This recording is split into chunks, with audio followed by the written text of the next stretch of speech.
My God.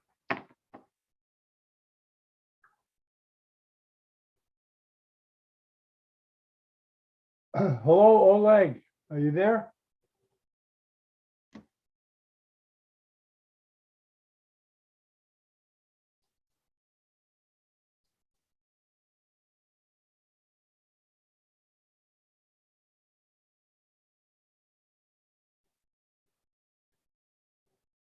Oh, okay. Ali Hader, how you doing?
How do you guys like this slideshow?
Ali Hayder, where are you from? You're from Egypt, correct? Hello, Vladimir. Welcome.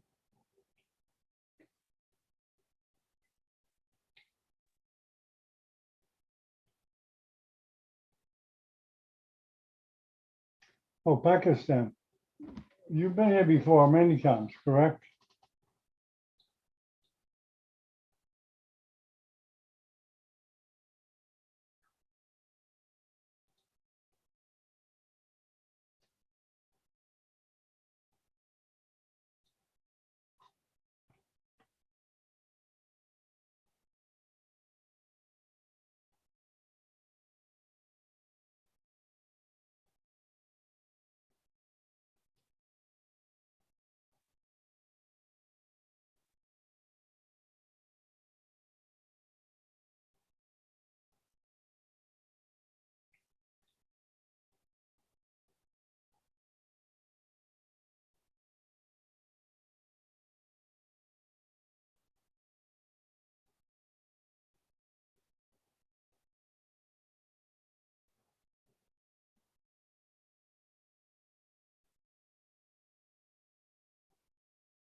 Oh, we've had a chat before, okay.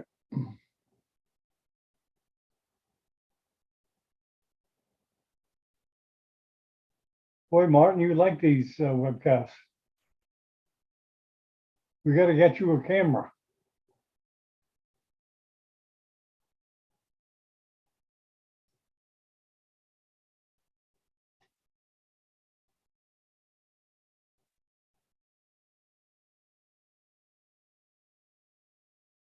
Oh, you can't unmute? You know, I have no control over that. Let me see if I don't think I can do anything.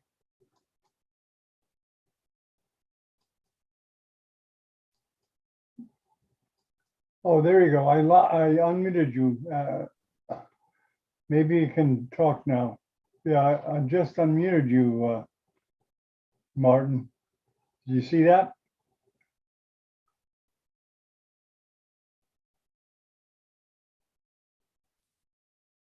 Hi, John. How are you? Yeah, good. You can unmute. I could unmute you. Yeah. Now all of a sudden I get this menu. Yes, in fact, this computer doesn't have, it's a desktop that doesn't have a camera. On the other hand, I noticed that, you know, when you don't have so much bandwidth, and sometimes that's the case, I'm here in Dubai. So then actually the connection becomes unstable with the camera.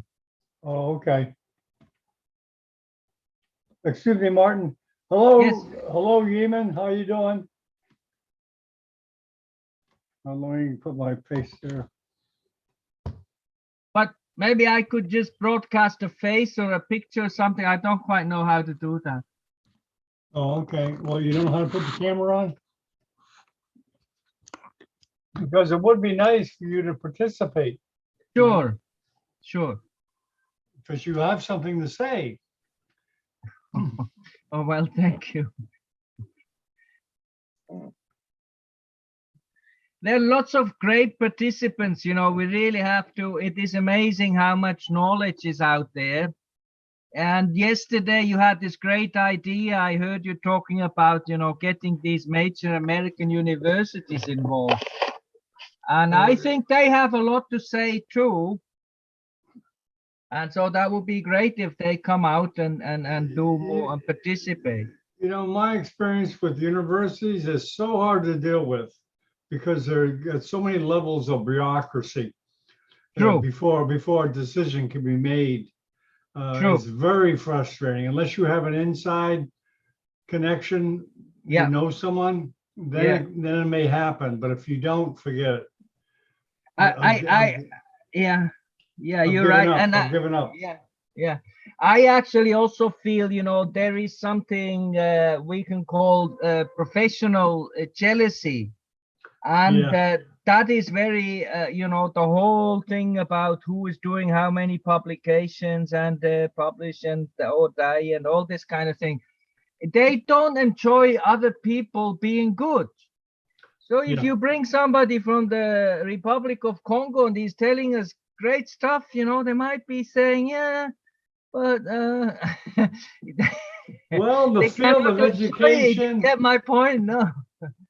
I tell you, the field of education is vicious. It's vicious. It's not everyone loves one another. No, it's not at all. It's competitive, backbiting, double dealing, lying. I mean, it's I've seen it all. I mean, Okay. most of the time it's no problem, but it's nothing. It's not an easy thing. Yes, yes. Everyone is not on your side, like you said. Jealousy. Yeah.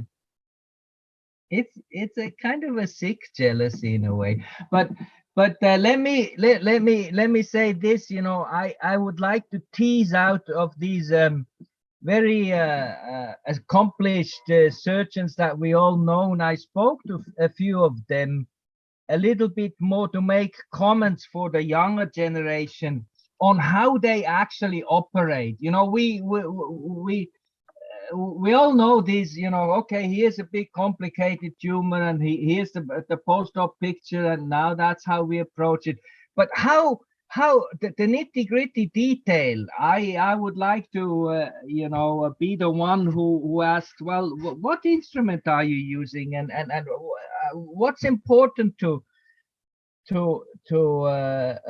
consider while you're doing it, and all this kind of stuff. So I think the young people, that's because that's what they don't have. They don't get that from their teachers. People often operate and they get to watch it, and unless you have done it yourself, you don't really understand what the guy is doing. Yeah. Well, hopefully we'll get more of that. Yeah. That's why I asked Atul, what is your favorite instrument? Then he wouldn't give me an answer. But anyway. Okay. I think it's the sucker. I think he's Atul actually sucking everything. He's very accessible, so you'll get a hold of him thoroughly. Yeah. I plan to visit him over in Mumbai, because it's that would be a great trip. Yeah. You know, it's only an hour's trip here from Dubai, so it'd be great. Really? It's an hour flight, huh, to Mumbai? Yeah, about an hour, 20 minutes, something. Yes. You like living in Dubai? Sometimes I love it, sometimes I hate it. This has its up and downs here. Right. You pretty well stay in your hotel, or you don't go outside much, right? It's all air conditioned. Okay, I'll be back. Okay. Hello. Nice talking to you, hello, John. Yemen. Thank you, Martin. Nice. I'm glad you're here. Hello, Yemen. Are you there? Can you hear me?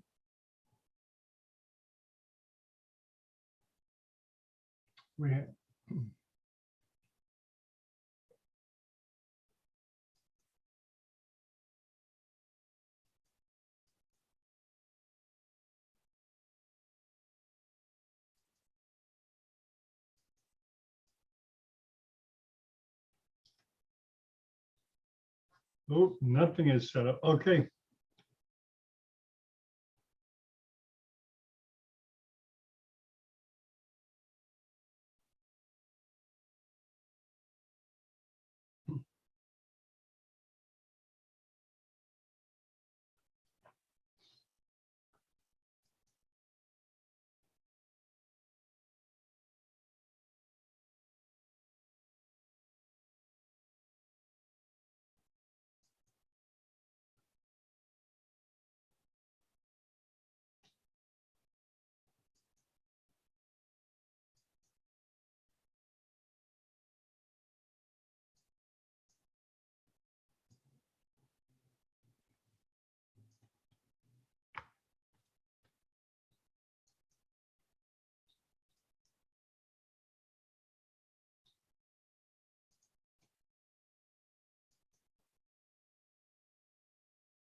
Hello, Dr. John. Hello. Could you Okay, hear? you're there, huh? So we can start. Okay, when do you want to start right now? Within 2 minutes. Okay, someone's got to make an introduction, either you or me. I don't care who. We will do the introduction of the. Okay, you're gonna do it? Okay. I'll introduce you, okay? Good morning. Today we start. You know, let me get you, I need to take the person off the screen share because I want to see the face when I introduce them. Okay, now what about? Let's see. Okay, we got the microphone. Could you please have a microphone test, please?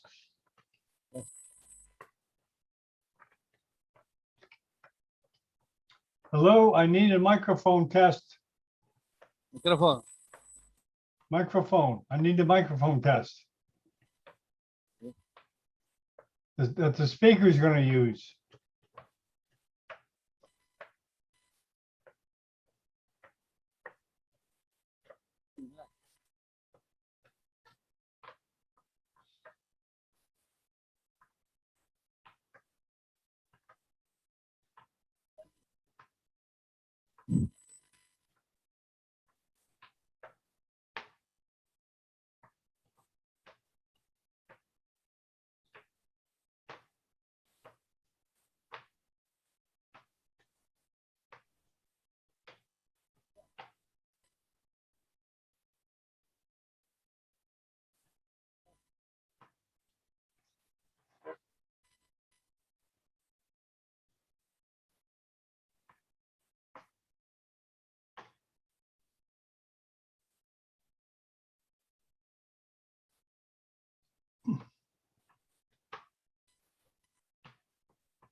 Mr. John.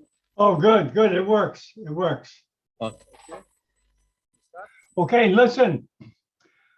I want all the speakers to stay in front of the camera. Okay. The speakers are leaving and I can't even see them. Do you understand? Can you hear me okay? Can you hear me? Ahmed? Okay, I'm going to take you off the screen again. Speaker can be start or no, John? Okay, I will as soon as they listen to me. I need to give instructions to the speaker. Okay, hello, I'm Dr. Bennett. Okay, can I speak to you, please? I'm fine. And you? Okay, okay, listen, this is being televised, okay?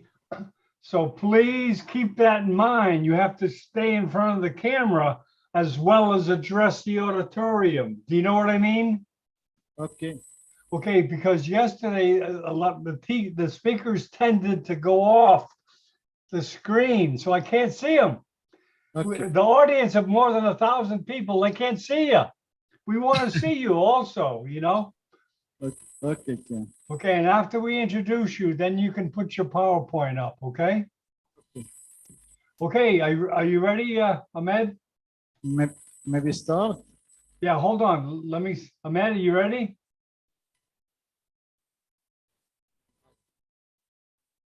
Hello, oh, hold on. Let me stop that. Okay. Okay, don't share yet because I have to introduce your face. Okay. Ahmed, are you ready? Yes. I believe, okay, let me introduce you first, okay?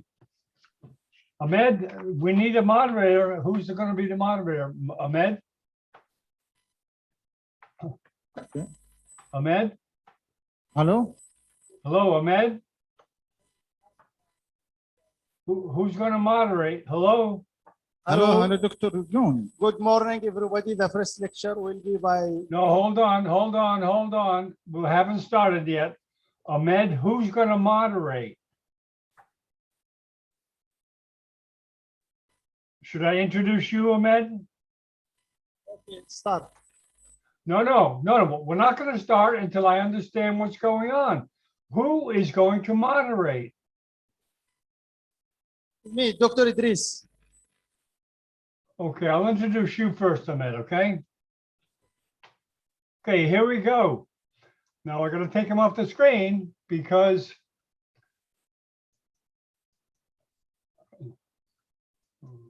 okay. Okay, here we go. 10, 9, 8, 7, 6, 5, 4, 3, 2. Good evening from Miami. This is Dr. John Bennett of Neurosurgical TV. We're on day 3 of the webinar from Yemen. This is the 3rd day. And I'd like to introduce Ahmed to moderate. Hello, Ahmed. Yes, with you, Dr. Idris with you. Okay, introduce whoever you have to. Dr. Idris, Neurosurgery from Yemen. So we will start our first lecture in the 3rd day of 4th Yemen Conference with Dr. Khalid Mubarak bin Madi, surgery of sphenoid wing meningioma with vascular encasement.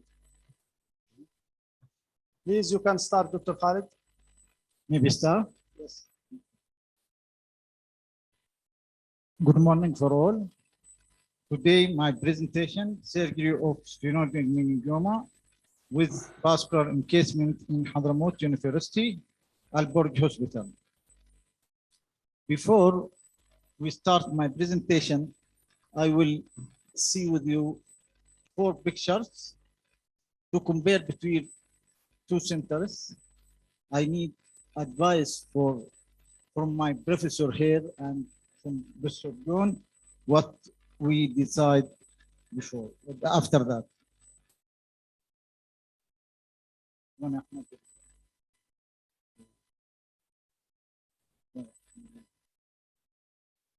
This is picture for high qualified center.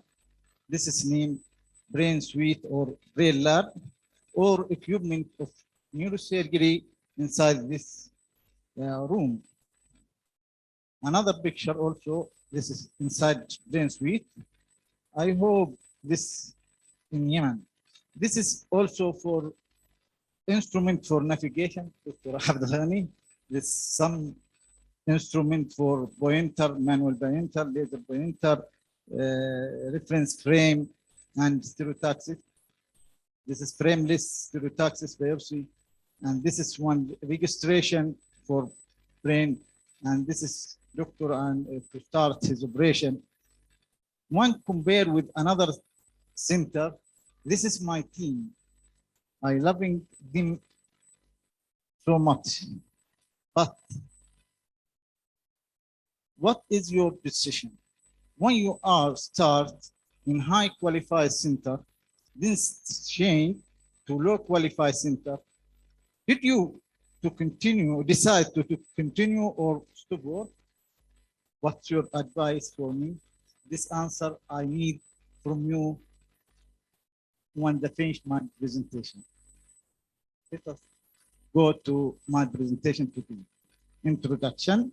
Sphenoid wing meningioma surgery is one of challenging surgeries in neurosurgical field.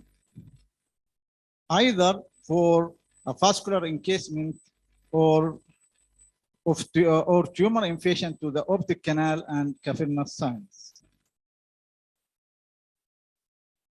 These anatomical structure should be known before decision to surgery of sphenoid wing meningioma. Optic canal and its content, superior orbital fissure with its content, interior crinoid process, optic strut, and cavernous sinus. If you extend more to middle cranial fossa, don't forget carotid window, foramen rotundum and spinosum with its contents, arcuate, eminence, Kawasi triangle, and Glasgow triangle. Aim of this study to assist the possibility of performing total excision of the tumor in order to decrease its compression on neural structure and decrease brain edema. During 8 years ago, 50 patients of sphenoid wing meningioma underwent surgery in Hadramaut University. 30 of these cases was female and 20 was male. The range of age from 40 to 70 years, the most age group affected above 50, between 50 and 55 years, represent 50%. The most common complaint for these patients was headache, represent 60%, followed by convulsion, motor deficit, but visual change and heaviness of speech, this is our low complaint or less common complaint. All patients underwent to routine hematological investigation and brain image pre-operative. We select 3 cases from this to presentation pre-operative. This is first case, show sphenoid meningioma, left side, and this with vessel in case 8. This also same case. This is second case. And this is third case. Here is internal carotid inside the tumor or attached to the tumors. Circular approach for all cases is terional approach. After scalp flap, craniotomy was done. Then start extradural devascularization. This picture after open the dura. Then dura was open and elevated by stitch to temporalis muscle. Then the tumor was identified. Here tumor is identified. Tumor was exposure after meticulous dissection from medial to lateral.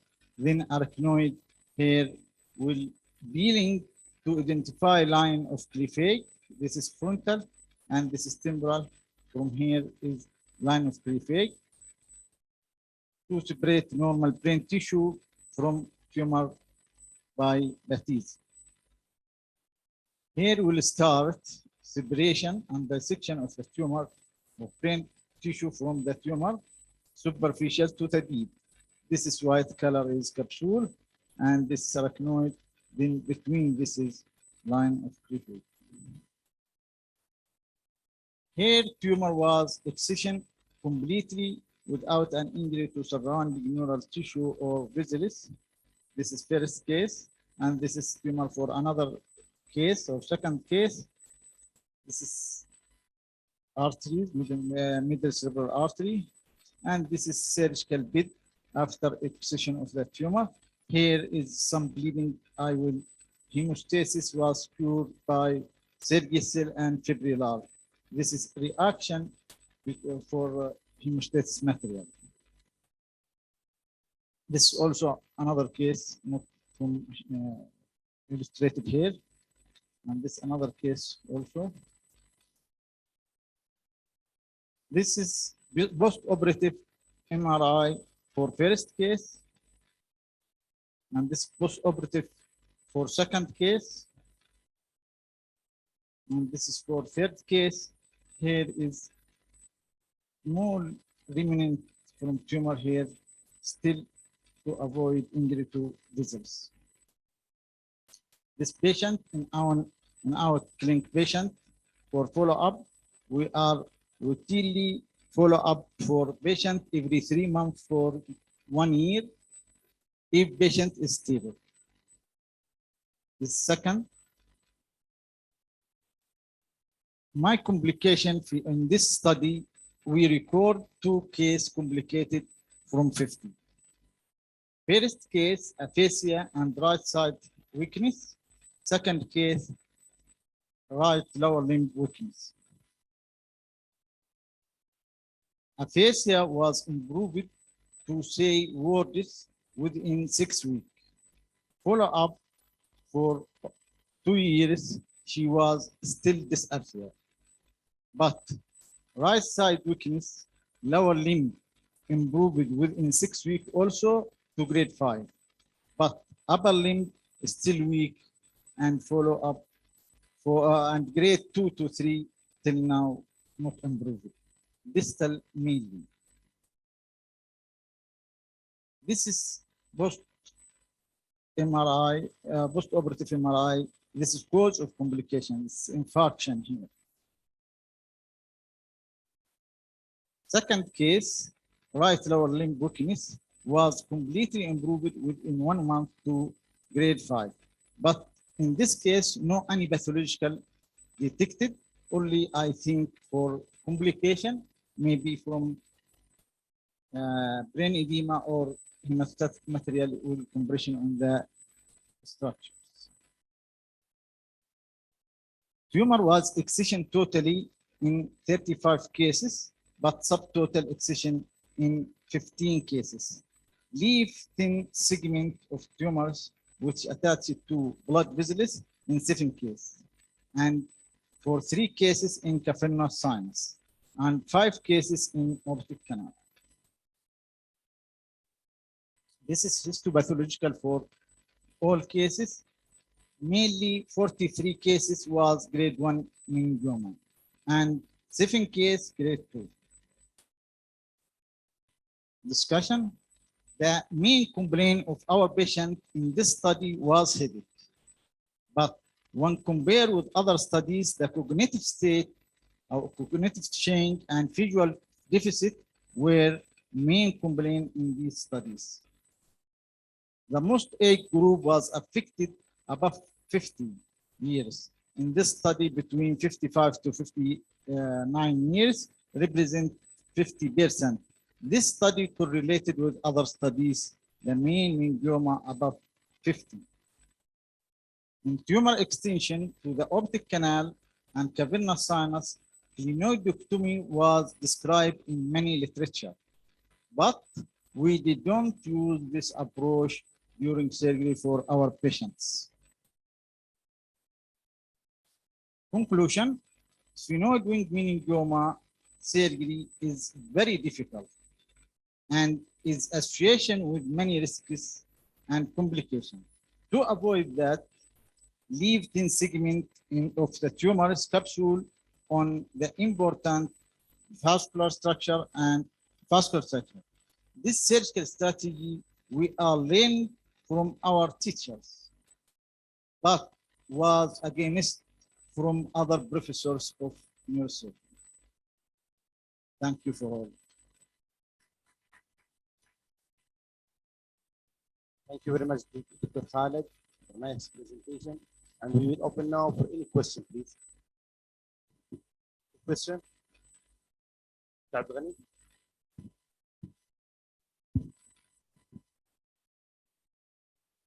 Thank you, Dr. Khaled, for your nice presentation and your honest presentation. Your question is to start this kind of surgery in this well-occupied center or to stop. Yes.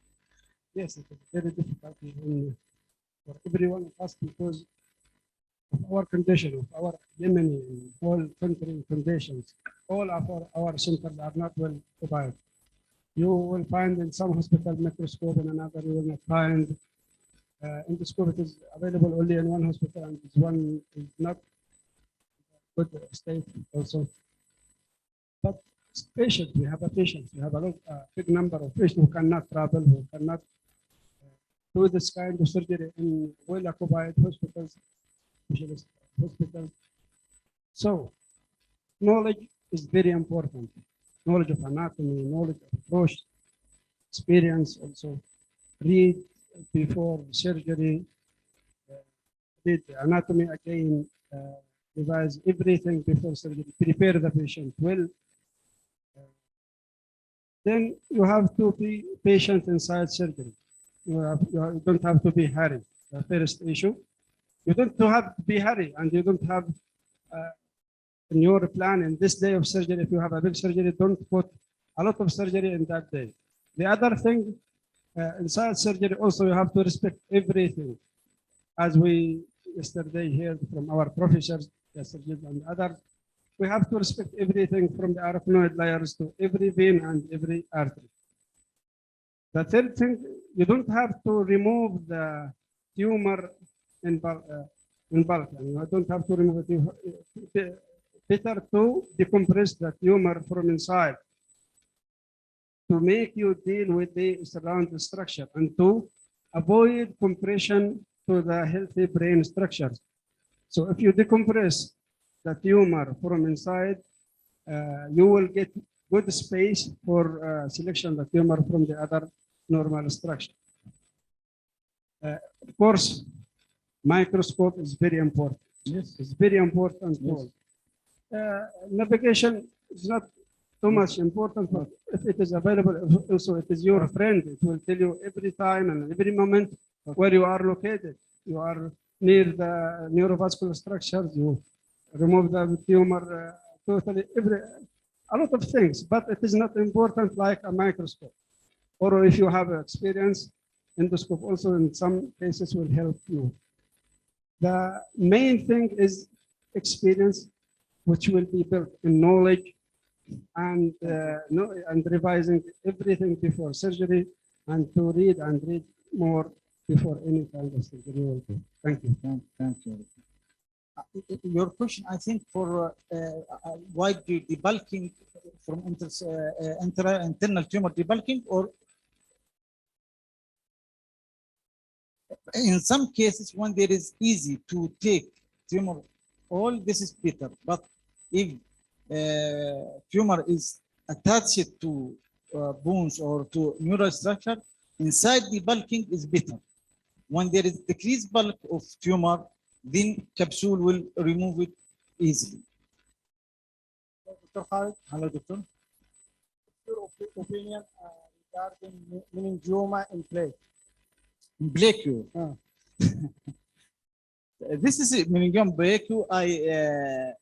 I think this associated with proptosis or hyperosteosis to bone. This I don't see one case from this. Thank you, Dr. Khalid. I want to ask about the complicated cases that impacted. Yes. Are you facing any visits inside the tumor? Yes. During the operation? No. This is, I think, what one operation, during operation, sometimes surgeon hurry to take tumor. Hurry to take tumor may be injury to vessels. In this case, complicated, we remove tumor within maybe 2 hours. At the last minute, with dissection, tumor was removed. Injury to blood vessel branch from MCA. One try to stop bleeding, try with Gilform, try with the cervical fibrillar, bleeding not stopped. We stop it by compression with the hydrogen peroxide. One patient is stable. After that, bleeding not stopping, we cauterize this vessel. This is maybe mistake from surgeon, but no way to save life for patient for this way. Only to cauterize it to stop bleeding. In this point, the condition of neurosurgery is very bad. Why? To try to improve life or to save life for patient. What's complication? What either complication? No problem. There is. I will try to keep patient is alive. In first day, post-op, patient aphakic, but he is alive. Normally. Extubated normally. Second day extubated. Second day extubated. all patient or most patient, maybe 45 extubated post-operative immediately. But this case and 4 case another extubated in secondary. Another question? Thank you, Dr. Khalid. We will now shift for the next topic. Dr. Ahmed Barda. One minute only, Dr. Ahmed. Come. Advice from my professors. I hope to make brain lab for all Yemen. Sana'a, Adan, Hadramaut. Sometimes I feeling or thinking maybe to work from neurosurgery or start. What's your advice? My professors here. This is father for me all.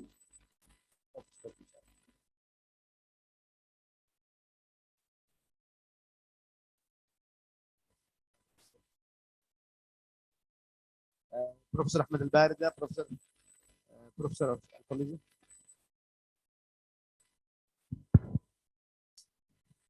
Good morning, everyone. Thank you so much for giving me this chance to present updates on management of medulloblastoma.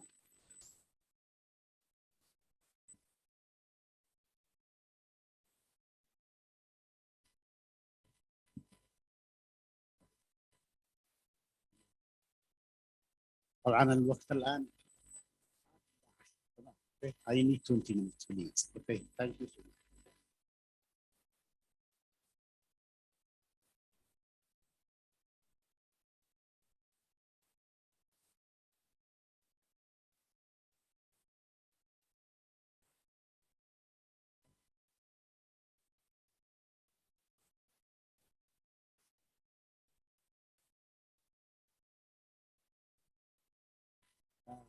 Because short time, I will start with the treatment of medulloblastoma. The treatment of medulloblastoma is managed multi-modality approach. The main stay of treatment for medulloblastoma is surgical intervention, followed by radiation oncology and chemotherapy. Pre-surgical management. Most of patients who have medulloblastoma presented with hydrocephalus, which can be managed by either medical or surgical means. Medical consists of steroids, mannitol, osmotic biotic, and surgical means by VB shunting. We have a problem with VB shunting that peritoneal seeding and CSF seedings can occur. That's why you have to use filter shunt or iodine permanganated, radioactive iodine 125 permanganated shunt. Now we go for the international guidelines for management of medulloblastoma. First of all, you have to do brain contrasted MRI or CT, which is anything which is available to confirm this is a primary brain tumor, not a metastatic. Then you have to study this image. If the tumor is possibly resectable, go for maximal safe resection. Otherwise, if the tumor is not resectable and maximum safe resection is not possible, go for stereotactic biopsy or open biopsy or partial resection. Now, when you excise more than 90% of tumor, this is called total resection. If the excision is subtotal, means from more than 50% of tumor excised. Partial excision from 10 to 50%, less than 10% of tumor is biopsy. Post-operative imaging. After operation of medulloblastoma, we have to get the pathology of patient and to know the pathological subtypes of medulloblastoma. We have 4 subtypes: classical, desmoplastic, nodular, and we have large cell and anaplastic.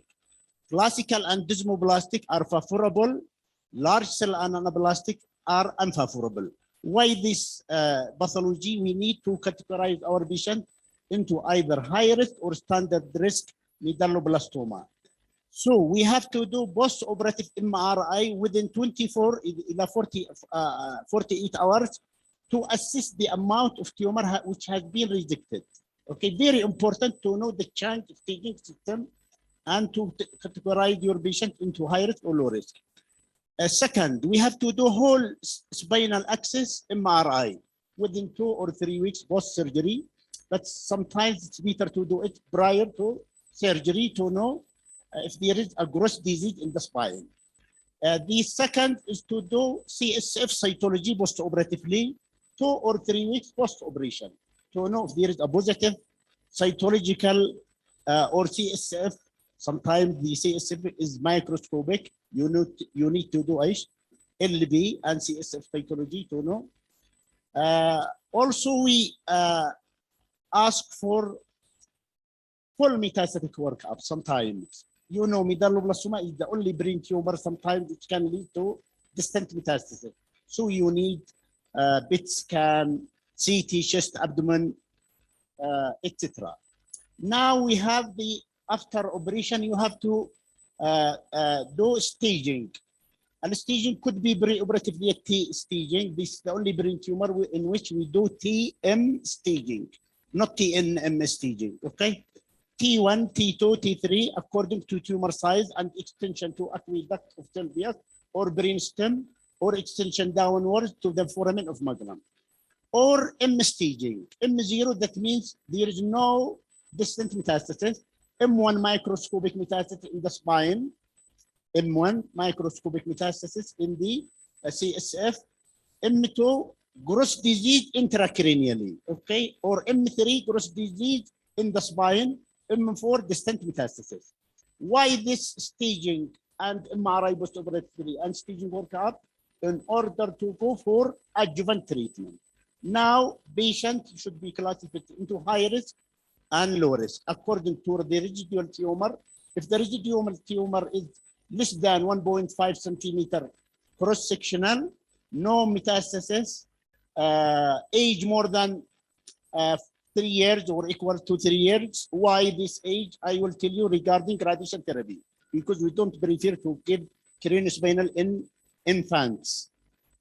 So you have to classify your patient in order to go for adjuvant treatment. What is the adjuvant treatment for medulloblastoma? We have to classify patient into standard risk medulloblastoma or high risk medulloblastoma. Standard risk, الذي هي M0, no brain, no spine, no CSF metastasis, small residual tumor less than 1.5, classical or desmoplastic histopathology. This patient is called standard risk medulloblastoma. You have to go for 2 options, and I will tell you why. Either standard craniospinal irradiation, which means we irradiate the whole craniospinal axis, whole subarachnoid space, because this tumor is liable to do CSF seeding. If the patient is high risk, the tumor residual is more than 1.5 centimeter, larger, anaplastic, this patient should go for craniospinal irradiation concurrent with chemotherapy, weekly chemotherapy, followed by an adjuvant chemotherapy. Now, radiation therapy, medulloblastoma is a curable disease in more than 80% of cases. That means patient can survive for long duration. They found those survivors have a neurocognitive dysfunction, verbal comprehension, speed processing, working memory. They have neurocognitive dysfunction. That's why many clinical trials are trying to reduce the dose of craniospinal irradiation. Before we was irradiating the whole cranium and whole spine 36 degree على 20 fraction. Then we boost the posterior fossa up to 55. كنا نعطي 30 جلسة وكنا نعطي 20 جلسة للكرينيوسبينال، بس كانوا هذول السرفايفرز عندهم neurocognitive dysfunction. That's why we have a multi-institutional prospective trials of reduced spinal craniospinal irradiation. هذه الاستدي كان فيها 86 مريض. طبعا this study was conducted by professor and published in Red Journal. Okay, not me. Okay, this is an international multi-institutional prospective study. The conclusion of this study, okay, reduced craniospinal irradiation is equivalent to craniospinal irradiation high dose, okay? But with less neurocognitive dysfunction, okay? هذه الرسالة من المحاضرة هذه إنه we have to reduce the dose of craniospinal irradiation, but the tumor bed should not be reduced the dose. A tumor bed, we shrink our fields in 3 phases. كنا من أول نعطي 20 جلسة للwhole brain and whole spine. Now it's just 10 fraction to the whole brain and whole spine. Then you will boost the posterior facet till 21 fraction. Then now the tumor bed itself, you give 10 fraction. This is 3 phases, right? Then, but you must give vincristine weekly during this irradiation, followed by an adjuvant chemotherapy for cycles, cyclophosphamide, cisplatin, and the result is almost equivalent to high dose, which caused the survivors to have a هذه أيضا الستدي another study كانت 400 for another study multi-institutional study which conducted by Dr. Baker and Ammar Gigar. The conclusion of this study, the overall survival and event-free survival in reduced craniospinal irradiation is almost equivalent to irradiation of the whole posterior fossa. Now we go to the medulloblastoma in infants. Medulloblastoma in infants is high risk. We consider infants with medulloblastoma as high risk, and they should not receive radiation therapy at all. The main issue in infant medulloblastoma is surgery, maximal safe reduction, followed by an adjuvant chemotherapy. Try to delay radiation therapy till patient become more than 3 years, okay? The message to home to take from this, please, after doing surgery, you have to do timetable for your patient. Tell your patient you need radiation therapy at 28 to 30 days of surgery, because some patients, they came late. They came after 6 weeks. After this, he lost the chance. So medulloblastoma in infants, we need just maximal safe reduction followed by an adjuvant chemotherapy. What's craniospinal irradiation? Craniospinal irradiation is mainly indicated for embryonal brain tumors like medulloblastoma, pineoblastoma, supratentorial penis, germinoma, anaplastic ependymoma. Those tumors are liable to lead to CSF seeding. That's why we have to irradiate the whole craniospinal axis. And this is our field. This is cranial field and spinal field.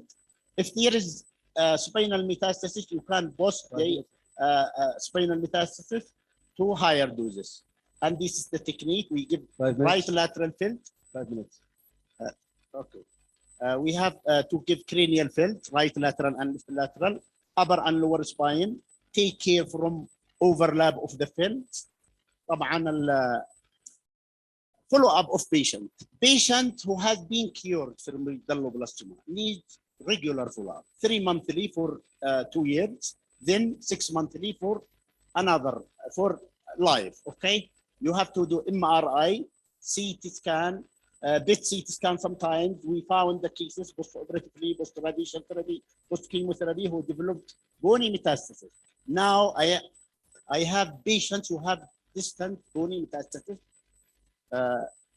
So في another من البروجنوستيك فاكتورز الآن medulloblastoma, there is a molecular subgroups called group 1, group 2, group 3, group 4 اللي هي WNT, SSH group. هذه ما هي المولكيولر subgrouping of medulloblastoma? There is a specific size we can work on. We can give non-hormonal therapy in medulloblastoma. This is new for you and for me also. We can give valvocyclib, abemaciclib, targeting therapy according to gene which has been affected. So we need in our country here in بجانب الباثولوجي we need ايش a cytogenetic study to know the molecular subgroups of medulloblastima. Thank you so much. Thank you very much, Dr. Ahmed. Very nice lecture, and we need more communication between neurosurgery and oncology. Thank you very much. Anyone has any questions? Dr. Majid Amir.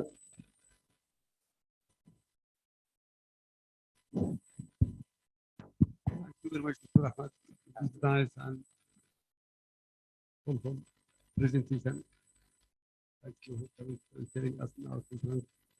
Just want to comment about the MRI we are doing before and after surgery. Yes. Do you expect any pathology before pre-surgical MRI to the spine to find any pathology in the spine other than that was in the posterior cranial fossa? While you are doing MRI of the spine, do you expect to find another pathology before the surgery? No. To exclude if there is a CSF or macroscopic metastasis in the renal axis. Microscopic you detect it, but you can't detect macroscopic metastasis in the spine. So you have to do pre-operatively or post-operatively as Steve got. Then post-operatively, we used to do MRI during the first 24 hours after the surgery. Yes. To the tumor bed, to the tumor site itself. For brain only. Regarding to the spine, do you expect to find any pathology after 2 weeks or even 1 month post-operative? Why are you doing MRI of the spine after the operation? Already done operatively, and there was disease, no need to post-operatively. And you should delay MRI 2 weeks to meningeal assessment post-surgery. And you are doing radiotherapy to the cranial spinal for all cases. Yes, very important. In grade 1. Patient who have embryonal brain tumors, either glioblastoma, germinoma, anaplastic ependymoma, should be given spinal irradiation. All these patients, not like BM, like osteotomy, ependymoma, grade 1, grade 2. You have to tumor bit only. In embryonal brain tumor, medulloblastoma, anaplastic ependymoma, you have to treat the whole spinal axis. Why? To eradicate microscopic in the CS.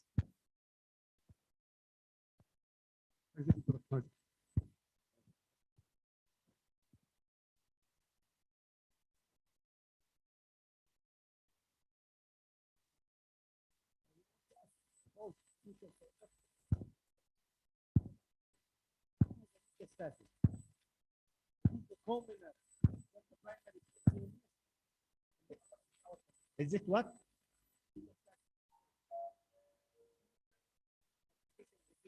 Commoner than primary or no?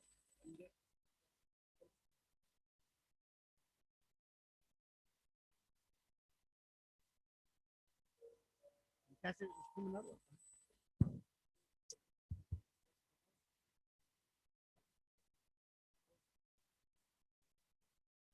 No, you see, all cases are.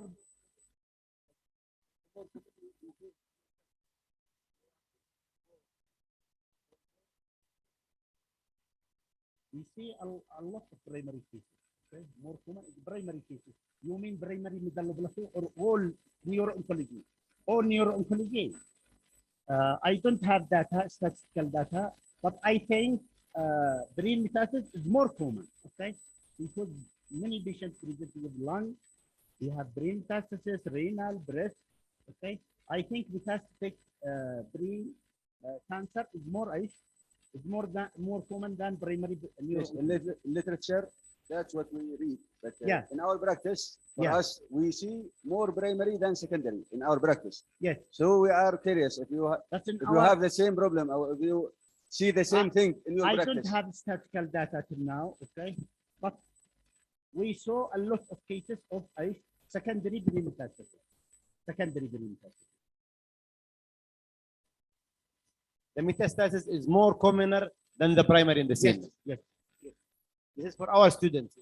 The other things which I would like to our colleague neurosurgeons, please prior to surgery for any brain tumor, you have to do workup for a whole patient. Okay, to exclude, because many cases we saw he underwent craniotomy and operated and we found metastatic lung disease. Thank you very much, Dr. Ahmed. Okay, thank you. We will shift for the next topics. Dr. Ines Hamad from Syria, neurologist. The topics will be post-traumatic stress disorder. Dr. Ines, up to you.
Hello everybody, I'm so happy to be with you in this scientific conference, and I want to thank Dr. Ahmed Al-Jaradi to invite me. I am Dr. Ines Hamad, neurologist from Real Hospital. Today I want to talk about important subject. It is post-traumatic stress disorder, because we see this case a lot in our clinic, because increase the world and injuries around the world. I want to talk about definition, diagnostic assessment, clinical characters, and current therapeutic options. About definition, post-traumatic stress disorder, it is the same of any stress. It is a many of feeling and emotions and behaviors the organism do it in understand way to keep his life. It's related to specific event involving actual or threatened death, serious injury, or sexual violence. These symptoms should be present for at least 1 month after trauma and have significant functional impact. This significant impact on social and occupational function, and that are not result of other medical condition or toxic effect of drugs or other chemical substance. So when we see abnormal examination like Babinski, like teasers like weakness, we must do MRI or images or another visitation before the diagnosis. If symptoms are present in close relation to trauma, but present at least 3 days and less than a month, it is acute stress disorder. This acute stress disorder, different of PTSD, is it shorter in time and the pathology is more than PTSD. And there's another term, dilate honest PTSD, have late honest after 6 months after trauma. The symptoms are very important and we must know these symptoms to put the diagnosis. There are 4 clusters of diagnosis. First, intrusion symptoms. Intrusion symptoms like nightmares or flashback.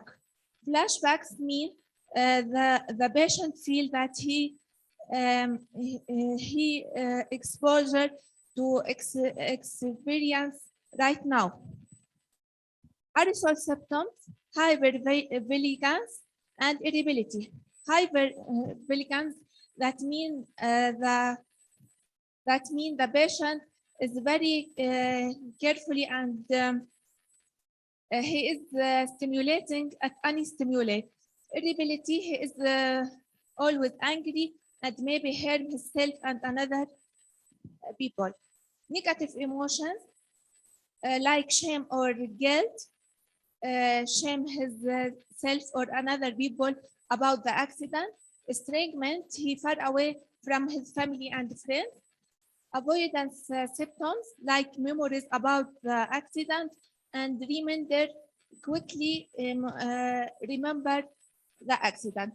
We must have one at least of these clusters, to make the diagnosis. There's significant compatibility exists between post-traumatic stress disorder and mood disorder like depression, chronic pain. The patient may come with the chronic attention headache or the muscle spasm, substance misuse like benzodiazepam or any drug. There's a term complex post-traumatic stress disorder is associated with history of childhood abuse, defective impulse control, and self-injurious behaviors. To make the diagnosis first, from National PTSD Center, we must describe the event with this checklist, like natural disaster, flood, earthquake, fire or explosion, transportation accident, car, plane, crash, etc. And what is the patient is happened to him, or he is the witnessed it or learned about it. Then when make diagnosis, there's 4 tools or interestment. All these tools depend on Dsma 5th edition, a diagnostic and statistical of mental disorder 5th edition. I want to talk about PTSD checklist, Dsma 5 criteria. It is about 16 questions. We ask the patient in our clinic. It takes 40 minutes about the symptoms in these clusters. For example, we ask the patient repeated disturbing or unwanted memories of stressful experience, and we put the severity. Yes, 1 from day 2 and day 3, 4. Another question, repeated dreams, the stressful experience, and how many? And how many in the night? Suddenly feeling or acting as the stressful actually happened again. Feeling very upset when something reminds you. Having a strong physical reaction when sometimes they remembered you about the stressful, like trouble breathing, sweating, heart pounding, etc. And we can, of this checklist, follow up the patient after every week to follow up the improvement. What's the risk factor? Why some people have PTSD and some people no? There's 4 risk factors: childhood experience, women and younger people, because the alteration of estrogen and progesterone, but testosterone is having positive effect, both limited and exceed levels. Both limited, like the people have low IQ and low experience in the life, and exceed levels like soldiers in the world. Genetic factor, any alteration in short arm of serotonin gene may be a risk factor to development PTSD. About pathophysiology, there is 4 pathophysiology: hypothalamic pituitary adrenal axis change, autonomic changes, alteration in fair processing, structural brain changes. About HPA axis and stress, in natural person, when person exposure to stress, the hypothalamic release CRH to interior pituitary gland, and it releasing ACTH to adrenal gland, and it release cortisol. This cortisol exert negative feedback control of HPA. In PTSD, the hypothalamic release CRH to anterior pituitary gland, but pituitary gland not release ACTH, so the cortisol is decreased and reduce negative feedback and increase CRH and continue of stress. Another pathophysiology, autonomic changes. PTSD has been associated with increased autonomic response, like blood heart rate and blood pressure, and maybe metabolism protein and carbohydrate. Increase cardiovascular illness and metabolic syndrome. The 4th, structural brain change. When we make MRI studies, functional MRI studies show increased amygdala activation from abnormal modality activity, and in insula and in prefrontal cortex. About the treatment, there is 2 types: psychotherapy. There's many tools and types. All them depend on education and relaxing technique like yoga, and increased exposure to aversive memories, not avoiding memories. I want to talk about the most effect: eye movement, desensitization, and repression. EMDR. We make the patient show the images and videos about the stressful and maybe sounds. Then we stimulate him by seconding eye movement like a photo. It is very positive effect and improvement about 60%. Another type, biofeedback. We make EEG or MRI to patient. About pharmacotherapy. Pharmacotherapy prevent the onset of PTSD and reduce the severity. We can do hydrocortisone given actually after trauma, might prevent the onset.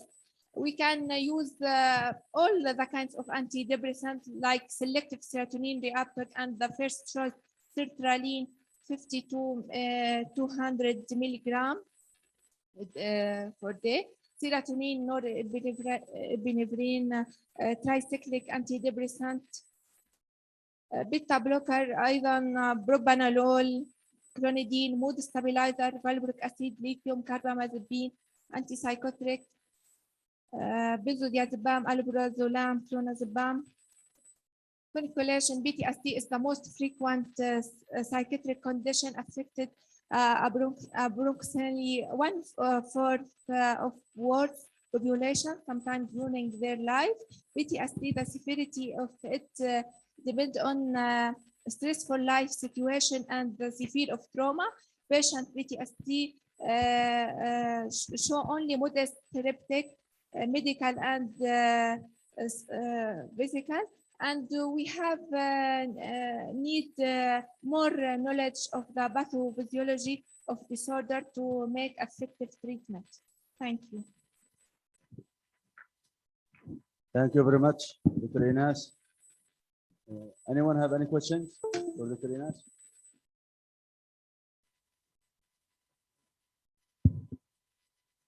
Thank you very much for joining us for this nice presentation. Actually, we are all suffering from ecological problems because of social trauma. We are expecting you to do the analysis.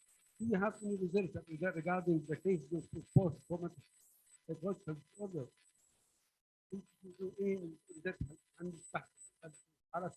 No, but I see recently more patients in Syria and Yemen. The most people were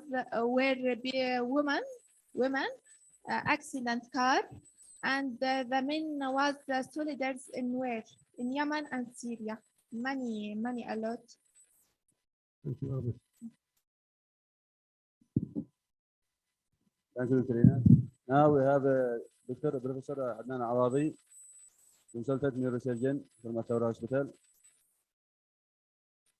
So Adnan, you can start.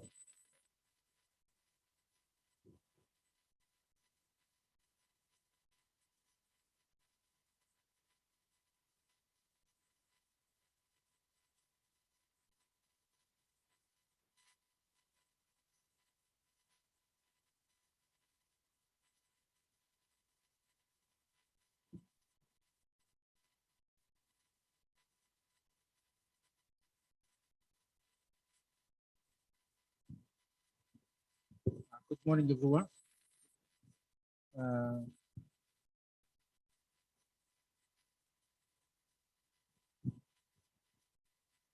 I will discuss about the clinical and radiological outcome of surgery in spinal deformity, which was conducted in our center at TGMH Hospital.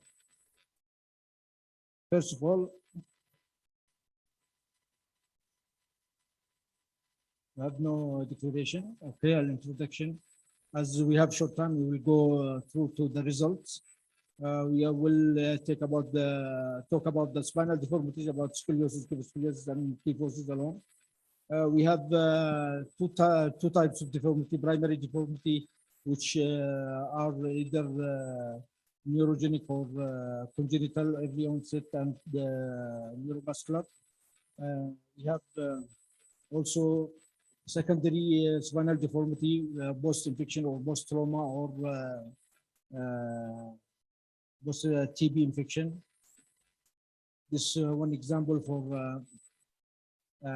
post-TB with the kyphotic angle in the thoracic spine. Osteotomies, we will talk about later.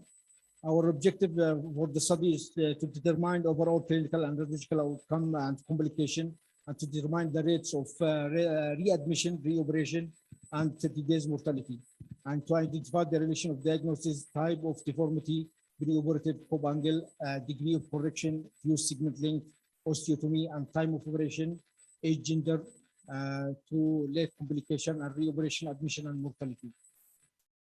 A retrospective prescriptive study was conducted during 2015 to 2020. 51 case was included in the study. We go directly to the result. There was female predominance with female represented 63%. And the age group, the most common age group was from age 10 to 15 years. The age group was ranged from 8 years to 64 years, with the main age 16.9 years. Female was also have predominancy of the primary deformity. Here we will see the different categories of scoliosis, kyphoscoliosis. Scoliosis represent 27% of the deformity, and kyphoscoliosis about 70%. The site of deformity was mostly at the thoracic and thoracolumbar area. Primary deformity represents 72.5%, with secondary 70.6%. Both deformities was found in 9.8%. This is an example for the Cobb angle. Our Cobb angle in the study was ranged from -20 in cervical kyphosis up to 120 in double curved major deformity in the spine. The main Cobb angle was 67 degree.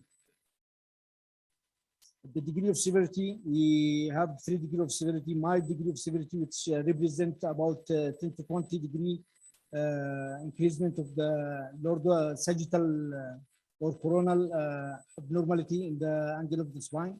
And the moderate is about 25 to 50% more angulation.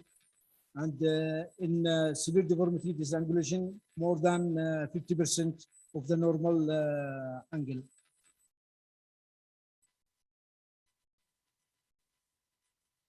The most complaint were disfiguring or cosmetic complaint and neurological motor abnormalities, and most of the patients were complaining for about more than 2 complaints, which included disfiguring or motor or sensory abnormality.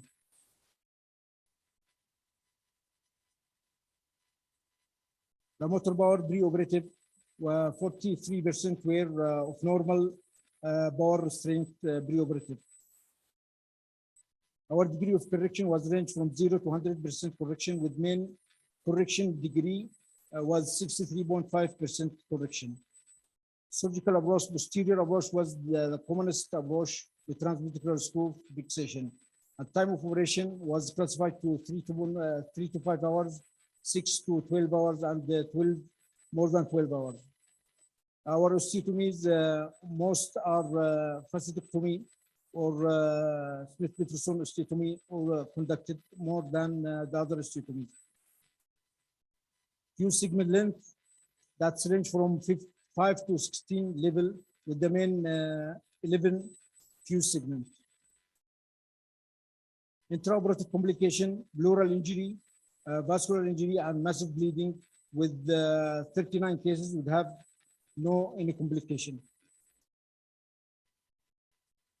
Neurological deficit. Neurological deficit, we only have about 5% of cases have neurological deficit. One of them developed neurological deficit 5 days post-operative and diagnosed as a Guillain-Barré syndrome related to post-operative infection. Reoperation 16%, and most of the reoperation was done for neurological deficit for 2 cases, and neurological deficit was 2 cases, and the revision screw for 1 case, chest tube for pneumothorax 4 cases, and laparotomy for abdominal visceral injury was for 1 case. Mortality rate was 3%. 3 cases of 51 case with about 6% mortality rate. Readmission mostly for removal of screw or for failure of instrumentation. That's an example for the case which you see broken of the rod and reoperated to strengthen the construct with bone fusion. Our most common indication was cosmetic in primary type, and in secondary type, the most common indication was progressive neurological deficit with significant p-value of 0.003. In kyphosis deformity, all present with the progressive neurological deficit, and all pure kyphosis cases present with weakness and no cases present with grade 5 or 5 muscle bar. There was an inverse relationship between age and both cosmetic and neurological deficit as indication for operation. With increased age, the increase in indication for neurological deficit and the decrease in cosmetic indication. With the statistical value, p-value about 0.039. There is a good statistical data about the relationship of severity with intraoperative complication, as the increase of the severity of the curve will increase the intraoperative complication.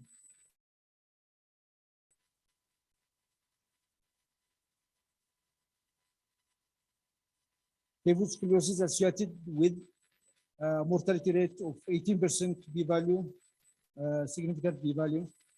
And gender, there's all the mortality rate were of female patients.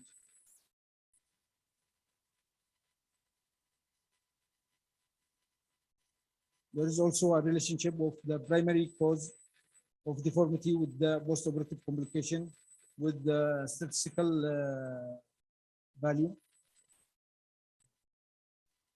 Osteotomies, there is in the osteotomy, vertebral resection osteotomy have a higher risk for neurological deficit with the significant statistical value of 0.01.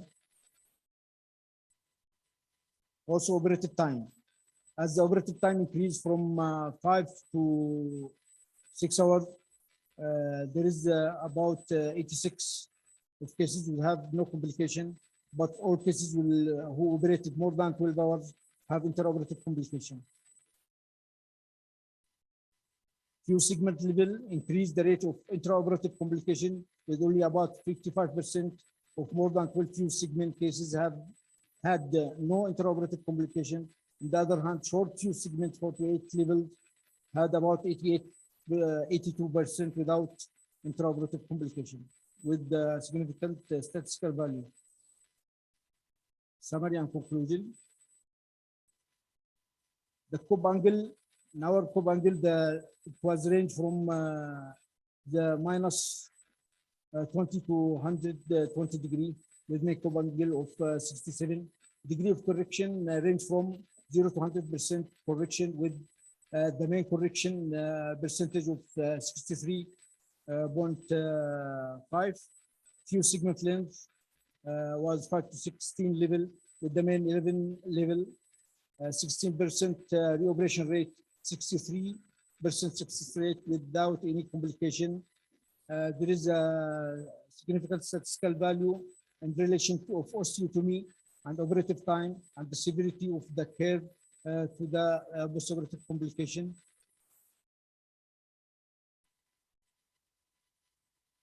Most common indication was cosmetic, followed by neurological deficit.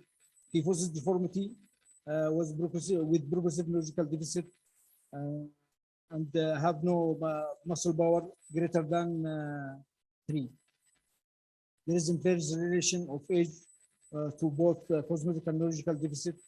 It's a statistical relation between severity and intraoperative complication. There is a statistical relationship between the severity and reoperation rate, and kyphosis scoliosis associated with mortality, 18% high rate of intraoperative complication, female patient.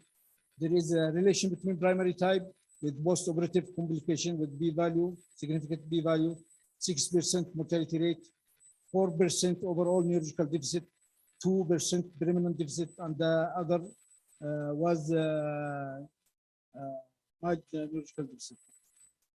Risk factor for spinal deformity, female gender, primary deformity, kyphosis scoliosis deformity, severe curve, long operative time, vertebral body resection, osteotomy, long fusion segment. There is no relation of degree of correction to intra-postoperative complication or mortality. There is no significant statistical relation between severity and mortality. All mortality cases were female with primary deformity, but there is no significant statistical value. In comparison, the discussion for this study, in comparison to other studies, gender female was found in our study in 63%, and it was 78%. Jamal was having about 67.5%, and Nancy with 70% female cases. Cope angle range from -20 to 120 degree. Main Cope angle of 67, and degree of correction was the main degree of correction was 63.5%. In Bilal, it was 61.3%. And Young, it has operative Cope angle of 49.8, and post-operative it was corrected to 77.8%. Neurological deficit, we have a higher neurological deficit compared to other studies, but less to with Jan, it was 12.4%, and Kim have 16.6%, Michelle have 23%, and Williams have 9.3% of neurological deficit. We have 20% of pneumothorax. In the other studies, it was have a less rate of pneumothorax, illustrated by Kim, 3.4%. Mortality in our study was very high compared to other studies. It was 6% our study. In the other studies, it was 0.14%, and Nancy, it was 0.03%. Reoperation for deficit in our study, it was 4%. In the other studies compared to us, it was higher than our study. It was 11% for reoperation for neurological deficit. There is our limitation of the study. All type of deformities were included, and it's better to evaluate a specific type or subtype of alone. Surgical team involved in all cases in the study are the study team, a single institute study, follow-up radiological test only limited to post-operative time, with some cases when readmission.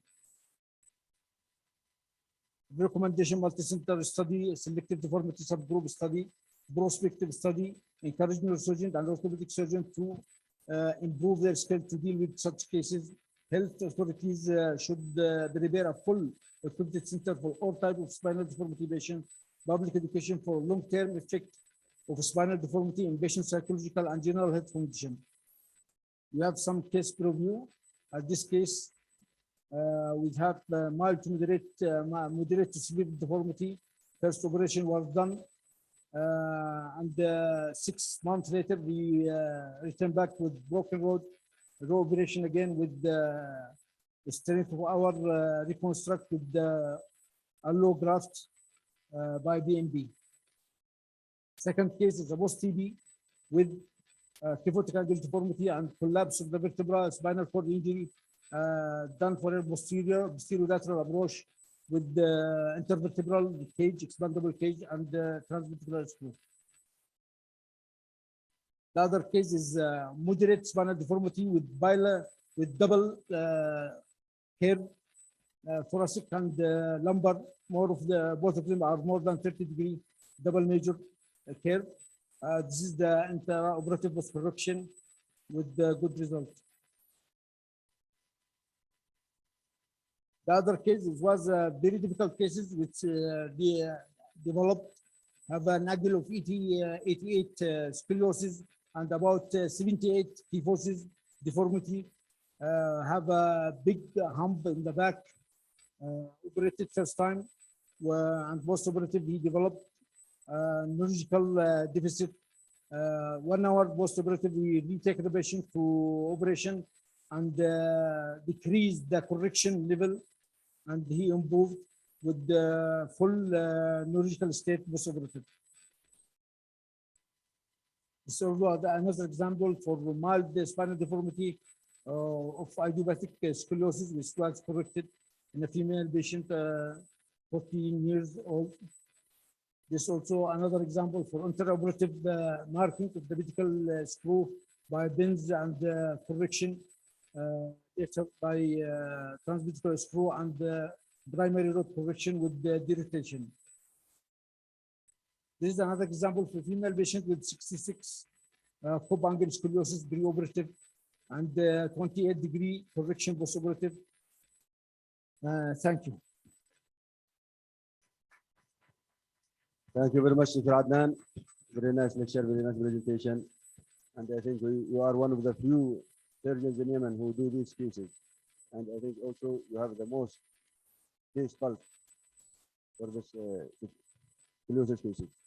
Anyone have any question for Dr. Adnan? Dr. Abdul Ghani?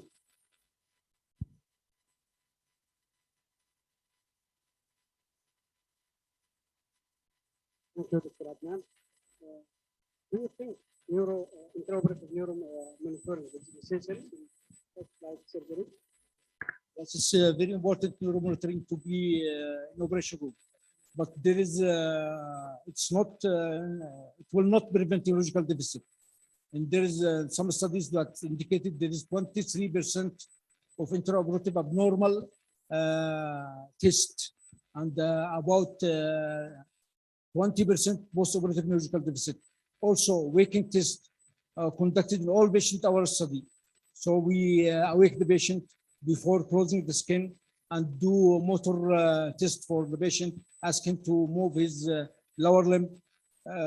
All patients were moving all their limbs in waking test.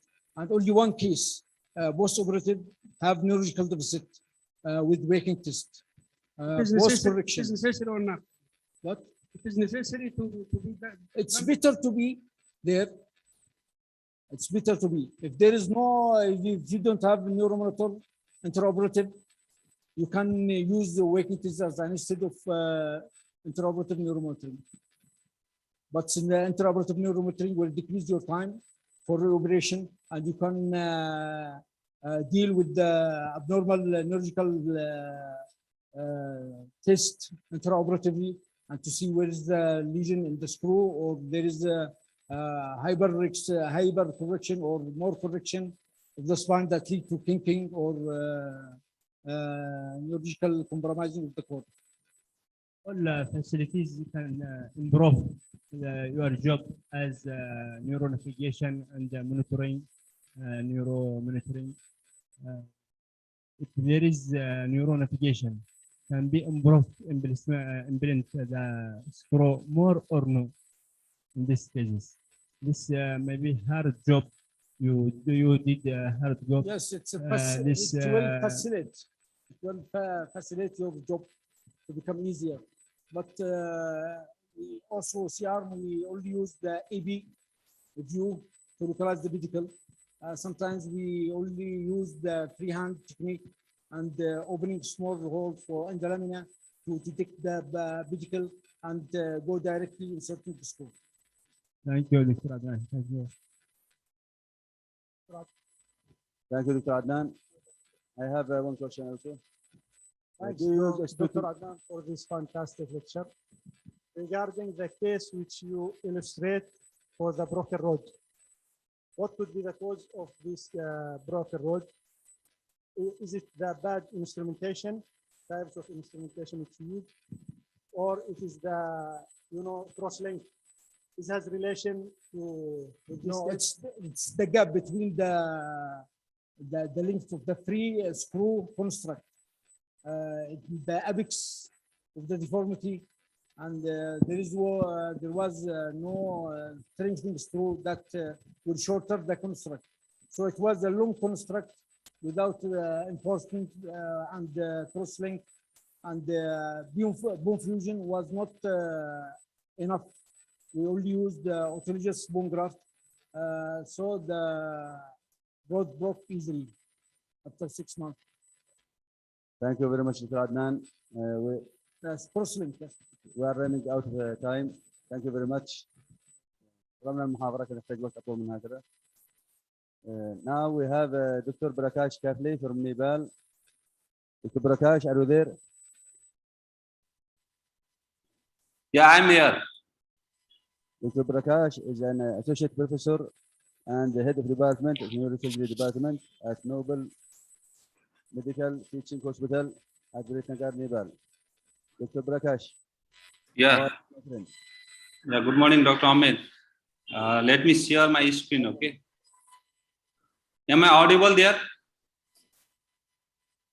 We can't hear you. Hello? Am I audible to you? Hello?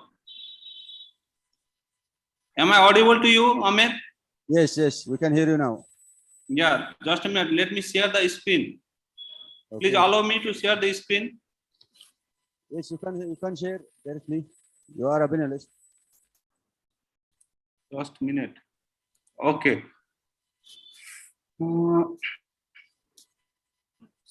Screen. Just a minute, okay. Okay, we can see your screen. Okay. This is the way you see. Okay, fantastic. Can you see it now? Yes, everything is good. Okay. Thank you very much, my dear friend, Dr. Ahmed, for the opportunity. It's my pleasure to have my talk on this 4th YEMEN Neurosurgical Conference. So my topic of presentation is Journey of Skull-Based Surgery, Personal Perspectives. So there is no conflict of interest to be disclosed in the present presentation. My talk will be focused on the short history of skull-based surgery, its introduction, skull-based approaches, indication of anterolateral skull-based surgery, my personal case series, and so on. The one thing we must always remember while starting the career is that the expert at anything was once a beginner. So my journey of millions miles starts from a single step.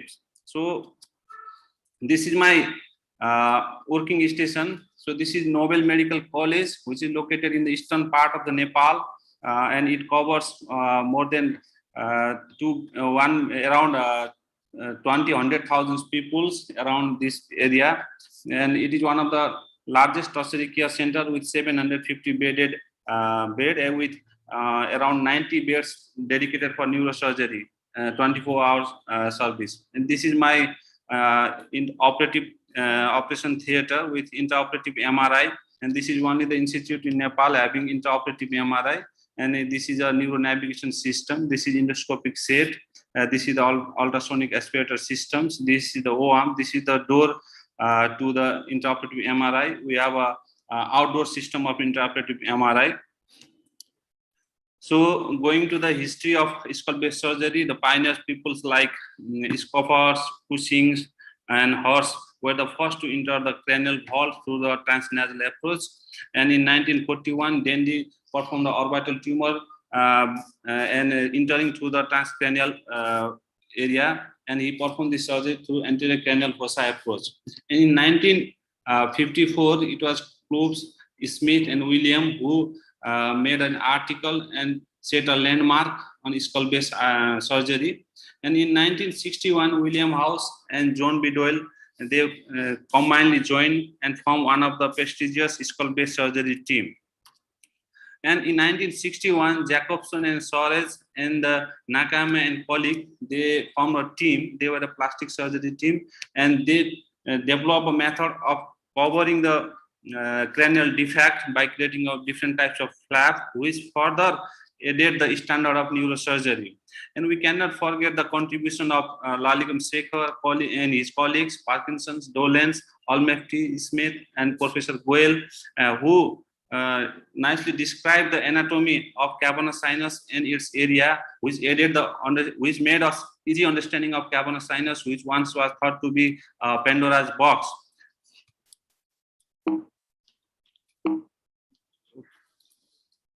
So this is one of the proverbs in Nepali. My friends may not be familiar about this proverbs in Nepali, but however, it means that it is a boat without a sailor. So there should be some sailors to sail a boat in a proper way.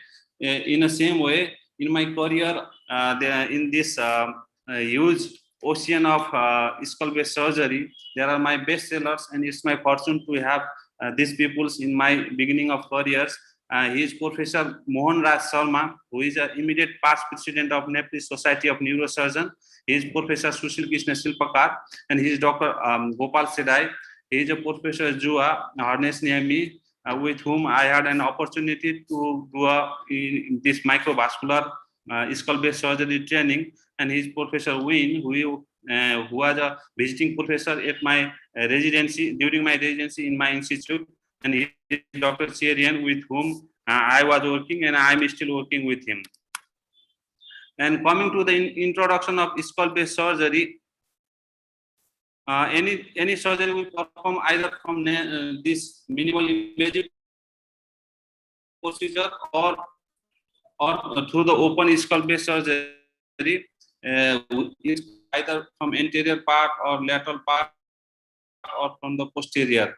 The aim is to approach the lesion without damaging the structures. So these are the skull-based approach named by the bone we go through. And what I love to explain about the anterolateral skull-based, and it addresses lesions including intracranial fossa. So there is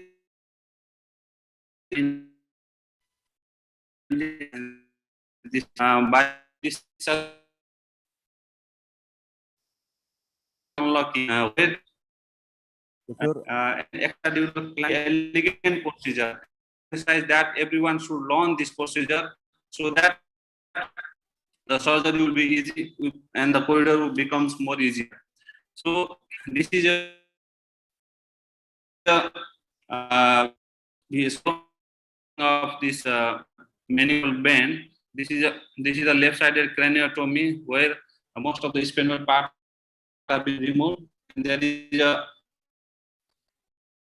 this extradural craniotomy is going process. The internet connection may be slow because we have interruption in the sound and images.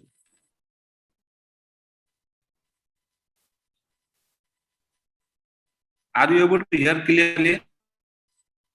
Yes, I think your internet connection is very slow, maybe. Transmission is slow. The sound is interrupting. Now I think it's better, but maybe it was interrupting. Okay. So I would like to go for my personal series. In the study period between over the 2 years, we had 44 cases of skull-based surgery, which comprise of 23 vascular and rest tumors and some spontaneous Csf Leak cases. So mean age of study population was 48 years, which range from 20% females to 2% female, and the most common clinical feature was headache and followed by loss of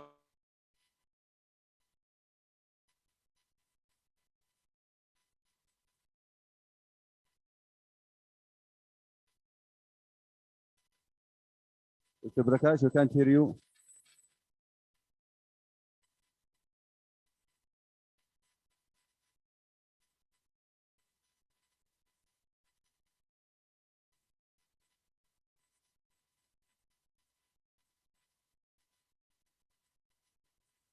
Mr. Prakash, are you still there?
Looks like Dr. Prakash have problem in his connection.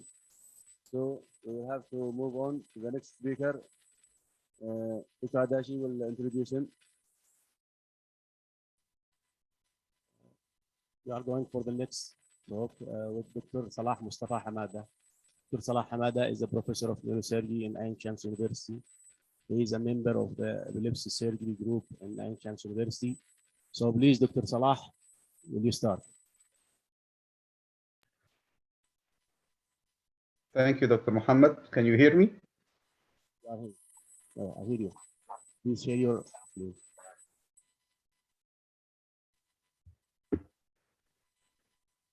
Start, Dr. Salah, please. Okay.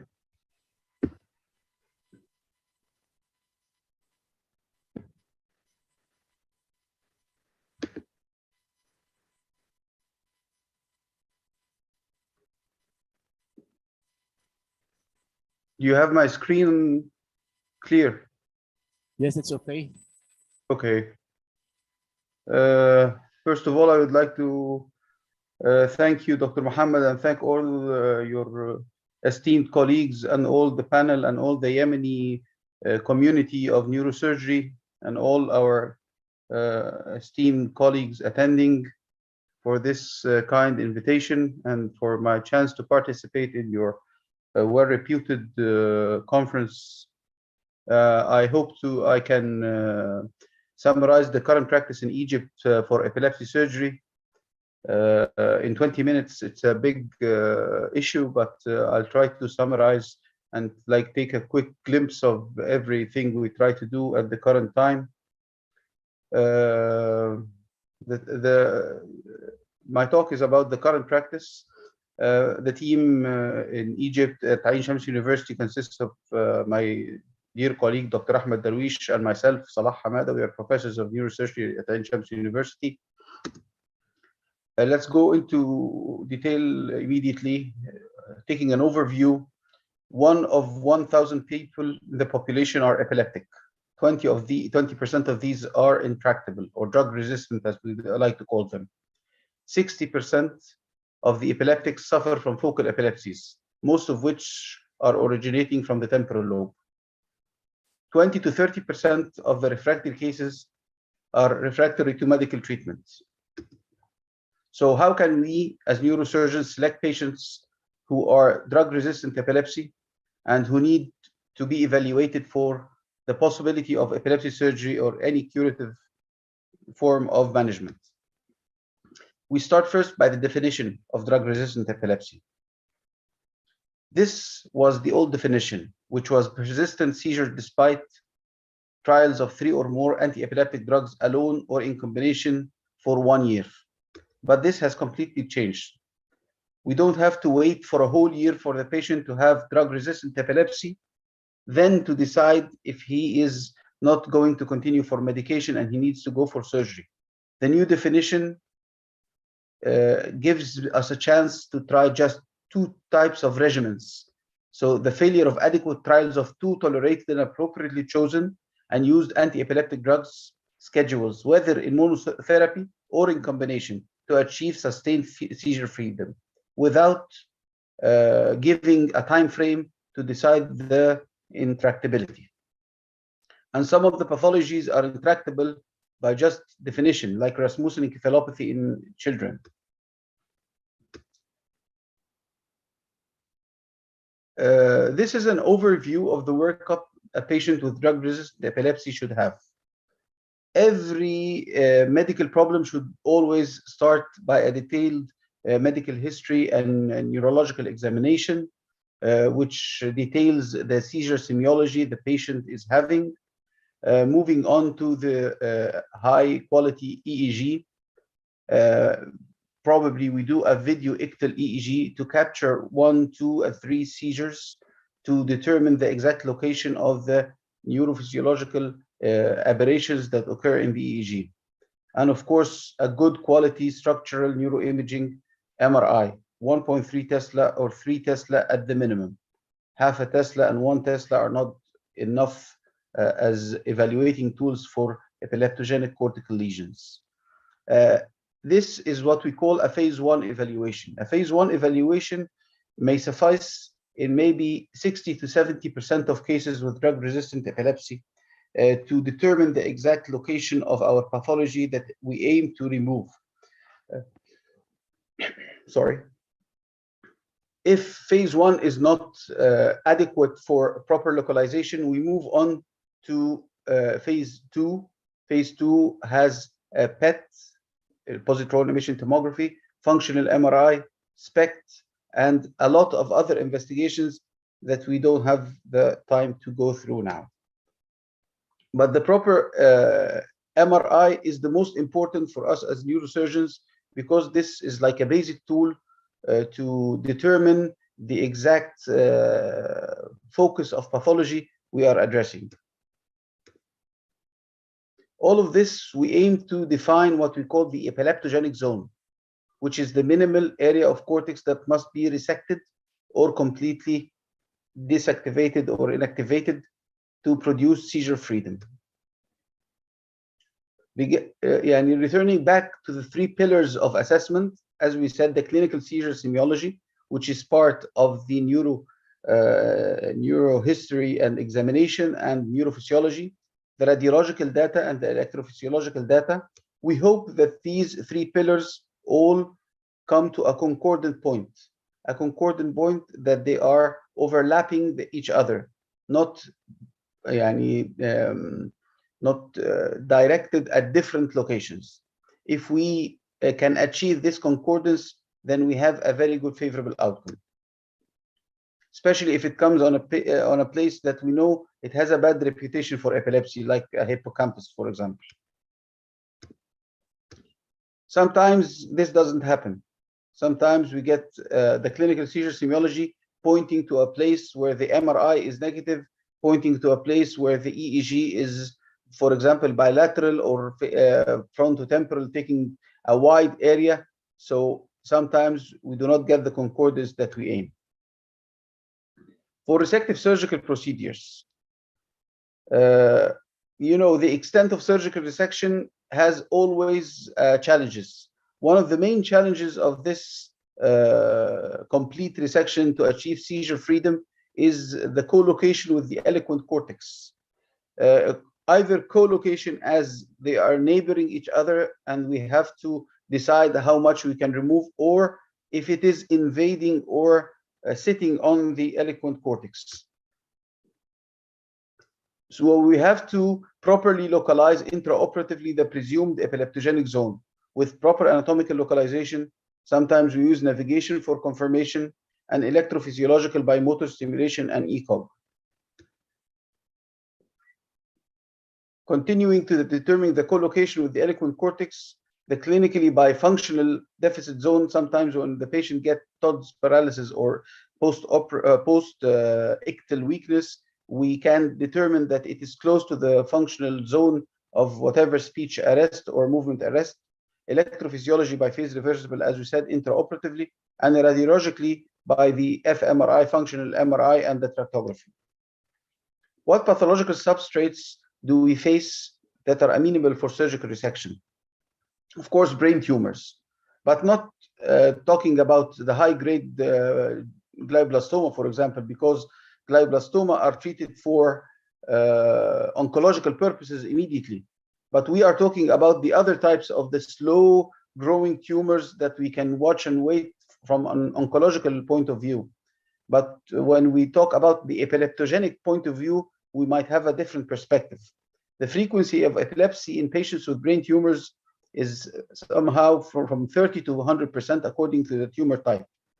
As you can see, this embryonic neuroepithelial tumor, DNET, ganglioglioma, low-grade astrocytomas, meningiomas, glioblastomas, as the pathology is a long-standing pathology and embedded within the cortex, it is more likely to be more epileptogenic than a lesion that has just been there for a couple of weeks.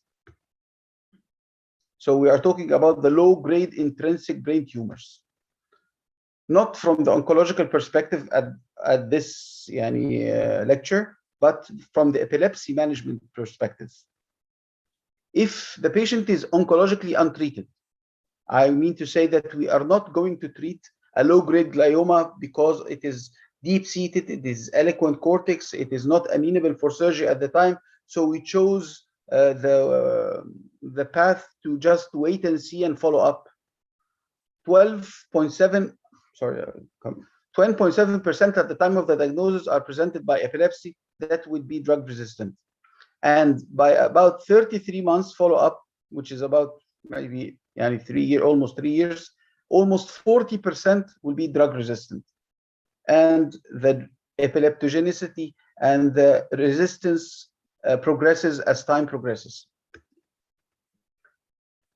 The term LEATS, low-grade epilepsy-associated tumors, was formulated by the WHO in 2016, impressing the relation between the low-grade tumors that are long-standing and about the epilepsy associated with it. The first entity is the DNET. DNET is now coming to be very common as a pathological substrate causing epilepsy. It is a cortical location. It is commonly found in the temporal lobe. It has maps, and it doesn't have a mass effect because it is a low-grade tumor with no surrounding edema. Sometimes we have pseudocysts, multicysts, and the contrast enhancement is relatively rare. It's about 12%. Ganglioma, it's another entity of LEATS, more liable for malignant transformation. It has more true cyst and enhancing nodule. Actually, at the neurosurgical level, maybe we don't need to differentiate at the time of surgery between the ganglioma and the DNETs. This is a histopathological diagnosis, and maybe it favors some prognosis and follow-up functions. But in both cases, we should take them both out when they are causing drug-resistant epilepsy. Low-grade gliomas, of course, as diffuse astrocytomas and oligodendrogliomas, both of them are causes of drug-resistant epilepsy. But the low-grade glioma, unlike the ganglioma and the DNET, are more to be found extratemporally. Focal frontal locations are the most common, and radio and chemotherapy in combination or alone may have some beneficial control for seizures.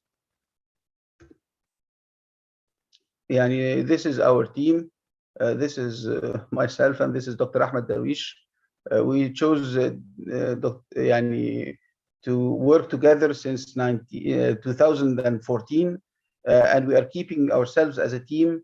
As we always say, it's better to have 4 hands, 4 eyes, 2 brains, 4 ears than to have just a single one of us.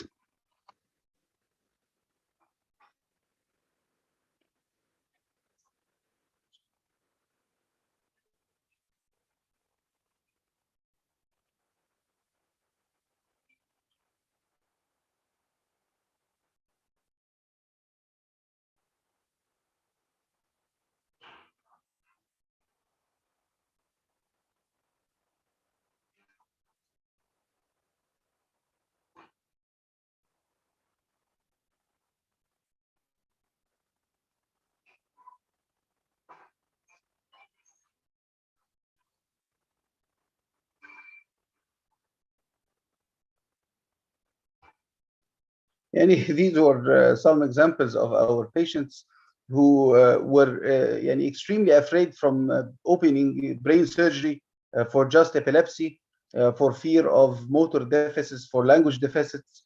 But thankfully, we can operate all these patients without causing any major added harm. The second entity, which is very important and rising in the current time, is the focal cortical dysplasia. The term was coined in 1971 by Taylor. Now we have different types of focal cortical dysplasia.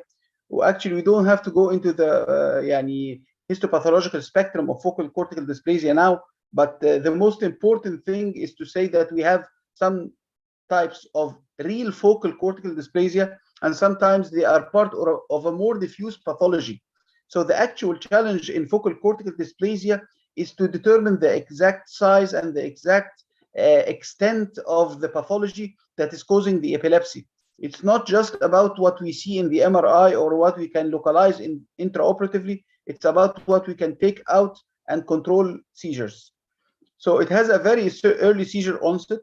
The majority of the cases begin in the first 3 years of life. No initial insults usually identified. Daily seizures in 70% of patients in the surgical series. They have daily seizures. Focal cortical dysplasia type 2 is the most common surgical type because it is the more well localized, well circumscribed type.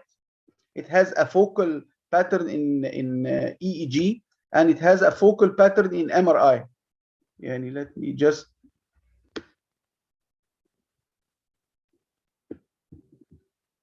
It is, I don't know if you see my arrow pointing to the focality of the dysplasia. This is a focal cortical dysplasia, and this is what we call a transmental sign. A transmental sign is like an extension between the cortical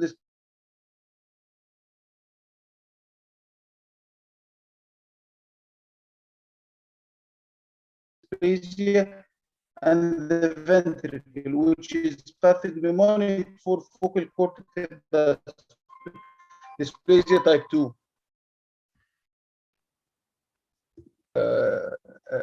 That pathology and in the area of the dysplasia, as you can see, it is just another form to localize and confirm the presence of the focal cortical dysplasia when sometimes it is not so evident on MRI. This is a case of focal cortical dysplasia as illustration.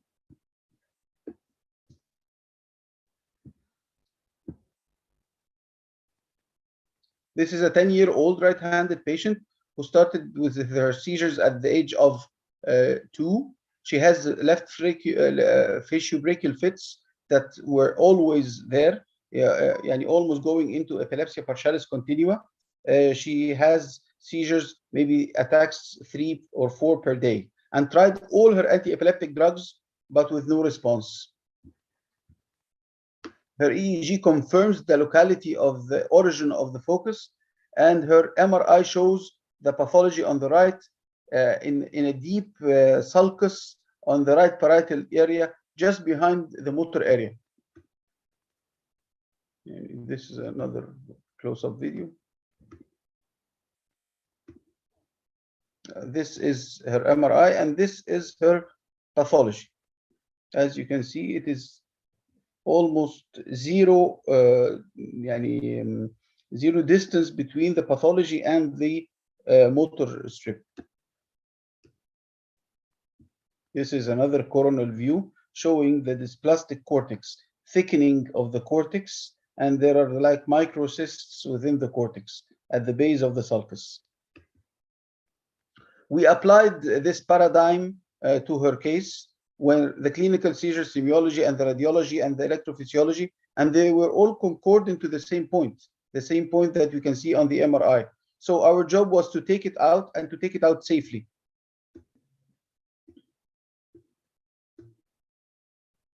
This were the steps of the surgery. We localized the area because in focal cortical dysplasia, the main challenge is it is not abnormal cortex by naked eye. So you cannot properly differentiate the area where you have the dysplasia. It's all looks the same. So you have to properly localize it. We start by anatomical localization, by the basic anatomical and the craniotopographic data.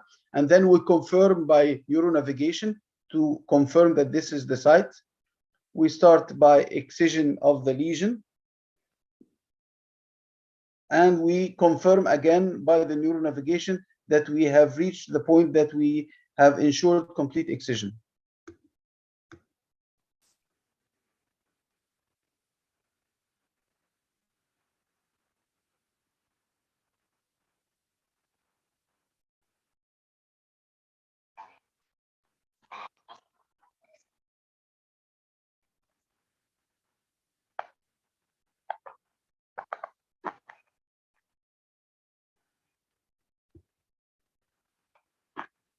This is 2 weeks post-operative.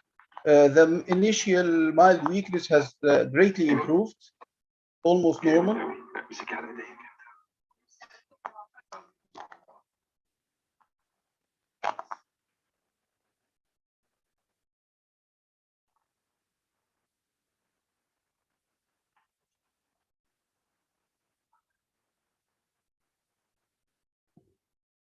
and 4 weeks post-operative, she was normal motor power, and she is phase-free now for maybe almost 5 years. So the take-home message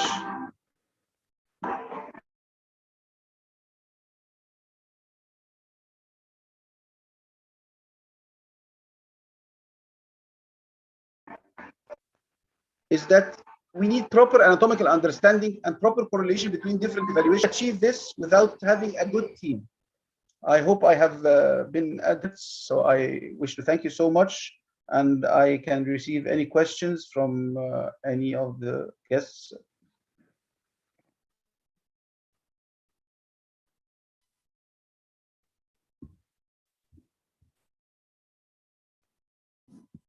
Thank you, Dr. Salah. Thank you for this interesting lecture. Now we open the discussion for the floor. If there is any questions.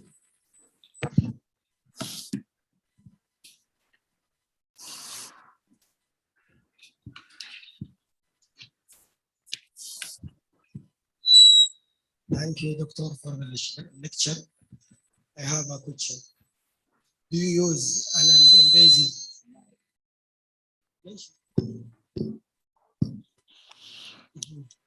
Do you use an invasive EEG pre and post-op? Invasive EEG until now is not available in Egypt. We wish to use it in some cases, yes, but for economical purposes and logistical purposes, until now it is not available. So we either use all the non-invasive evaluation tools, use operative, which is available. Sometimes we use intraoperative cortical stimulation. Sometimes we use awake craniotomy and cortical and subcortical stimulation, which are available, but having invasive recording and taking the patient to the epilepsy monitoring unit, until now we don't have this facility for economic purposes.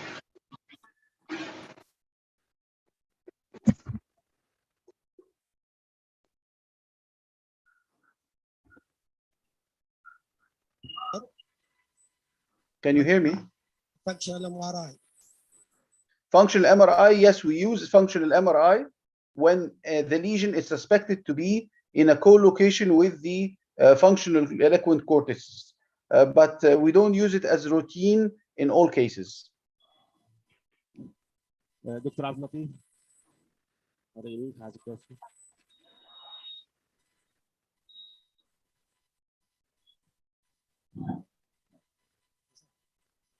Thank you, Dr. Sa, for this nice presentation. One question: how many cases post-operative epilepsy? Still with epilepsy post-operative? We have maybe about 20 to 30% of our cases who still have epilepsy. 20 to 30%. Some of, excuse me?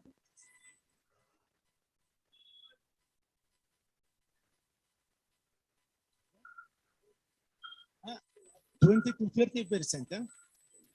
20 to 30% of our patients still have epilepsy after surgery. Sometimes because the focal cortical dysplasia, for example, what we see in the MRI is not the true extent of the pathology of the network of the epilepsy. This is one of the causes. The other cause was that the focal cortical dysplasia was extending into the functional motor area. So we chose to do like a subtotal resection to avoid having post-operative weakness. Some of these patients who had residual epilepsy, we planted like vagal nerve stimulation. Okay, and this cases of epilepsy, it is intractable epilepsy or Sorry, come on. Can you repeat the question, because the connection is not. Can you? These cases, they are intractable epilepsy or respond to anti-epileptic drugs? No, all of our cases that we operate upon are refractory to medical treatment, except cases with frank, easy, removable tumors and vascular malformations. For example, patients with cavernomas in the temporal lobe, we remove the cavernoma, to avoid having long-term medical treatment that might give them side effects. Tumors, of course, if the tumor is accessible and easily resectable, we remove the tumor to avoid the long-term medication effect. But if we have, for example, some sort of dysplasia that is medically controlled, hippocampal sclerosis that is medically controlled, we don't go to surgery for patients who are controlled quite well with medication. Okay, thank you, Doctor. Thank you, sir. Okay, thank you, Dr. Salah, for this acceptance of our to share on our conference. Thank you. Inshallah. Thank you, Dr. Muhammad. Thank you. Thank you. Please extend my deep thanks to everyone. Thank you.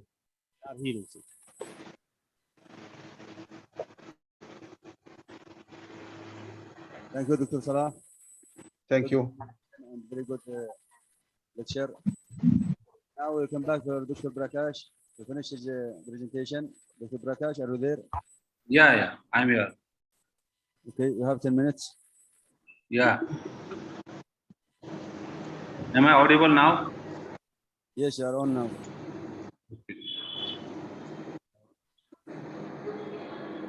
Okay, sorry for the interruption because of internet problem. So good afternoon again. Thank you, the organizing committee of YEMEN Neurosurgical Society, and especially my friend Dr. Ahmed for this opportunity. So there is no conflict of interest to be declared in the present presentation. So my topic of talk will be focused on these headings especially. One thing we must always remember in our developing career is that the expert at anything was once a beginner. So everyone is beginner. Nobody became a giant, or nobody become an expert by just doing a single surgery once. So it needs repetition. It is because a journey of millions miles starts with a single step. So this is my working station. This is the Nobel Medical College, which is situated in the eastern part of the Nepal, around within the 7-kilometer boundary border of India, in the eastern part. This is my operating theater with intraoperative MRI navigation system. This is the endoscopic system which I have, and this is a ultrasonic aspirator system. This is the O-arm for the spinal cases mainly, and this is intraoperative MRI door. We have a intraoperative outdoor method, and this is only the institute in Nepal with intraoperative MRI system. And he is my colleague, Dr. Pramod Chaudhary. Is in previous speaker, by the previous speaker, it was said that we needed 4 hands, 2 brain. So I'm happy with that. Going back to the history, short history of the skull-based surgery, the pioneers, people like Ischofors, Cushing, and Horst, they were the first to enter the cranial vault through transnasal approaches. And in 1941, Dendy performed the orbital tumor entering through the anterior cranial fossa. So this was the hallmark in the cranial surgery. And in 1954, these probes joined Smith and Williams and formed a landmark article. And in 1961, William House and John Biddle, they first formed the skull-based tumor team. You can jump directly to the surgery. So first, now after this, this in 1961, Jacobson and Suarez and the Nakagoma and his colleagues combined a team, and they were from the plastic surgery team. They created different types of flap so that they could cover this cranial defect. And we cannot forget the contribution by Shekhar and his colleague, Parkinson, Dolens, Almefti, Smith, and Professor Goel from India, who beautifully described the anatomy of cavernous sinus and its area, so that the understanding of this Pandora's box became more easy. So in Nepali, there is one saying which my audience cannot understand in Nepali language, but it is equivalent to the understanding that a boat without a sailor. So to sail a boat in a huge ocean, we need some expert sailors so that you can land up in a safe way. So in same way, I had my best sailors. It was my fortune to dive with these people to make me sail on the deep ocean of skull-based surgery. And so his Professor Mohanraj Sharma, who is the immediate past president of Nepalese Society of Neurosurgery, He is Professor Sushil Krishna Silpakar. He is Dr. Gopal Sirai. Here is Professor Joa Harnesniemi, with whom I had an opportunity to do a skull-based surgery and microvascular surgery. And he is Professor Win, who was a visiting professor at the Institute of Tirvan University Teaching Hospital, where I did my residency. And here is Dr. Ipsarian, with whom I am working till now. So coming to the introduction of the skull-based surgery, it is an approach either we do from underneath, behind, or by transcranially. The aim is to reach the area without destruction of neurovascular structures. So there are different approaches which I need not to explain because all the audience here are known to these approaches. I basically like to focus on the anterolateral skull base. It is because it provides adequate exposure to the lesion. It can address the lesions in all the three compartments, intracranial fossa, middle cranial fossa, and upper part of the posterior cranial fossa as well. And there is a beautiful article by Srivastav et al. From the AIMS group. They have told that this unlocking of frontotemporal fold helps in sagittal unlocking of the cranial brain, and then helps to enter the cranial fossa easily. So this frontotemporal dural fold unlocking and the extra dural ACP, this clinodectomy helps in providing the wide corridor. So it is an elegant procedure. So it should be learned by all. So this is the short view of this releasing of meningoorbital band and the this extradural clinodectomy. In this is a left-sided craniotomy where the sphenoid part of the bone has already been drilled, and this is the meningoorbital band here, which has been cut down, and this clinodectomy is in process. So I'm doing the extradural clinodectomy. So this is the part. So going to the next slide, I'll show the small case series of my personal experience over the last 2 years. In the series, there were 44 cases over the study period. Out of them, 23 comprised of vascular cases, and tumor comprised 18, and in spontaneous CSF leak from nose were 3. And the mean age of study population were 48, and the ranging from 25 to 76 years of age. And there was a female preponderance with 82%. And the most common clinical feature was headache, followed by the loss of consciousness. And the most common type of lesion, as said earlier, it was vascular lesion. And the most common diagnosis was spontaneous subarachnoid hemorrhage secondary to acromeningeal rupture. And the most common skull-based surgical approach applied was anterolateral skull base. And the average duration of hospital stay was 12, and the maximum duration of most of the patient, highest number of patients, they stayed were more than 35 days, which I have not included here. It is because we have a separate in-house neuro rehabilitation unit. So when we transfer the case from the our core neurosurgical team, we hand over the case to the rehab center. So I have not included the patient, those who stayed more than 25 days. So most common complication other than the electrolyte imbalance was hydrocephalus. And while comparing the complication with the other literature, the most common complication in the other literature was 13.4, whereas in our it was 2.4%, and other complication was meningoencephalocele about 4%. And the outcome was measured using the modified Rankin scale, and most of the patients had good outcome scale. And here I would like to show you the representative case of large suprasellar solid cystic mass.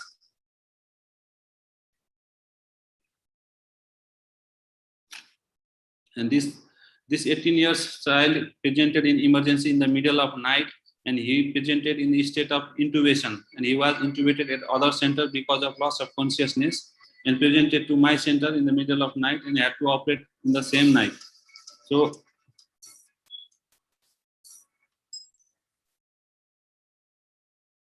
coming here, like cystic part has already been taken out, and the solid part was underneath the chiasma, So I had to take out very cautiously. All the vessels have been scrutinized, and at the end of the surgery, the basilar were seen, and all the tumors along with the cystic lesion has been taken out. And this was the post-operative scan of the same patient. And on follow-up, after 1 year, he presented with no deficits. So this is another case of large olfactory groove meningioma.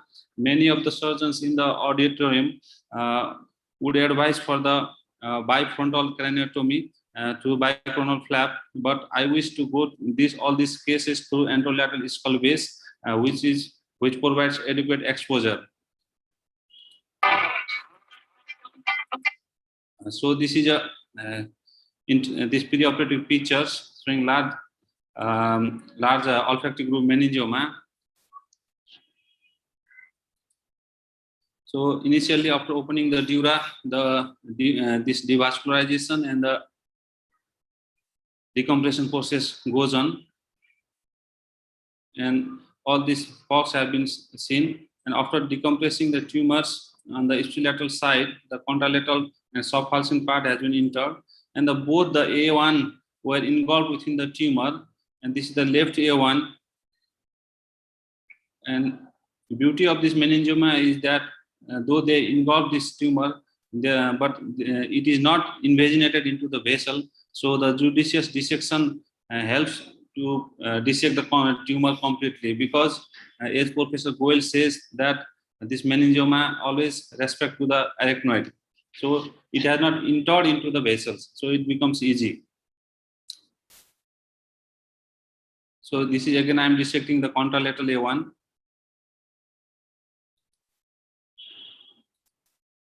So this is the post-operative picture of the same patient, and she doesn't have any lower limb paralysis. And video is taken with the consent of the patient. And so this is my operative team staff.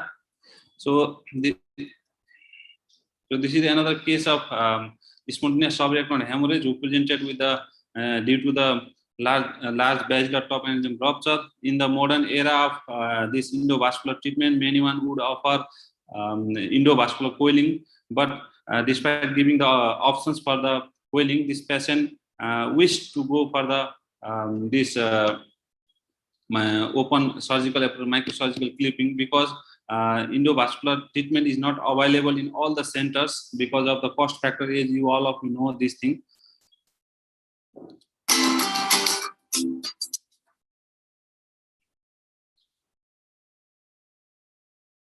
So this was the bleeding point. So we can appreciate the bleeders from this area. So as usual, I went through the transcranial, this temporal approach, and I had a control over the proximal basilar. And we see this.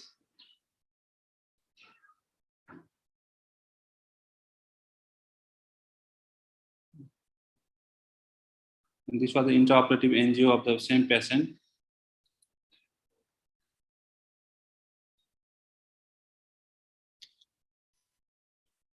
So this is another case of giant MCA aneurysm where modern endovascular treatment does suggest these things, endovascular coiling, but clipping is even better, and I still do not recommend coiling for these aneurysms of the anterior circulations.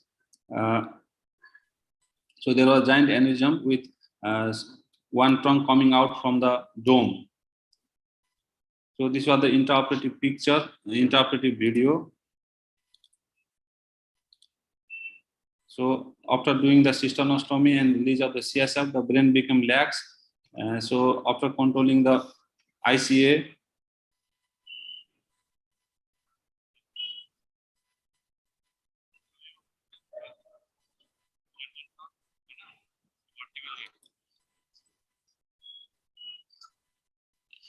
and the proximal, this is the A1, it is bifurcated, and the aneurysm is very near to the, just immediate distal to the bifurcation.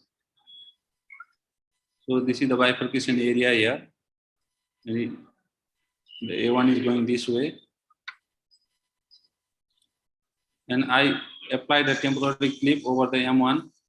And then there was a superior temporal artery and the superior trunk, and there was an inferior trunk. This is the inferior trunk. It is rounding. It was rounding through this way. There was a small pausing scene after this reconstruction of the clip. This is the superior trunk here.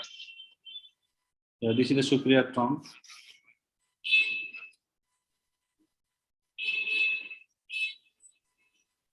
So after this, the full reconstruction of the aneurysm was complete, and there was good flow both superior in the superior and inferior trunk, which has been evidenced by the intraoperative ICG.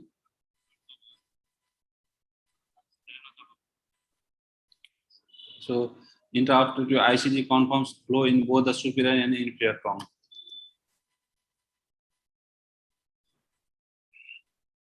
So this is another case of CP angle lesion, meningioma.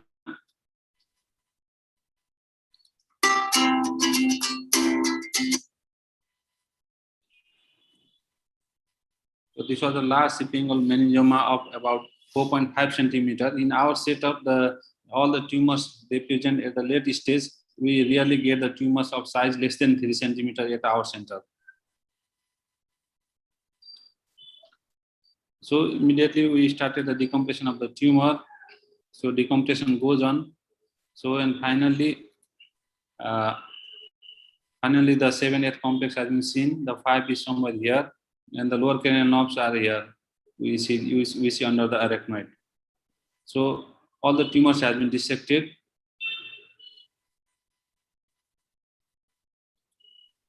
And using the knob system, we do the craniotomy usually.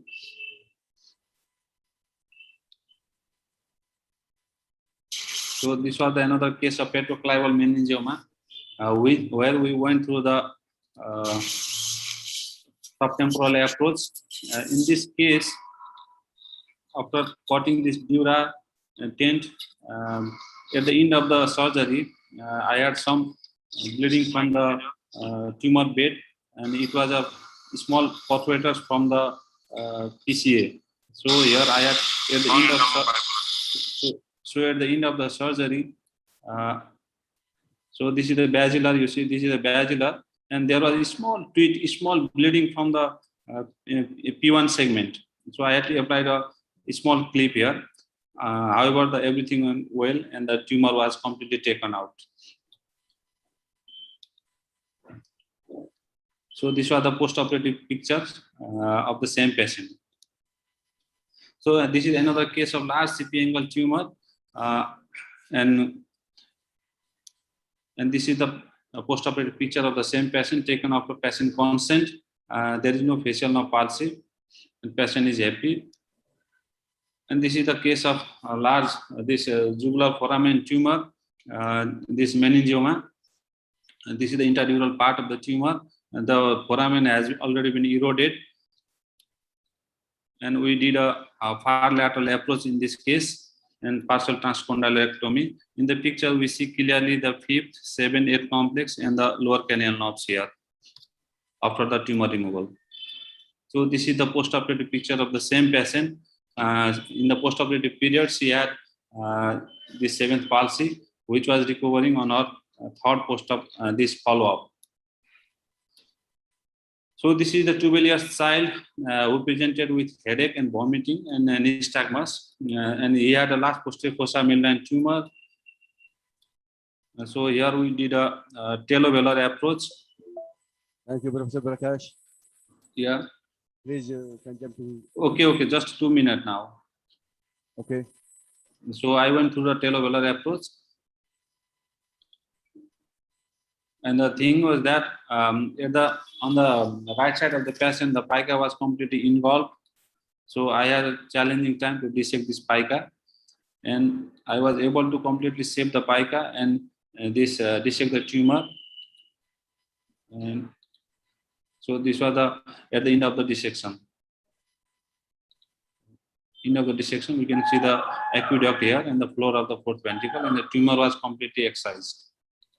So this was the on the post of second day. The child was able to walk by self and was able to drink the juice. So I would like to show on this pituitary. This is the case of spontaneous Csf Leak, which was repaired endoscopically.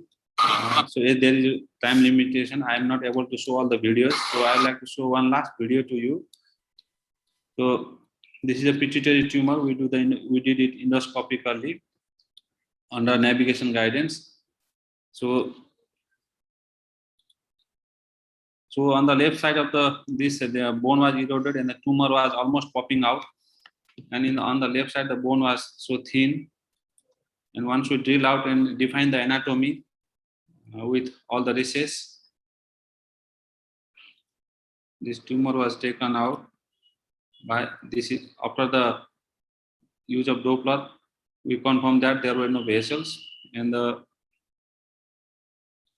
this tumor was shockable and completely near total excision of the tumor was done.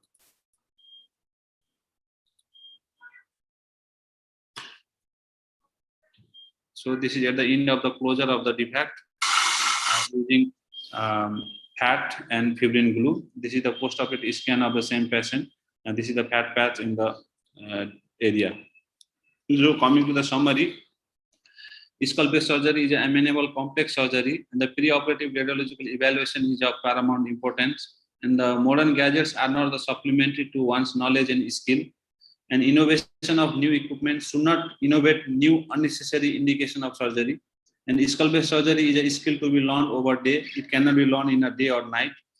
And be prepared to handle the complication, whatever beautiful surgery have been performed.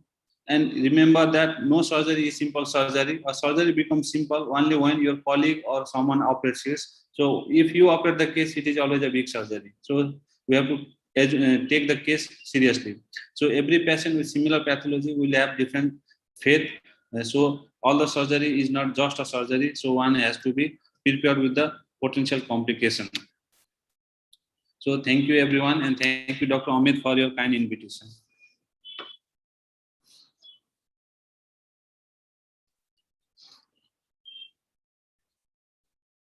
The next speaker is there, Dr. Abu Bakr Jamal. Doctor, are you there?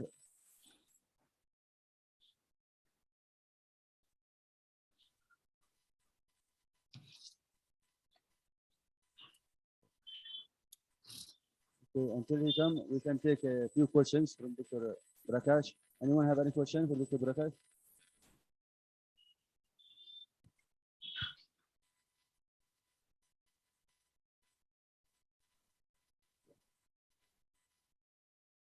Dr. Ayman have a question. Muhammad.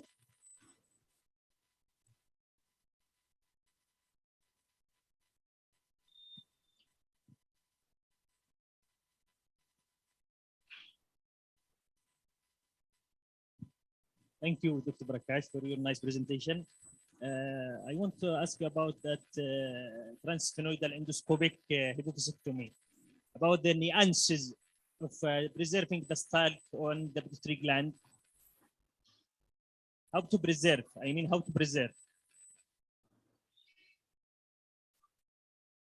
Sorry, I couldn't hear you clearly. Your strategy of preserving the stalk in endoscopic transsphenoidal. Oh yeah. Like while to preserve this stump and the other functional part, that we have to go, we have to dissect within the cavity. So we do not go outside of the cavity, dissect within the cavity. So if we do not breach these structures, then we will be on the safe side. And the reconstruction after the operation for the CSF leak, are you going with one flap or multiple flap? Are you going with cartilage? I mean, what is the reconstruction for endoscopic procedure for hypophyseectomy? Sorry. Reconstruction. Yeah, reconstruction. For reconstruction, we always follow like we do a 3 layers reconstruction with underlay technique. We put this fat harvested from the thigh along with the fascial lata and use a fibrin glue. And on top of that, again we have a hard flap. We always have a ENT colleague with us to reconstruct these defects. And my protocol is that we always put a lumbar drain for 5 days. Thank you. Thank you so much. Thank you very much. Thank you, Dr. Prakash. And it's great pleasure and honor for us to have you with us. Thank you, Dr. Amin. Now we'll have Dr. Abu Bakr Jamal. Dr. Abu Bakr, are you there?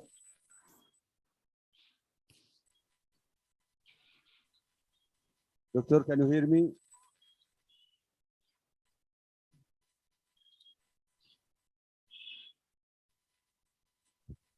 Yes, can you hear me? Yes, we can hear you now. Hello? Hello? Yes, Dr. Abu Bakr. Yes, I can. Yeah, I can hear you. I'm in the meeting now. Can you hear me? Yes, I hear you, but I can't see you.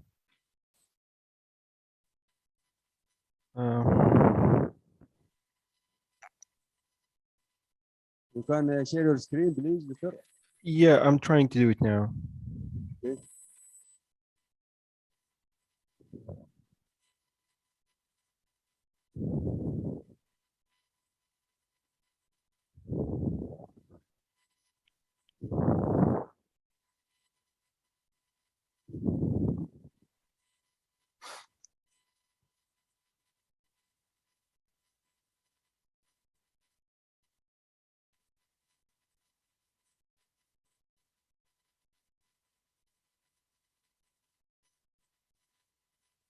Can you see my screen now? Yes, we can see it. Okay, great. Thank you.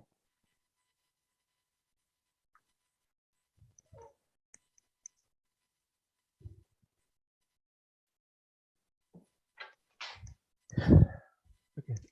Thank you for invitation, for inviting me for this nice meeting. I'm Abu Bakr Jamal. I'm a lecturer of neurosurgery in Ain Shams University in Cairo.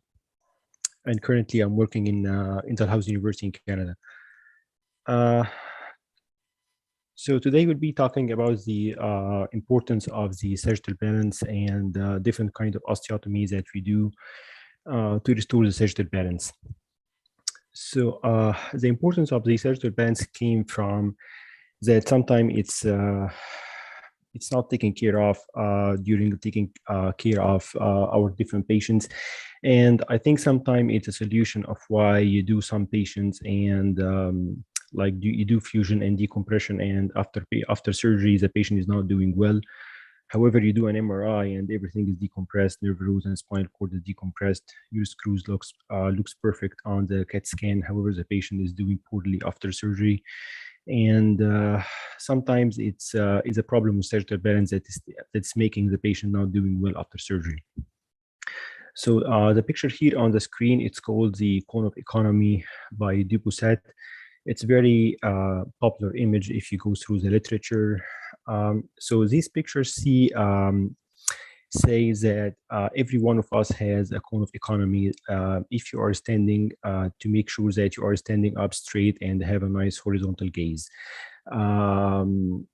What help you to have like this posture is to maintain the sagittal bands with the lumbar lordosis, thoracic kyphosis, cervical lordosis, and etc.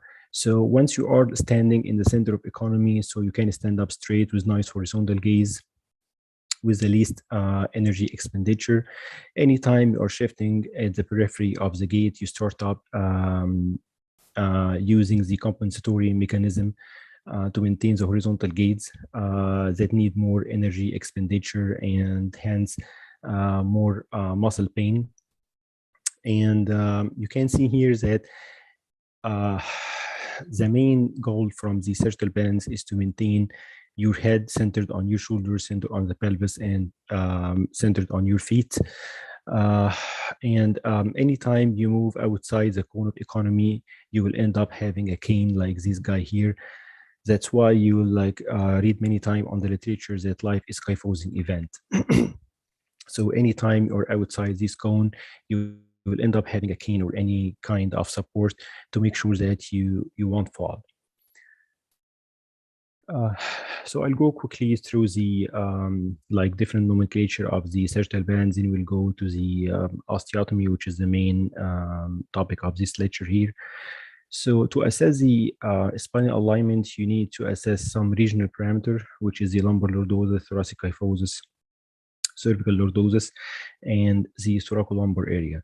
So the thoracolumbar area, we used to say that the thoracolumbar area is a straight segment. However, it differs from one person to another, as we'll see later.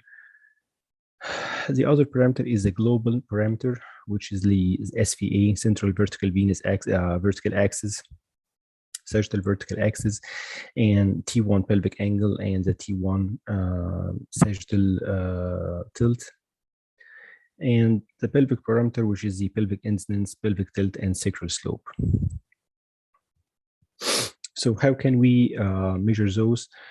So it's very important if you are doing any kind of fusion procedure, especially if you're doing like multiple level in an elderly guy, or if you're revising someone with previous fusion and present to you with adjacent segment disease, it's very important to get this kind of X-ray that we call the Scoliosis X-ray, or the 36-foot X-ray.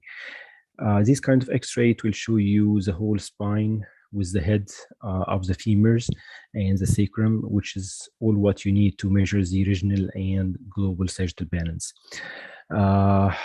So most of the time we start by measuring the regional parameters. So the lumbar lordosis, you measure it by measuring the Cobb angle from the upper end plate of the sacrum with the upper end plate of the L1. This lumbar lordosis, it has a fixed relation with the pelvic incidence, as we will measure later. Then you measure the thoracolumbar area from the upper end plate of the T10 to the lower end plate of the T2 of the L2. Then you measure the thoracic kyphosis from T4 or T5 to the upper end plate of T12. Then the cervical lordosis from the C2 to the C7. Then comes the pelvic parameters. So the pelvic parameter, first of all, you start with doing the pelvic incidence. The pelvic incidence, it's measured from a line coming from the center of the femur head to the midpoint of the end plate of the S1, with another line going perpendicular on the upper end plate of the S1. This parameter, actually, the pelvic incidence, it means how your sacrum is positioned in your pelvis. So if you do X-ray to like many people, you will find some people their sacrum is like vertical, and some people their sacrum are really horizontal. That's why if you have like sacrum which is really horizontal, it means that they have high pelvic incidence, which need high lumbar lordosis. If you have someone with sacrum which is vertical, it means that they have low pelvic incidence, and most of the times they will end up having very minimal lumbar lordosis. On the X-ray, you can measure it here here you can see the head of femur, and the other one is here. If they are not superimposed, you can get like the center of each femoral head, and you take a point in the middle to be your reference point. So here you get this point here as the center of the femur head, take it all the way to the middle of the sacral end plate and line perpendicular to this is the pelvic incidence. The pelvic incidence is something, it's a fixed parameter, it's a shape parameter. It doesn't change with however the pelvis is retro or anteverted.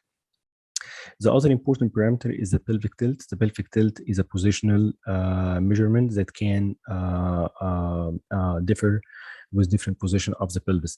It's measured from a line coming from the midpoint of the sacral end plate to the center of the femur head, and another vertical line like this. And here you can see it on the X-ray from the sacrum to the center of the femur head, and a perpendicular line. So this line is very important. The pelvic tilt is very important because it changes with different procedure. So if you have someone with flat back, you will find that this pelvic tilt will be high. And the pelvic tilt is very important to differentiate, to have you differentiate between someone with lumbar canal stenosis who is just bending his back over to open the space by unbuckling the ligament. In his case, his pelvic tilt will be normal. However, if you have someone with flat back, you will find that his pelvic tilt is high as a compensatory mechanism. The last one is a sacral slope, which is line. You draw a line parallel to the upper end of sacral end plate and a line horizontally. The famous equation that the pelvic incidence should equal the pelvic tilt and sacral slope. The other parameter that we measure, which is the global sagittal balance, to see how your patient is standing globally. The most important one is the SVA, the sagittal vertical axis, where you measure a line, you get a line from the center of C7 or maybe the C2 perpendicularly, and you measure how far it is from the posterior superior border of the sacrum. This distance here normally should be less than 5 centimeters. In the elderly people, because they have degeneration with some loss of lumbar lordosis, it could be like 6 or 7 or 8 centimeters, but normally it should be less than 5 centimeters. The other one is the T1 pelvic angle, which is the same line coming from the T1 perpendicular on the floor, and another line going to the upper end of the sacrum. T1 pelvic angle, it starts to be more popular than the SVA, as it doesn't take into account any sort of hip contracture or anteversion or retroversion of the spine, of the pelvis, I mean. The other one is the T1 tilt, which is line coming from center of the T1 to the head of the femur, and another line perpendicular to it. I'm sorry, so regarding the T1 pelvic angle, it should be less than 10 degrees. Anytime this T1 pelvic angle more than 20 degrees, it's related to poor outcome and pain.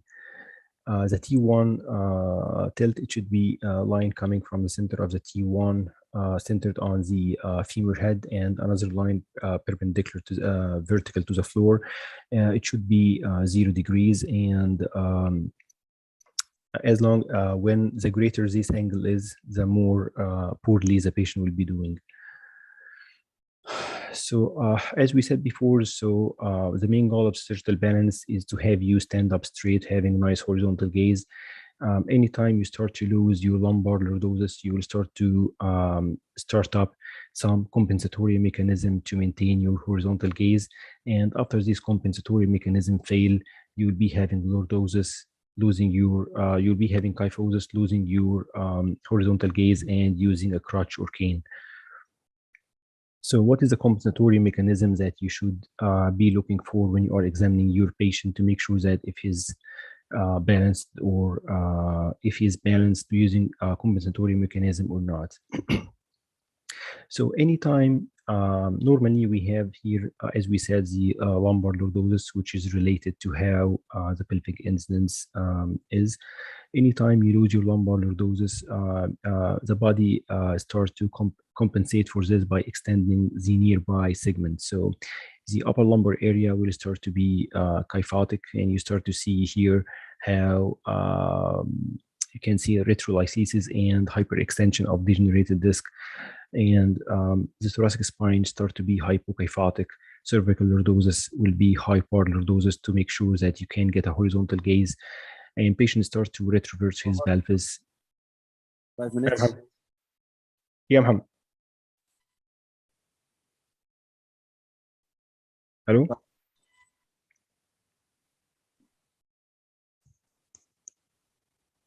Hello? You still have 5 minutes, Victor. 5 minutes? Yes. Okay, so let me go quickly to the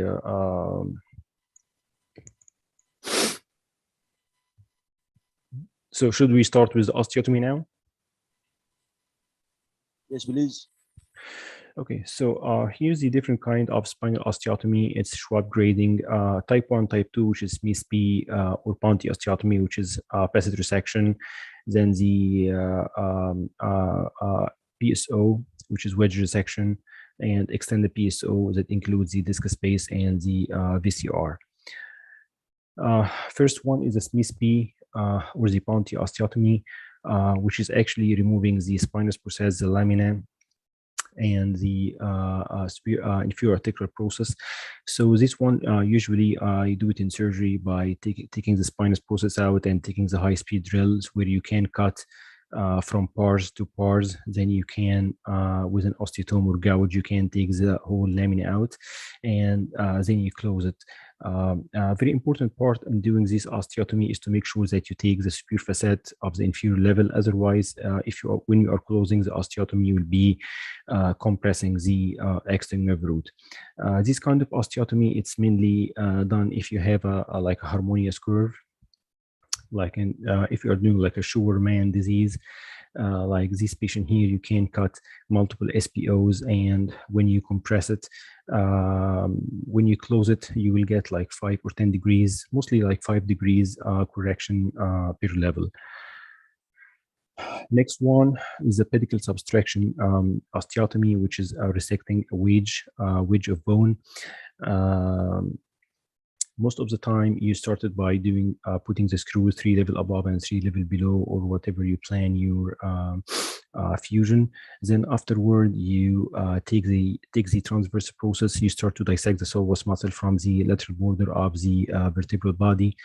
Then you take the pedicle down with a Lexel or with a burr. Afterward, you start to cut your wedge shape osteotomy. After you do this, it's very important to take the lateral part of the vertebral body, otherwise you won't be able to close it. Also, you need to take the posterior cortex of the vertebral body before you close the osteotomy with like down pushing curette. Then you close the osteotomy as you see here, and you can restore the lordosis. So this patient here, she's 62-year-old female patient that had L3 to S1 fusion, and she presented to us with adjacent segment disease, cord compression. And it's nice example that if you just see, get an X-ray of the lumbar spine, you'll be losing how sagittally she is malaligned, and you can just extend the fusion like 2 level above, and she will fail afterward because you didn't correct her sagittal balance. In this patient here, when she came up like 5 p.m. in the evening, so we just did the decompression and put the screws, and we get her back to surgery after 2 days to correct our her sagittal balance. So you can see here before surgery how her pelvic tilt is 32, which is very high for her. She has lumbar lordosis of 6, which should be like 40, and her SVA is like almost 20 centimeters. That should be much less than this. In her case, we did an L3 PSO, and we did a T10 to pelvis fusion, and you can see here how we close the osteotomy with a different rods that we call a satellite rod. Then we contour our the other rod from the pelvis to the T10 above it.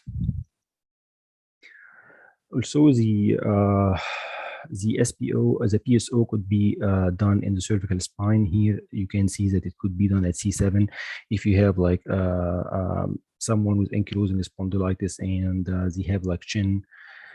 This patient here I did during fellowship. He has a ankylosing spondylitis with shin on chest deformity. We did a C7 PSO. After we did the PSO, we unlocked the Mayfield here, and we get his head back to close the osteotomy and correct his cervical kyphosis. The other one with the extended PSO is a 56-year-old male patient presented to us with this compression fracture and kyphosis here. So we did for him an extended PSO where we resect a wedge from the vertebral body with a disc. So you can see here that the spinal cord, there's the nerve root here, And this site, here is the site of the osteotomy we did during surgery. And in this kind of procedure, it's very important to have a temporary rod on the other side. Otherwise, the spine can subluxate during surgery. And here we insert our pyramesh with the BMP inside, and here you can see how we could restore surgery the lordosis during surgery.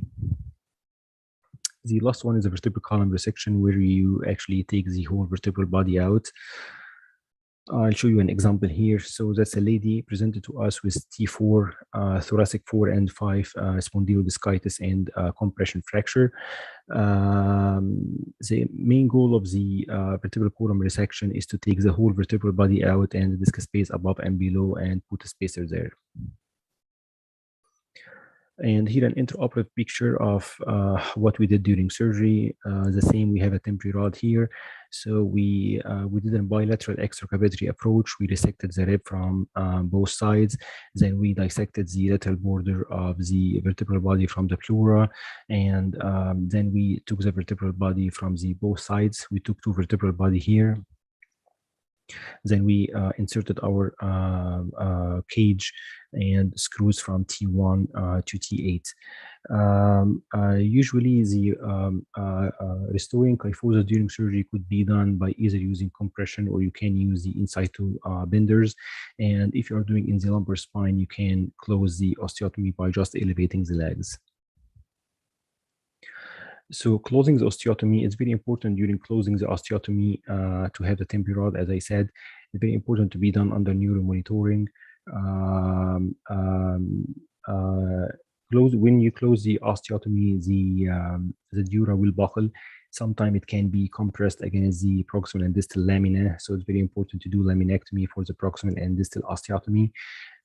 When you do the pedicles abstraction osteotomy, so actually you're taking a pedicle out and you are creating a new foramen, new megaforamen that will be hosting two nerve roots. It's very important to check that no nerve root is being pinched with any remnant of the bone. Also, you need to resect any adhesion if you are doing like redo cases. Otherwise, this adhesion can be compressing on your nerve root and spinal cord when you are closing the osteotomy.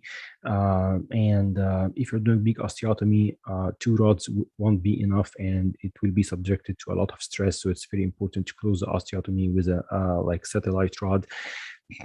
And on the other side, you can do an accessory rod across the osteotomy or across the sacropelvic lumbar sacral area where mostly the rod break.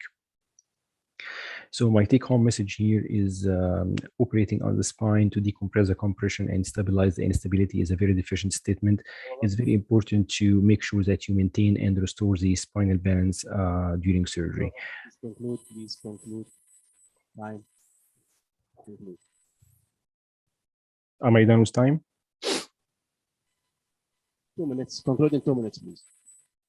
Okay, so my last point here is to make sure that if you're doing anytime you're doing any lumbar surgery like lumbar fusion, doing 2 or 3 level like 1 or 2 level TLIF, having your patient on Wilson frame like this, it's not the appropriate position, you know, because you're trying to fuse him in lordotic position, and if you put him on the Wilson frame, it's a kyphotic position and you'd be fusing your patient in a flat back actually. So it's very important to make sure that if you're doing any lumbar surgery, to make sure that your patient will be fused in a lordotic position. The best table for this is the Jackson frame, where you can see like here is the like chest pad, here's the hip pad, and your patient between the chest pad and hip pad, he will be having nice lumbar lordosis.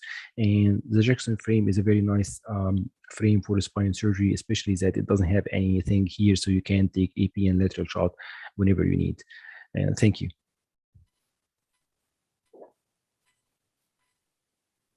Thank you very much, Dr. Bak. We know you are in Canada and time now is not suitable for you, but we are most thankful for you for this valuable lecture, and hope you'll join us in the next conference, inshallah. Yeah, inshallah, Muhammad. Thank you very much for inviting me, Muhammad, for this meeting, and yeah, I'm looking forward to sharing your next meeting.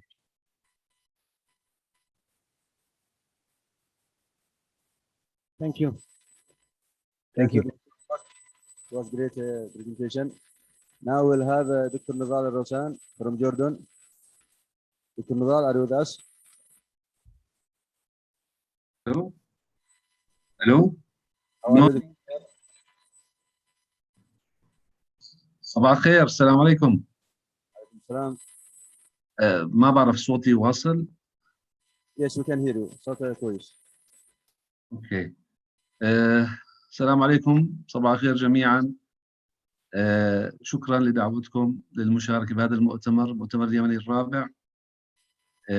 بصراحة اليوم الموضوع يوم يعني نوعا ما قد يبدو simple، لكن actually it's not a matter of how. It's also we have to take in consideration the matter of when to judge on the patient, when to film him, when to operate on him, what are our parameters, what can change our decisions. From there, and actually I wanted to have a simple topic, but I think it has a certain dimension. To start with, the lumbar spine actually is an engineering marvel. It is very unique. It holds us upright. It permits us to move in all directions. Sir, can you switch to presentation mode? Because we don't see any slides. We see your face. Presentation. I think I am in. Can you share your screen, Professor? Yes. Now? We see you, but we can't see your screen. You don't see the screen? No. Okay, again. I try. I'm trying, but still. No.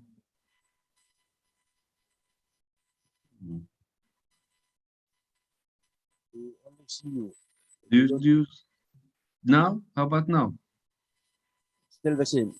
Still the same. Okay. Do you have any recommendations? I'm trying here, but I'm not. It's on the lower bar on the left side. There should be share screen somewhere in these menus. Yeah. Okay. Still,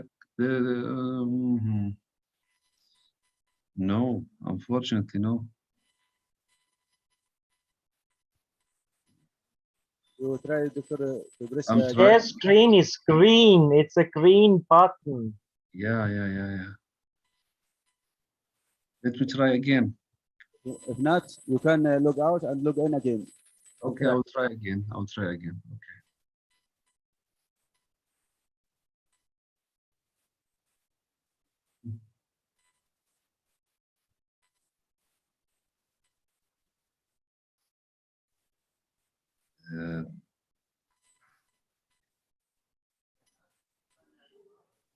Okay, if it doesn't work, then one way of fixing this is actually logging out from Zoom and going back in again.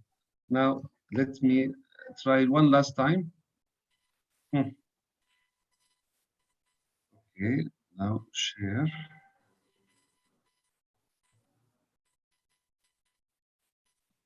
How about now? We only see your now? It's good. Now it's good. Now it's good. Okay. That's good. Okay. Now you see me. Yes, and if you switch to presentation mode of this PowerPoint, it will cover the whole screen. Now it's good. It's excellent, yes. Excellent. Okay. Thank you. So when I was talking about the timing of surgery, since it's let's go from the beginning, sorry. Now the spine is very mobile dynamic structure, so it's very significant.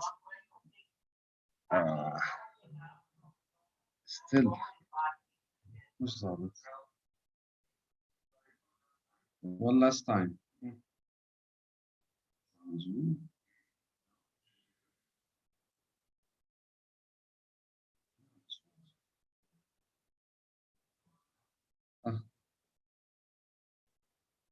Here.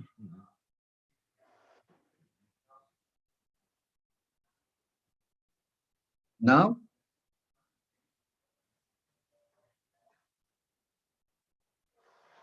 screen now. Yes, good. You can try presentation mode. Now? Excellent. Okay, thank you. Thank you. Okay. We were talking about the spine and the dynamic complexity of the spine and the mobility of the spine, how it's a structure that's so marvelous and that we have to protect and save all the time. Though there are changes that are physiologically happening in our spine with our age. That's what we call the aging process. And there's another process, that's a disease. So we have to discriminate between the two processes. The aging is one thing and the disease is one thing. So for just an example, if you take 67 patients, they've done it before, 67 asymptomatic patients, and they have done MRIs for all of them. Those with the age groups around 20 to 39, 34% of them, they had degenerative changes. Those with up to 59, 40 to 59, they had almost 60% degenerative changes. And between 60 and 80, they had 93%. So just imagine that all of us will have these changes that are physiological. So we have to discriminate between the disease and the aging and the physiological changes that will happen to all of us. This will play a role when we decide to just simply to film the patient. So if you just have a look here at this grading system, the Firman grading system, you can start with a normal disc at the far left, and you end up on a degenerated disc on the far right. But all this is actually physiological. So we don't decide it just on MRIs, and we have to decide on clinical picture. So that's important. Now, a second thing, as I told you before, what I was thinking about is when, not how. How is easy. All of us can do it. Most of us do things in separate ways, but the same outcome. It's how, it's when. So if we take one parameter at a time, let's start with pain. Let's start with sciatica. Now, the sciatica in our lifetime incidence, most of us, between 30 to 40% of the population will suffer from sciatic pain.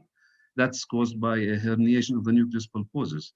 And this is the most common symptom to start with for a disc degenerative changes. Although 13 to 40% is quite a big percentage, but it's only 10% of us population will end up in surgery. So it's not every patient will need the surgery. So, and this is the most important thing. There is a chemical reaction.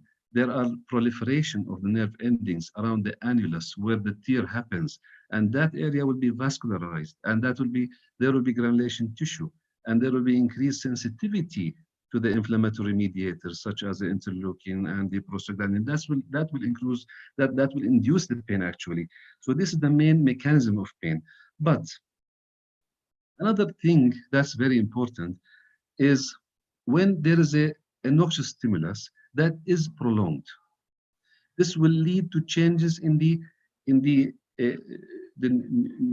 neural structure itself, because after long-standing noxious stimulation of the nucleus pulposus, there will be sensitization in the neurons in the dorsal horn of the spinal cords. And this will end up all the way up to the thalamus through the somatosensory pathway, and that will increase the activity, the spontaneous activity in the thalamus. So eventually we feel the pain in our brain. So after long-standing pain, that means this is the neuropathic pain that will be printed in our brain. So that's why when do we decide to do surgery if we rely just on the first parameter? That's the pain, that's the sciatica. So I try to do my best and go deeper and deeper. You will never find an agreement on when to do the surgery according to pain, I'm saying, and when you do not do the surgery, to go on conservative. So it is very important maybe to have a small guideline just to show you, although you will never be sure, you will never be able to say, I know it. No, nobody will know this, I think. So what is the critical time period for this surgery? Now, one nice study, actually, this is a very nice study. They have screened the literature starting from 1975 afterwards, and they used keywords, the discectomy, microdiscectomy, lumbar spine, time factor, and so. What you see in the midline, if you use only the discectomy alone, microdiscectomy, you will find 4,800 something article. And when you just write lumbar spine, you get 36,000 plus. And when you do a time factor, you get 2,716,000 plus. But if you add them up, that means 1, 2, and 3, it goes down to 633 articles published since then. And if you limit them to the English language, it goes down to 5 to 4. So you can see the 2 million goes down to 500. See how the thing is. The same if you go to the M-based search results. It's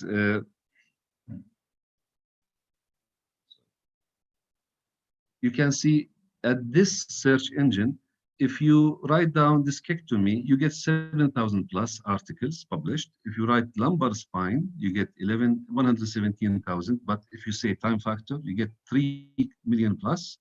Add them up, it's down to 899. And if you limit them to English, that's 700, around 700 articles. Now, what about the PubMed?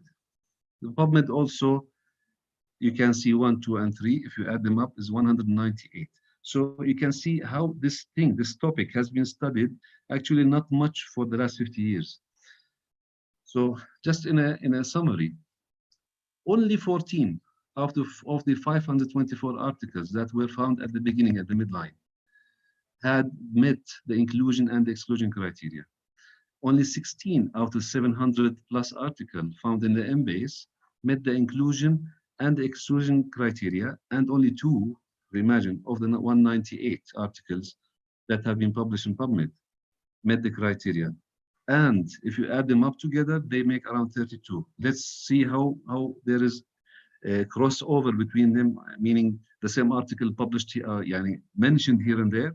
So if you filter them, they go down to 21. Only 21 articles had the final result categorized.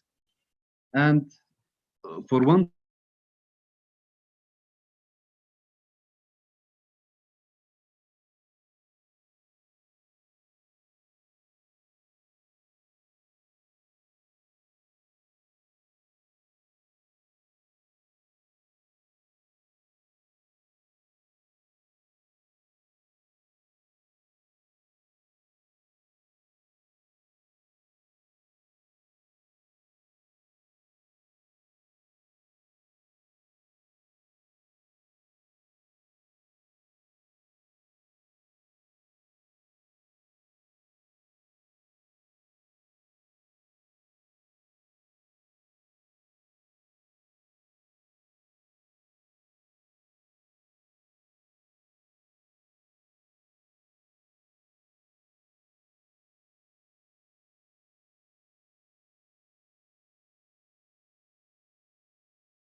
a few minutes.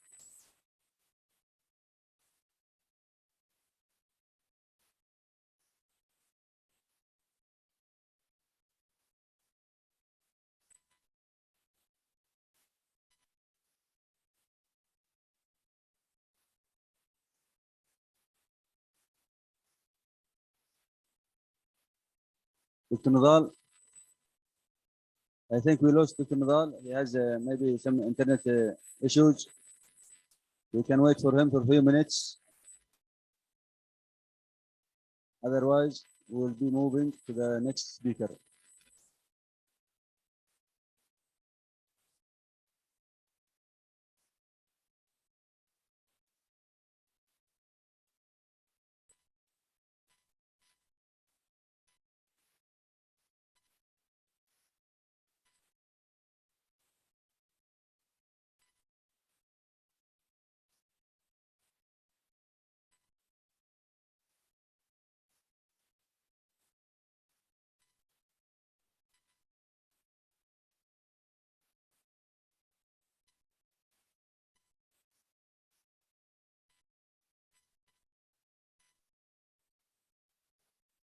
دكتور نضال.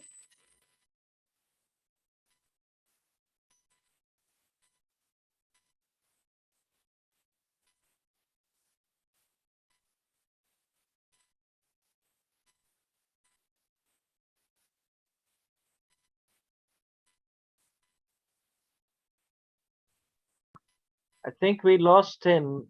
You want to move on to the next speaker until we find him again? We will wait for 1 or 2 minutes. If not, we will move to the next speaker.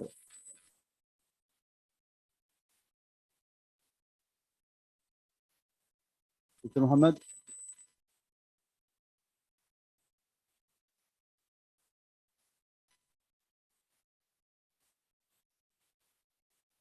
Okay, we will move to the next speaker, Dr. Muhammad Al-Khayjani, consultant neurosurgeon.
Dr.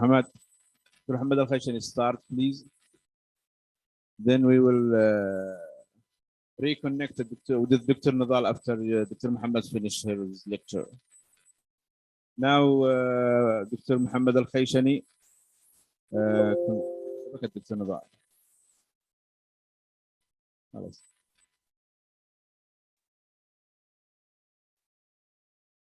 Dr. Muhammad, you can start.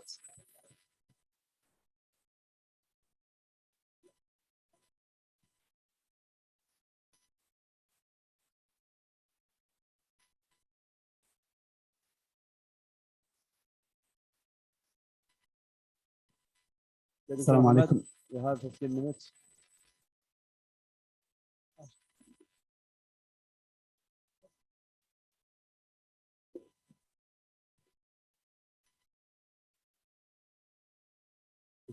طبعا my study was about the short-term outcomes after lumbar interbody fusion. If you concentrate to this MRI slide, you have here 4, 5, and 5S1. Dr. Muhammad, See, the decision here will be. See to the screen. Everything clear. Watch to the screen. See the screen. شوف الكمبيوتر يعني لما تحاضر شوف الكمبيوتر عشان المحاضرين الخارجيين يشوفوك. Now everything is okay.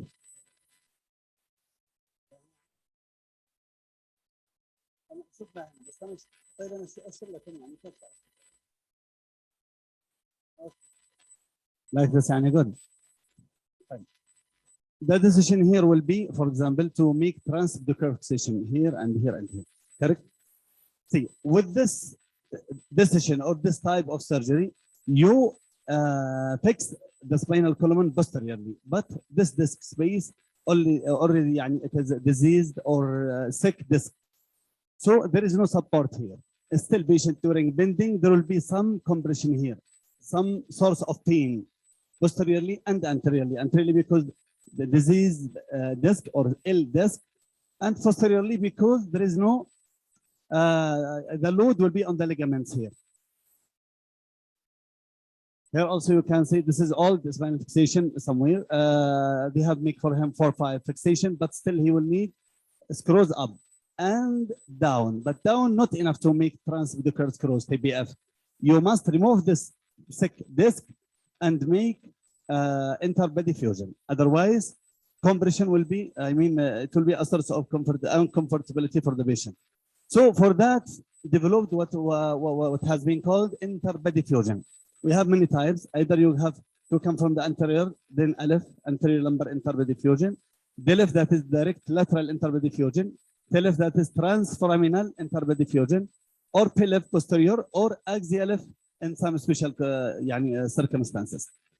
Okay, so with Pelef, first this procedure or technique developed by Dr. Klauert around maybe 70 years ago.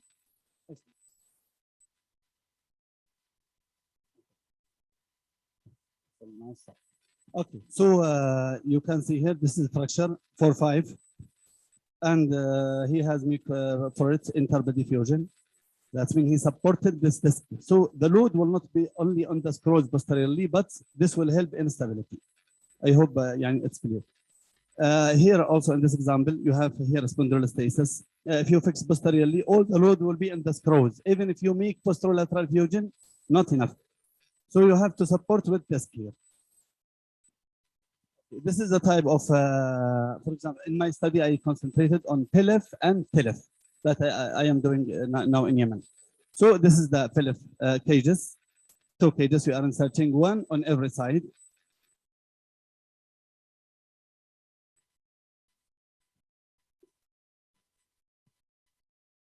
نرحب معالي وزير الصحة الدكتور طه متوكل. So this is the cages. This is the way in which we are inserting the discs. The cages, 1 from here, 1 from here. You should take care of the near throat up and down. Okay, this is one of my cases. This patient has degenerated discs for 3, 4, 4, 5, but also he have severely degenerated 5S1 with narrowing. So this is what I have done for this patient. I fixed him with 8 screws. You can see the disc here. Here in the AB view, it is 1 here, 1 here. This is Pelef, and this is the picture. The second approach is Telef. That is, you are putting 1 cage, banana sheet from one side. You are inserting it to the other side. It will go to the other side. This is the shape of the banana sheet cages, available in Yemen now also. This is the way we are inserting. You can see here the screwdriver. I mean the cages driver, and you are inserting. With time you are releasing and compressing, so it will take its place. This is the photo after OT. And this is one of my cases. You can see here, this disc 5S1 is degenerated and dehydrated, but still with good distance. While here it is already degenerated, but severely affected. So what I have done for him, I inserted 1 cage that is Telef here.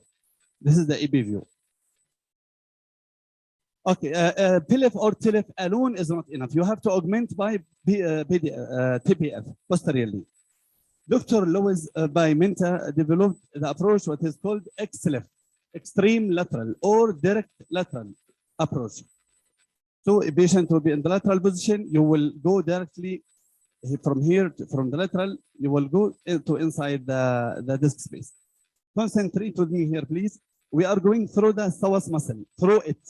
So we are coming to the maximum lateral, I mean, XLF, extreme lateral or direct lateral.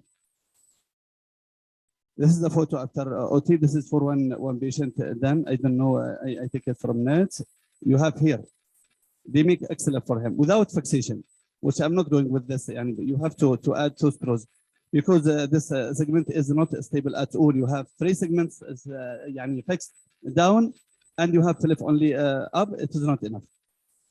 Okay, there is what's called LILIF or OLIF. OLIF is oblique lateral interbody fusion. That means you are going in this position. Patient will be not pure lateral. He will be something between the supine and lateral. And you will go like this. See, we are going from a little bit anterior trajectory. That means between anterior to the psoas muscle, anterior to this. LILIF or XLF or DILIF, you are going through the psoas muscle. But in OLIF, you are going anterior to it. This is the way. Okay, so also see, this is spondylolisthesis, so they fix it by this way with the TPF.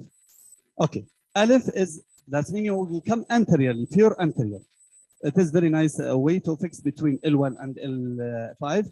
Sometimes if you are fixing between L1 and L2, you have to retract 12 rib, or you go from the distance between 12 rib and elephant rib, or you are removing the 12 rib totally. This is the way you are removing all tissues through the peritoneal approach, and you are fixing like that. You have two choices. Either you put interbody fusion here and fix by screws separately, or there is some cages that have the screw in itself. See, you can concentrate here. This is the cage, distance from here to here, and screws inside the cage itself. So you don't have to make okay. What about if you have some problem in L5 S1 while the iliac crest is covering you? You can't reach that place. Developed what is called axial lift. Axial lift, you will come from down by special technique, very complicated, sophisticated technique, which is not the target now. Okay, so this is a summary for the types. Pelvic, either through the foramen, you are calling pelvic, laterally through the psoas muscle. Sorry, you are calling X-lift or L-lift or D-lift, or you are coming anterior to the psoas muscle O-lift, or anteriorly pure, that is Aleph. So the question, which is better, to make discectomy and TBF alone, or to make interbody fusion? My study was to answer on this question. My study is limited within short time. This technique new here in Yemen, but alhamdulillah, we started to make something yani. So my object was to compare the outcome, the short-term outcome. As regard, I take for subject. A study has been done in Modern Azhar Hospital from September 2021 to February 2022. Okay, number of cases, it was 25 cases in interbody fusion. Corresponding to it, I take 35 patients of my usual cases, that is TBF and discectomy alone. I try to make, for example, sex distribution and age distribution and body mass index and the level of disc degeneration to be same. I mean, for the result to be more accurate or more wise. Yani.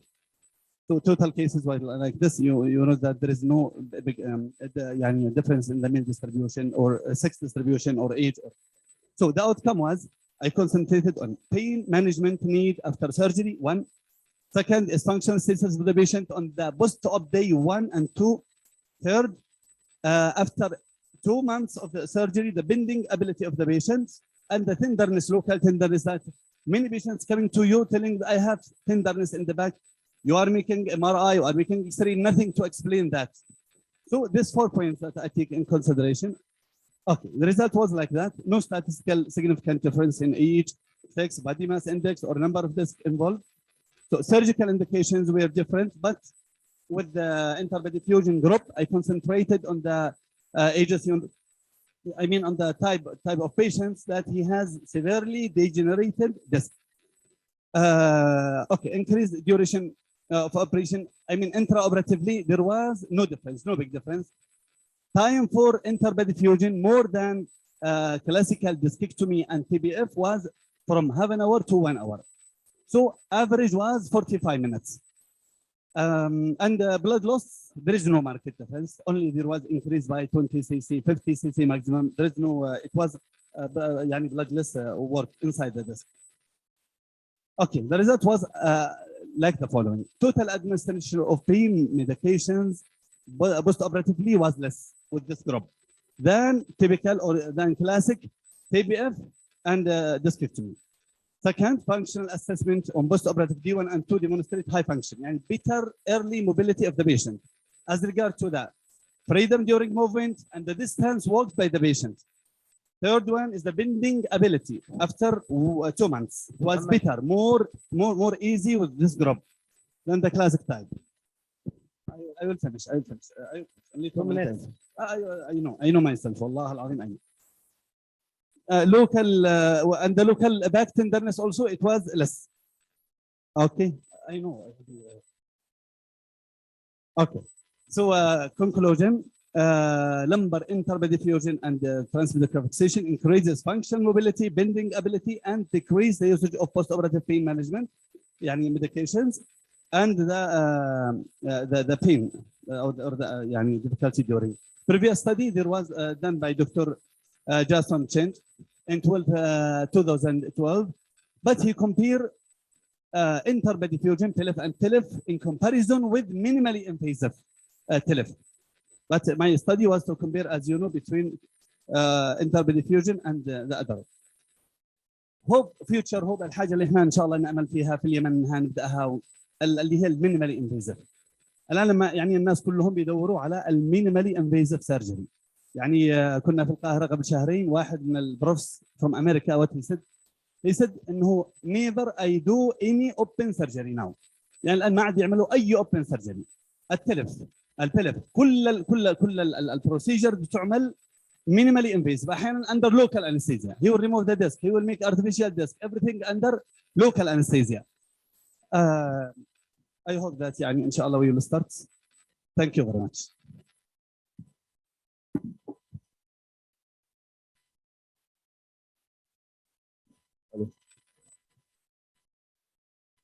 Thanks, Dr. Muhammad, for this nice presentation. Now we will reconnect again to Dr. Nidal. ونرحب بمعالي وزير الصحة الأستاذ الدكتور طه متوكل. شكرا دكتور محمد. Dr. Nidal, are you ready? Hello. Unmute your device. Dr. Nidal, you hear me? هيك أفضل؟ تمام. تمام. Hello. Start again. Hello. Yes, we hear you. سامعني؟ Yes. Okay. هذا عندك.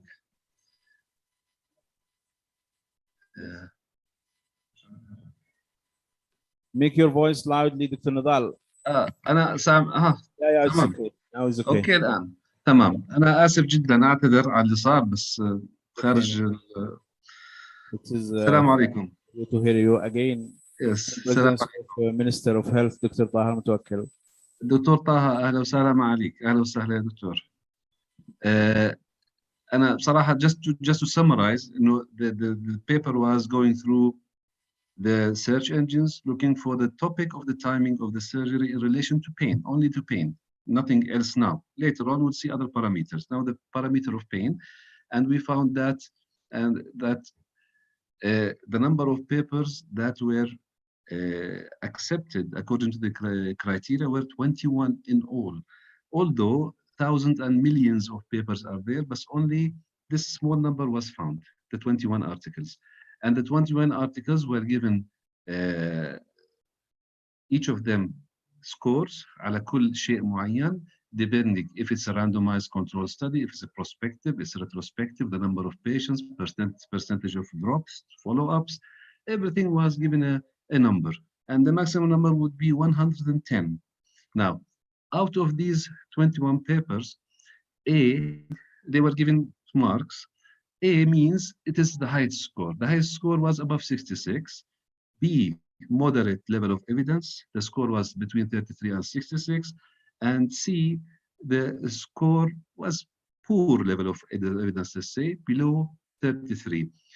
In these, only 2 got A, and 12 got B, and only 7 got C. Out of the 2 A's, the studies that they concluded, and I'm talking about their conclusion now, they conclude that the duration of the sciatica prior to surgery makes no difference on the outcome of surgery. So, which is the strongest evidence here, says no matter how long they stay in pain, once you do the surgery, the outcome will be the same. In B, out of the 12 studies, some of them feel that longer duration of sciatica before surgery leads to poorer results, while 2 studies of them conclude that the duration of sciatica makes there is no difference. In the category C, they conclude that longer duration of sciatica before surgery leads to poor outcome, while 2 studies found there is no difference. As you see here, even the strongest and the lowest score, A and C, they are all of them in contradiction. There is no final conclusion. What they did something extra. They said, okay, if you take them as a single study, the result will be different. But what if we bring all the numbers in all the papers and do them in one pool? If you do that, you go qualitative and quantitative analysis in the number of patients. يعني كل الدراسات نجيب كل مرضاهم نحطهم بpool واحدة and see. And that pool, we reanalyze the numbers again. Okay, new data جديدة نفس الداتا بس new let's say processing. And the results here, they favor the consensus that longer duration of sciatica leads to poorer outcome. And if we come out with a conclusion out of all what we have discussed now, it comes like this. And what I found out, what's logical. It's a broad time frame between 2 and 12 months. Meaning surgery before 2 months from onset of sciatica is early. Actually, it's early, as the symptoms might resolve conservatively. يعني أصلاً within the 2 months أعطي المريض فرصة, give him a chance. Most probably he will be better. If not, he will think about it anyway. But surgeries performed after the 12 months lead to poorer outcome with patients suffering from the chronic neuropathic pain. If you remember the pain, the thalamus, the brain is there now. So maybe that's why even if you do the surgery after 12 months, they continue to have this pain because it's only printed in their brain. That's why all of us will have these patients who suffer for the last 10 years, 5 years, and this is very common in our countries. And you do what you can, you do your best, and I still have pain. They will always come and I still have the pain. Even though you do the MRI again, you do everything, you don't find anything, but it's there. That means this is printed in the brain. Now, what about another parameter? And I will try to cut it short. That second parameter with time. So every parameter with time. The first was pain. This is motor deficit. Motor deficit is the same. Although the efficacy of surgical intervention has been widely accepted, the optimal timing is still unclear. Many studies are there. Some of them reported there is no association between the preoperative duration of the muscle weakness and recovery. Another, the Dubourg et al., they also found there's no significant relation between duration and recovery. Others reported that motor deficits recovered fast after surgery compared to patients treated with epidural steroid injection. That means conservatively, but the difference after the long-term difference, after 3 months, the follow-up were the same. Those who do epidurals, that means the pain management. And if you do early surgery, regarding, I'm talking about motor deficits, they had the same outcome after 3 months. See, I'm just telling you this to see, to tell you what you find in the literature. You find everything, but nobody is the same as the other. No conclusions. On the other hand, there's one report here that the advantage of the treating of the patient within 48 hours improved the outcomes for the motor and the sensor, but I'm focusing on the motor here. So what to do? After all this, there was also a nice study here. They had this 330 patients with acute paresis. They have been operated between the year 2013 and 2015. And the aim was only time and motor, nothing else. We don't care about anything else now. This time and this. Now, they had 2 groups. One group had the 126 patients. They were treated before 48 hours. And group 2, 204 patients, they were treated after 48 hours. The outcome in group 1, the recovery was better at discharge, at the 6 weeks, and at 3 months. But one thing they noticed also, those who had, it's not only the time, also the grade of the weakness. Those with moderate and severe motor deficits, the power 1/5, 0, 3, up to 3, they had better outcome than those with mild motor deficit 4/5, let's say. Within 48 hours, patients were operated. If they had, all of them are better than waiting more than 48 hours, but within this group, if they had severe deficit, they had better outcome than the mild ones. Yani patient with 4/5 within 48 hours, even if you do surgery, he will stay, the outcome will not be that good. That means maybe if you wait on him, maybe it will be the same. But those with 0 to 3, you don't wait on them, you get them, you give them a better chance. هذا القصد من هون. And as a summary, group 1 يعني operated within 48 hours, group 2 operated within after 48 hours. You can see at discharge 73% good recovery, at 3 months above 90% good recovery. Even those with partial recovery at the beginning, they improve furthermore within 3 months. Group 2, which are the after 48 hours, 50% with time up to 60+%. Partial, they don't get much more better. They unchanged, almost the same. So it is maybe crucial. The timing is crucial for the patients with motor deficits, but those with severe deficits, they benefit more. Those with little deficit benefit less. So maybe you can wait on the ones with the little deficit and see. This is the conclusion again. Patients having short-lived, moderate, and severe motor deficit for less than 48 hours until surgery showed significant faster recovery on discharge and on the follow-up. So this suggests really that surgery is the primary option in these patients, those with severe motor deficits. But patients with mild paresis, they recovered equally, regardless the timing of the surgery. Now, this was about motor. Now, what about the bladder? This is important because this is something social. This is something medical legal. This is important. There is also great variability in reporting the outcomes of surgical, the result of the surgical decompression for coda equina. If you choose the coda equina here, it will be better to assess maybe the sphincteric problem. So it's, as I told you, it's a medical legal issue, it's a social issue, it is controversial. The current guidance in most of the literature, they recommend operating within 48 hours of onset of symptoms to achieve good motor sensory urinary. But if you evaluate all the numbers in each, the studies, actually the numbers are not very big. So you go furthermore, you subcategorize. You go to coda equina, as I said, but even in the coda equina, you go to complete coda equina syndrome. That means painless urinary retention and overflow incontinence and anesthesia.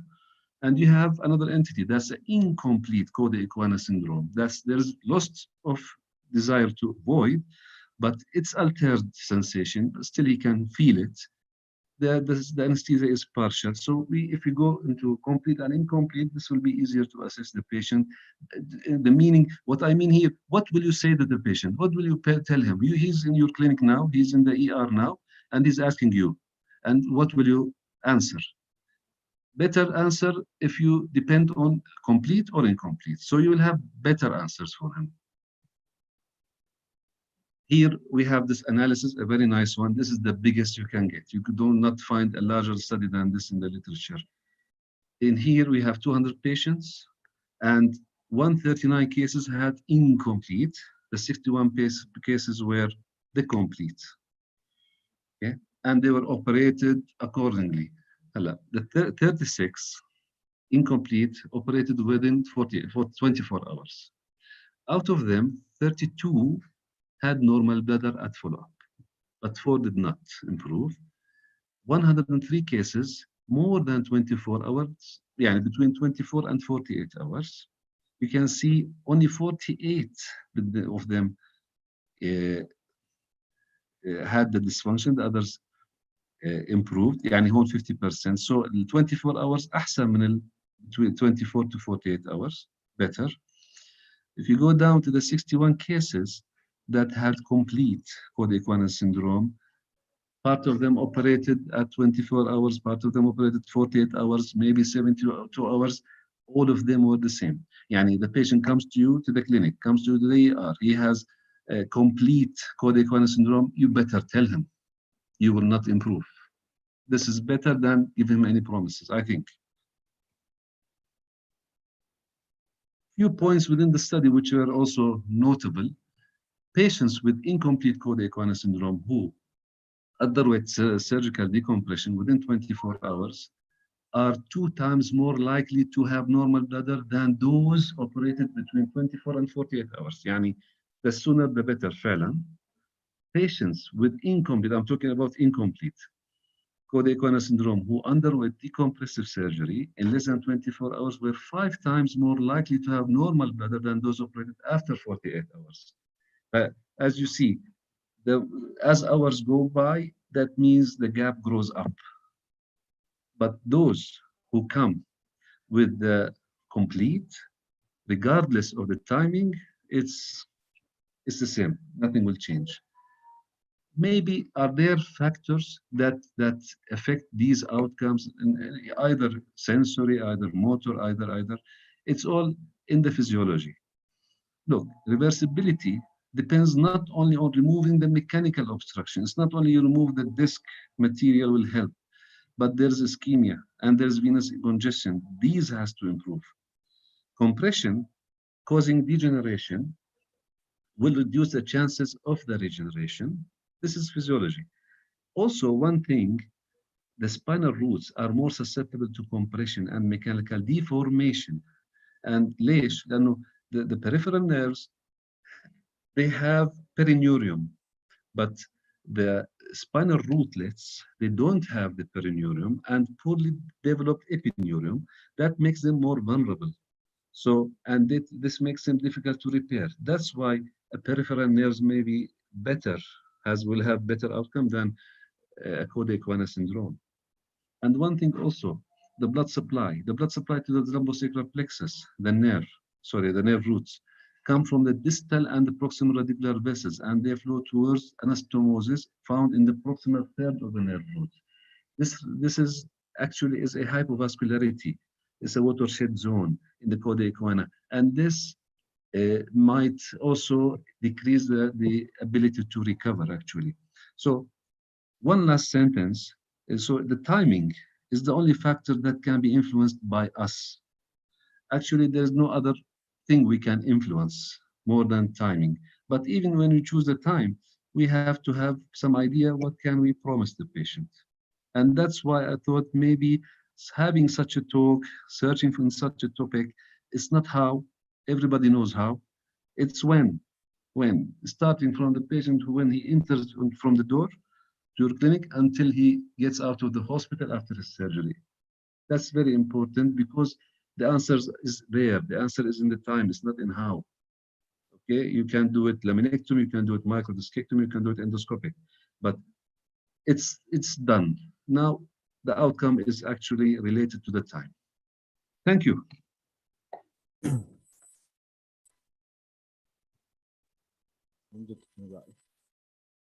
Thank you, Dr. Nidal. شكرا جزيلا for this nice, unique, unusual presentation.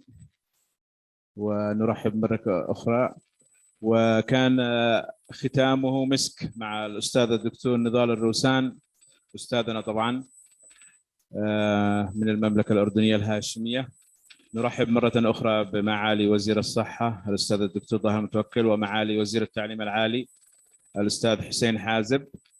ونعلن ختام البرنامج العلمي للمؤتمر الرابع لجراحة المخ والأعصاب، وهذا المؤتمر الذي كان يمنيا محليا عالميا بكل المقاييس، وكان الإنترنت فيه عالي السرعة وعالية الجودة ولم ينقطع لحظة. ونعلن أن شهادات التعليم المستمر جاهزة في الخارج، فعلى كل أي طبيب من جراحة المخ والأعصاب أو من التخصصات الأخرى أن يستلمها. كذلك توجد منحة مقدمة من الولايات المتحدة الأمريكية في السكال-بيست اندوسكوبيك سيرجري 3 أيام إن شاء الله، سيتقدم للمنافسة عليها الأطباء الممارسين بوست جراجويت الأخصائي جراحة المخ والأعصاب. ويبدأ برنامج حفل الختام الأستاذ عبد الرحمن اليحيري. وإن جاء عبد الرحمن، ومن ثم التكريم بإذن الله.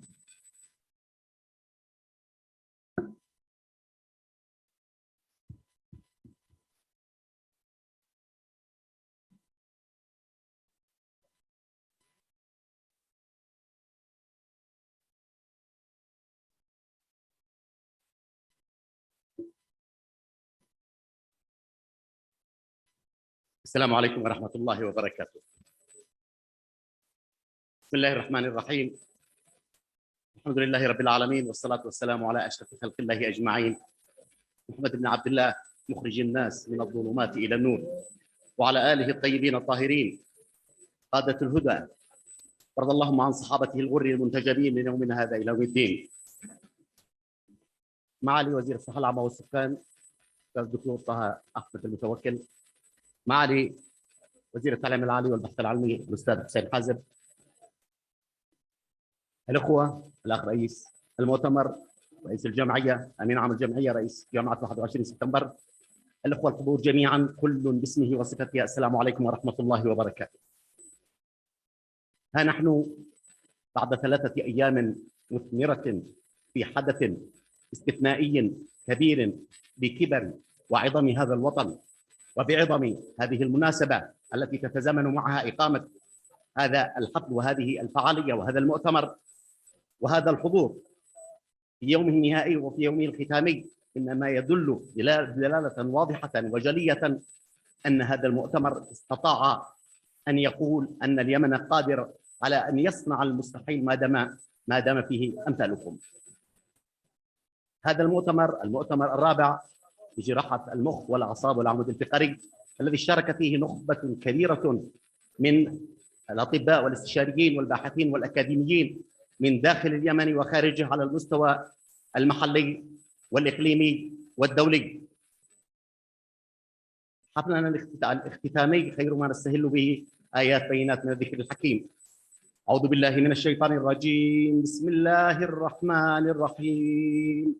والعصر إن الإنسان لفي خسر إلا الذين آمنوا وعملوا الصالحات وتواصوا بالحق وتواصوا بالصبر.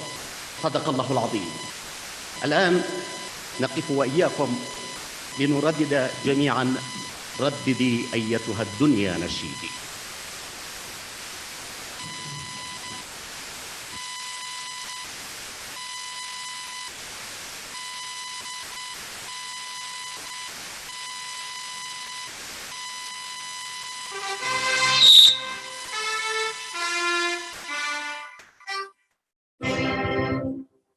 رددي أيتها الدنيا نشيدي، رددي وأعيدي وأعيدي، واذكري في فرحتي كل شهيدي، وامنحيه حللا من ضوء عيدي.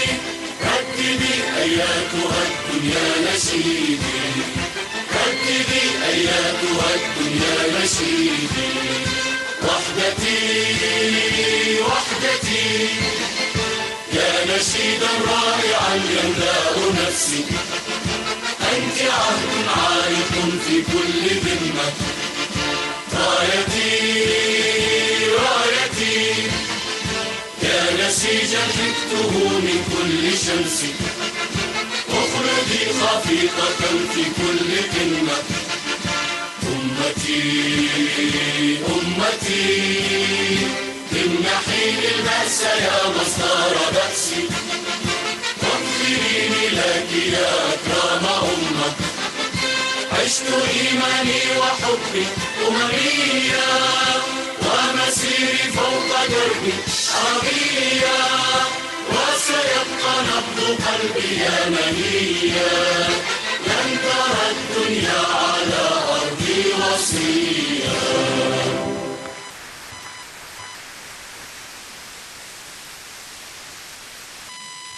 عشت إيماني وحبي يمنية، ومسيري فوق دربي عربية، وسيبقى نبض قلبي يمنية.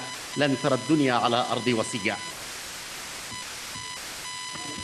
من نافلة القول أن نشير إلى الجهود العظيمة والجبارة والكبيرة والمثمرة التي بذلتها اللجنة المنظمة لهذه الفعالية وهذا المؤتمر العلمي الذي يكتسب صبغة دولية كبيرة بأهمية ما ورد فيه، وهذا يدل دلالة واضحة وجلية على القيادة الحكيمة من قبل وزارة الصحة العامة والسكان، وزارة التعليم العالي والبحث العلمي، المجلس الطبي الأعلى، جمعية المخ والأعصاب العمود الفقري،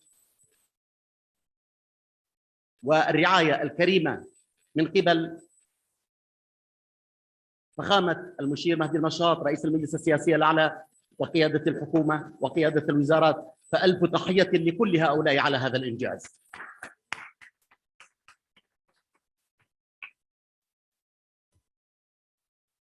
الآن أدعو الأستاذ ماجد عامر رئيس المؤتمر لإلقاء كلمته بهذه المناسبة الاختتامية.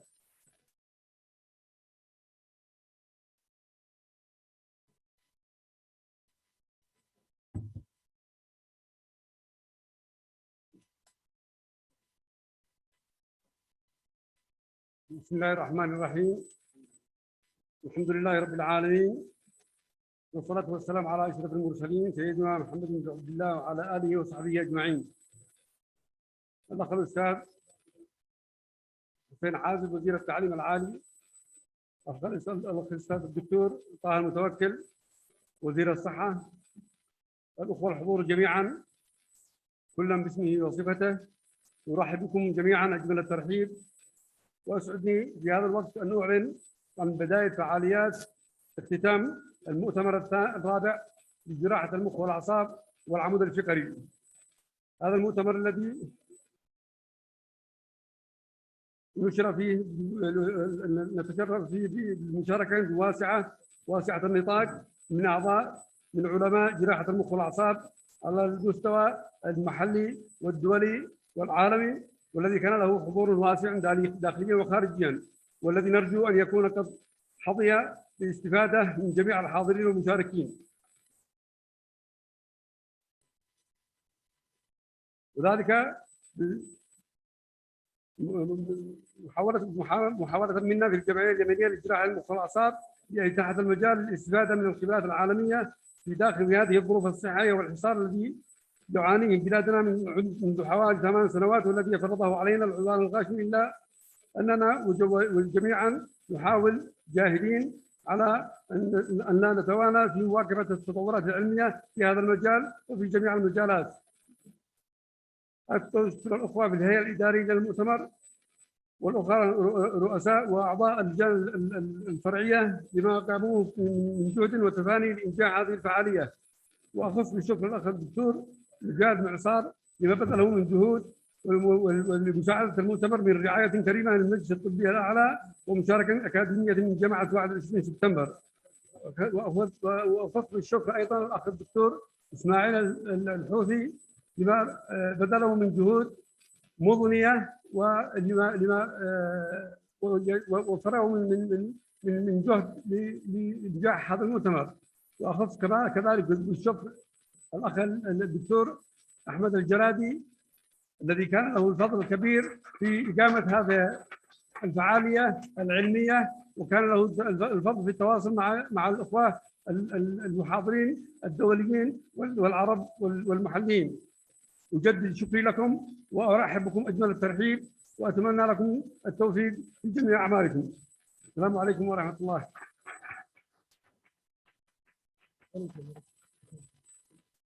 شكرا جزيلا دكتور ماجد. اختصارا للوقت،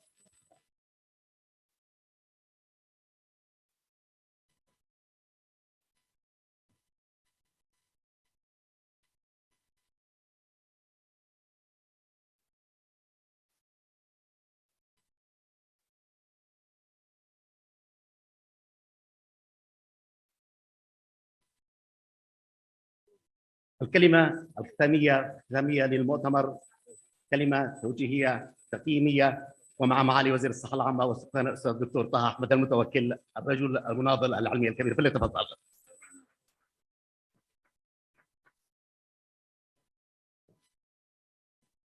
أعوذ بالله من الشيطان الرجيم. بسم الله الرحمن الرحيم.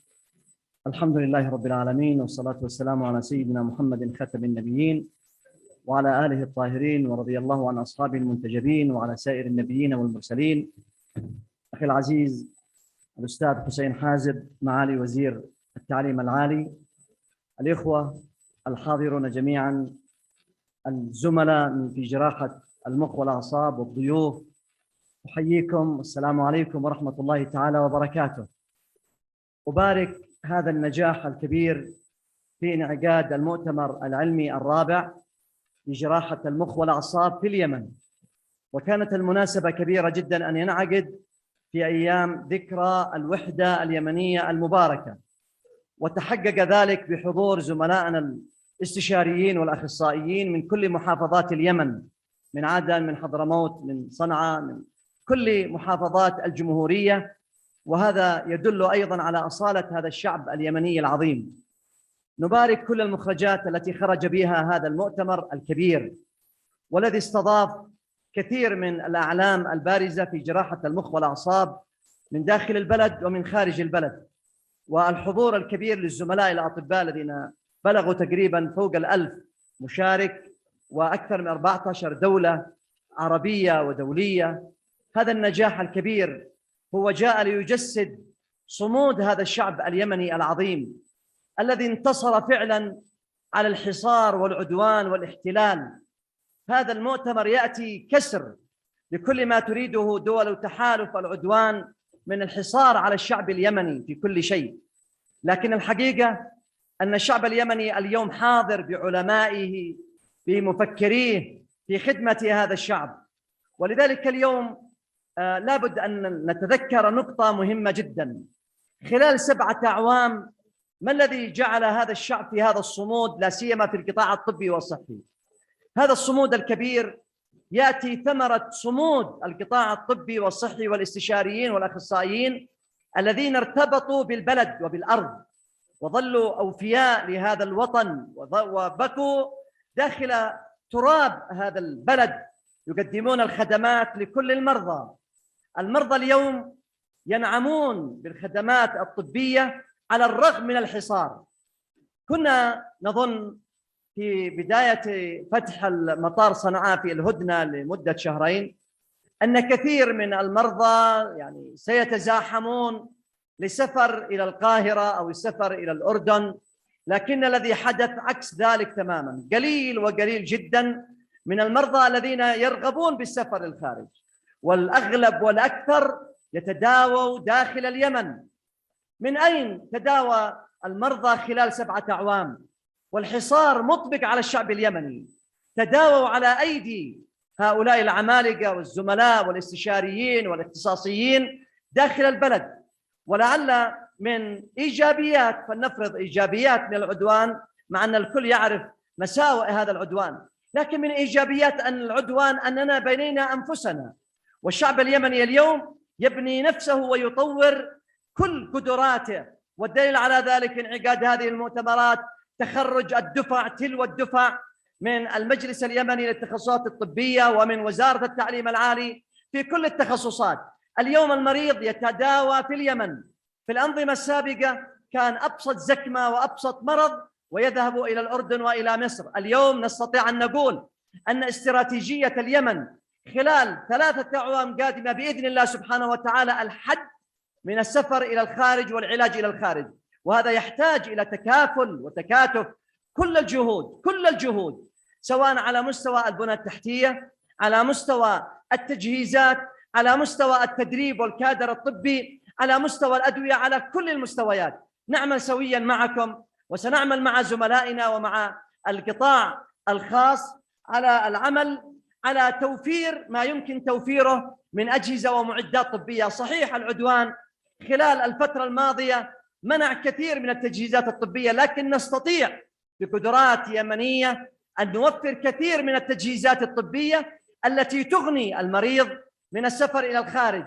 اليوم كثير من شريحة المرضى سواء على مستوى المخ والأعصاب وبقية التخصصات العلاج في اليمن. صحيح أن هناك تجهيزات ناقصة، لكن ندعو أيضا القطاع العام والقطاع الخاص لتوفير ما يمكن توفيره من أجهزة ومعدات. وأشكر وأثمن عاليا دور القطاع الخاص في توفير كثير من المعدات الطبية والأجهزة الدقيقة مثل المناظير وغيرها، لا سيما في مناظير الجهاز المخ والأعصاب. اليوم كثير من المستشفيات التخصصية الخاصة والعامة توفر ذلك. اليوم نحن أمام إنجاز علمي وإنجاز حقيقي في الميدان. اليوم هذا العمل يدل على ارتباط الناس بالوطن بالبلد بخدمة المرضى. خدمة المرضى اليوم كثير من الأمور وكثير من الحالات لم يعد هناك احتياج كبير لسفر الخارج. أيضا أمامنا مهمة لا بد أن ننجزها خلال هذه المرحلة، وهو تدريب زملائنا الأطباء في التخصصات، كل التخصصات، سواء التخصص الكبير على مستوى المخ والأعصاب أو المستوى الدقيق. اليوم معنا تخصص المخ والأعصاب متوفر في جامعة صنعاء في وزارة الصحة في المجلس اليمني، لكن اليوم أتمنى من المؤتمر العلمي الرابع أن يبحثوا عن التخصصات الدقيقة في المخ والأعصاب.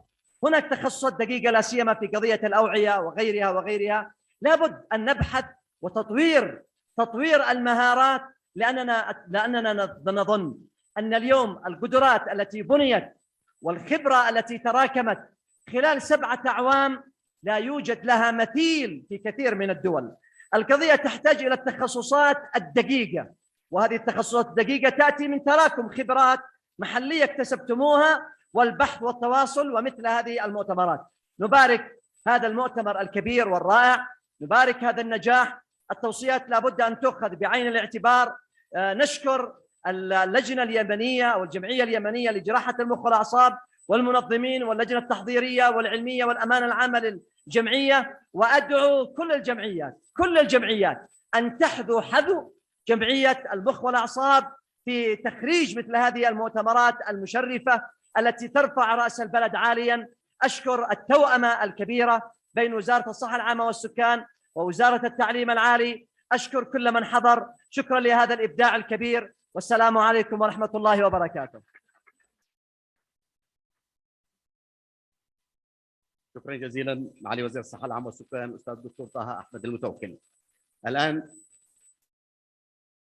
أدعو كبار الضيوف للصعود إلى المنصة للبدء في فعاليات التكريم. معالي وزير الصحة، معالي وزير التعليم العالي، معالي رئيس جامعة 21 سبتمبر، الإشارة إلى أن هذا المؤتمر الكبير والاستثنائي يقام بالشراكة الأكاديمية مع جامعة 21 من سبتمبر للعلوم الطبية والتطبيقية، وإشراف مباشر من المجلس الطبي الأعلى. ورأينا في أم أعيننا الكوادر الكثيرة من جامعة 21 سبتمبر الذين شاركوا في كافة الفعاليات وفي الناحية التنظيمية والناحية العلمية والناحية الأكاديمية، فلهم جميعا الشكر ولكل أعضاء المجلس الطبي الأعلى. نبدأ فعالية التكريم.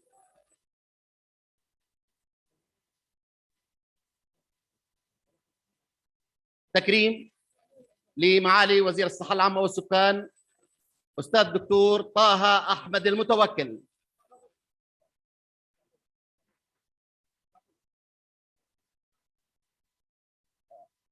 واحد من اللجنة التنظيمية لترتيب الدروع.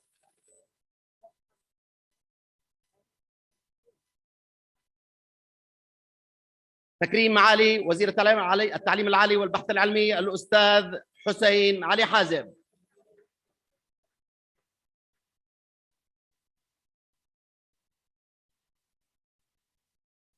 تكريم المهندس مسفر النمير وزير الاتصالات وتقنية المعلومات. يتفضل أحد الشباب لاستلام درع وزارة الاتصالات وتقنية المعلومات، ما في أحد من الوزارة. تكريم الهيئة الإدارية للمؤتمر أستاذ، تفضل استلام درع المهندس مسفر النمير. تفضل.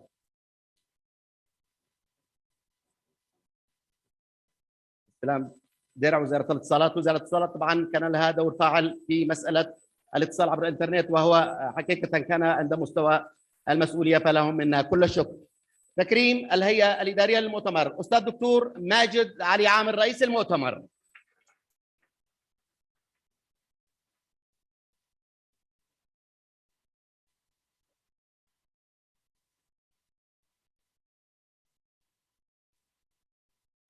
درع تكريمي للأستاذ الدكتور مجاهد علي معصر أمين عام المؤتمر رئيس جامعة 21 سبتمبر رئيس المجلس الطبي الأعلى.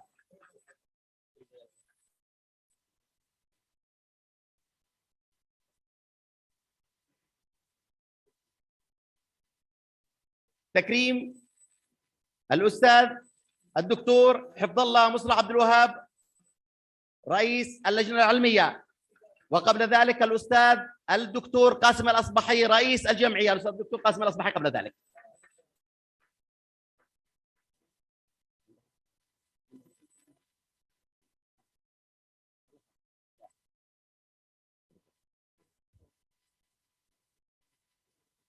أستاذ الدكتور حفظ الله مصلح عبد الوهاب رئيس اللجنة العلمية. تحية للدكتور.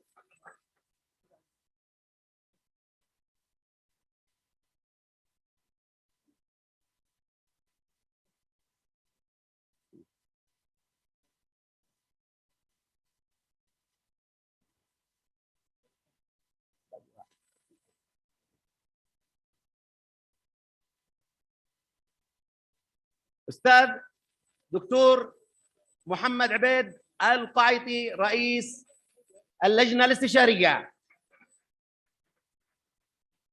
شعبيات إن شاء الله يكون الدكتور محمد القاعطي موجود. أستاذ دكتور محمد شمس الدين رئيس اللجنة المالية.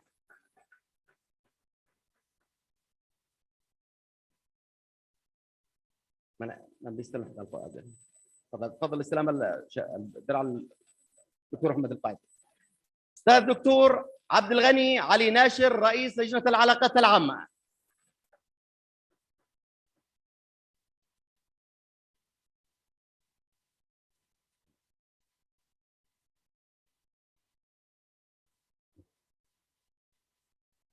أستاذ دكتور إسماعيل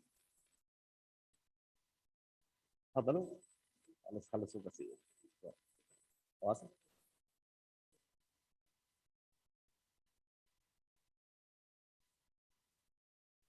أستاذ الدكتور إسماعيل منصور الحوثي رئيس اللجنة التنظيمية وسكرتارية المؤتمر. تحية للأستاذ إسماعيل الحوثي حقيقة بذل جهود كبيرة.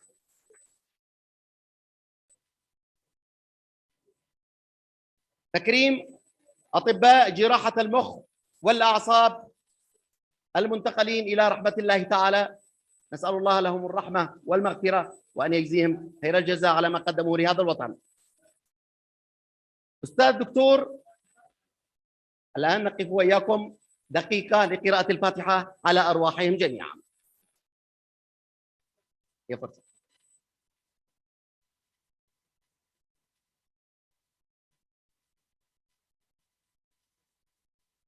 جزاكم الله خيرا. الفقيد الأستاذ الدكتور أمين الكمالي رحمة الله عليه.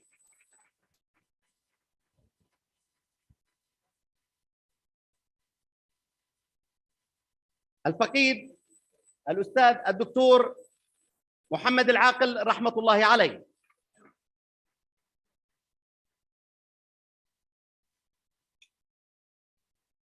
محمد أمين الكمالي موجود؟ محمد أمين؟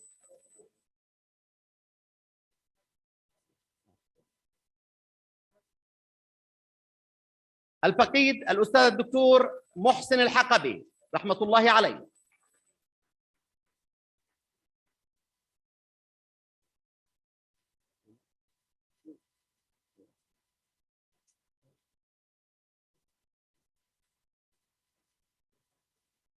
الفقيد الأستاذ الدكتور سليمان باشقير رحمة الله عليه.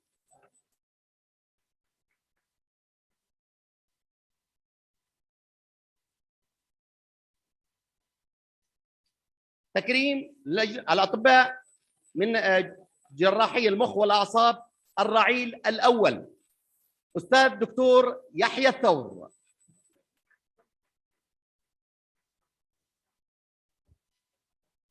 استاذ غلاب موجود ولا المستشفى الالماني؟ موجود، تفضل.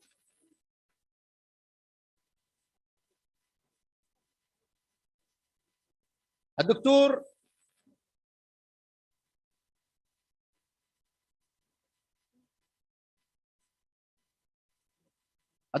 فلاح جازم القباطي.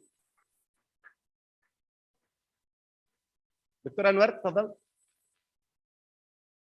نحاول نكون التكريم اسرع علشان نحن نستطيع ان احنا نمشي. استاذ دكتور جميل عبده العبسي. يستاهل يستاهل.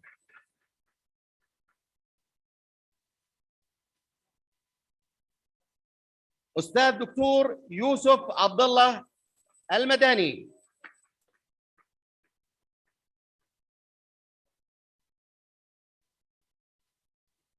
الدكتور يوسف المداني موجود نعم تفضل.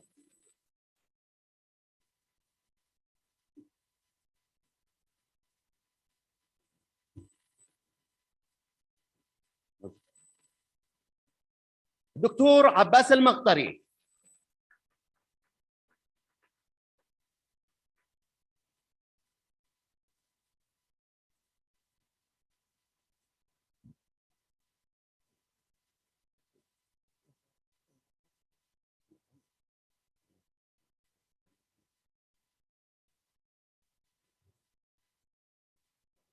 دكتور احمد يحيى الضالعي.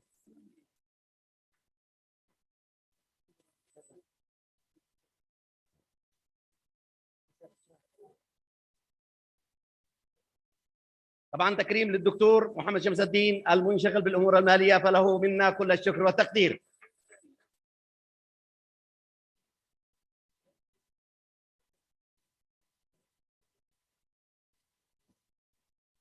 الدكتور احمد يحيى الضالعي تكريما. الدكتور احمد يحيى قحطان.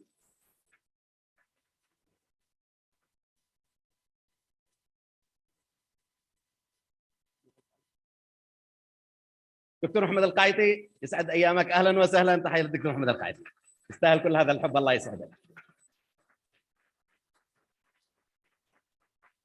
يستاهل.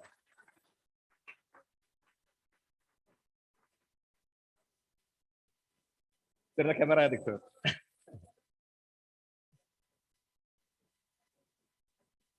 الدكتور محمد عثمان. تحيه للدكتور محمد عثمان. موجود. الدكتور الان نبدا بتكريم اللجنه العلميه. دكتور احمد الجرادي. يستاهل.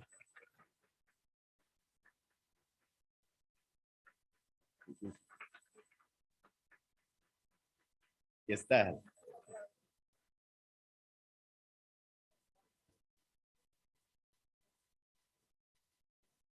الدكتور نوفل الأشحاب. تحية. الدكتور نوفل موجود؟ أهلا وسهلا.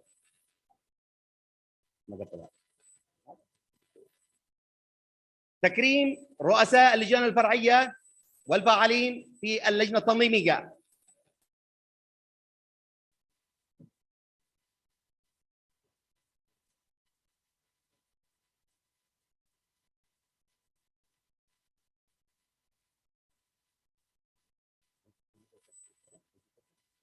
الدكتور احمد شرف الدين.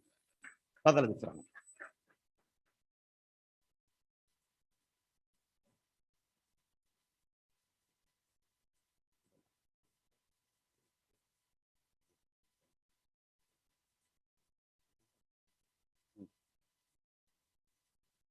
تكريم رؤساء اللجان الفرعيه والفاعلين في اللجنه التنظيميه. دكتور عبد العزيز المدغري وفريقه من لجنة الاستقبال والبطائق.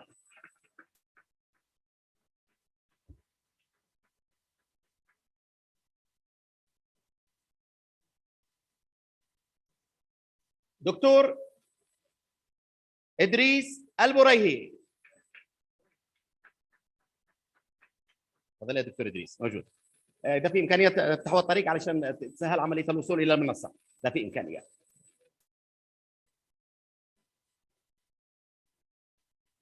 دكتور أسامة الشرفي وفريقه، وهو مشرف الفريق الأمني.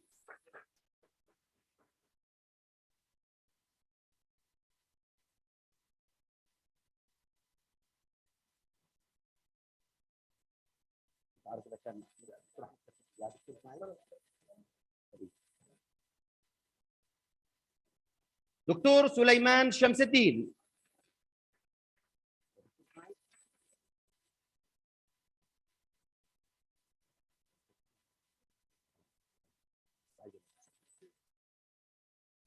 دكتور عادل الكريبي وفريقه من لجنة تسليم الشهادات. سهل.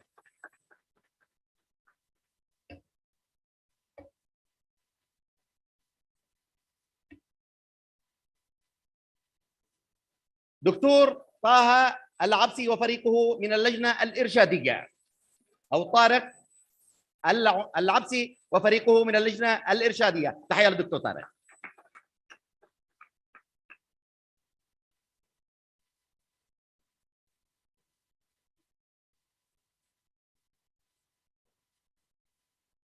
دكتور محمد الوهيب.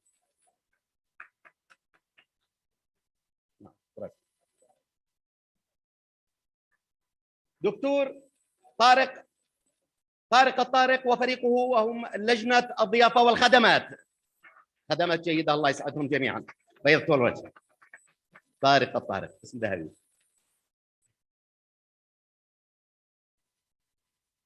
دكتور محمد المارعي.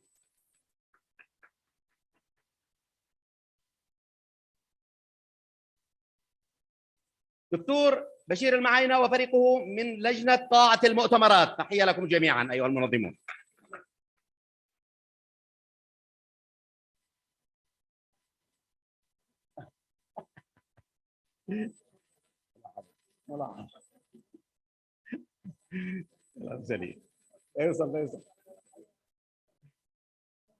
دكتور محمد الصبري.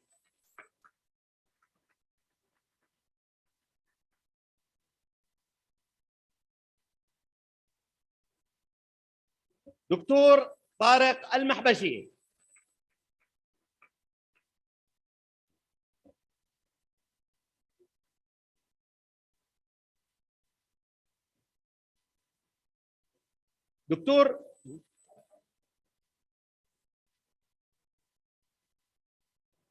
دكتور علي الملجمي.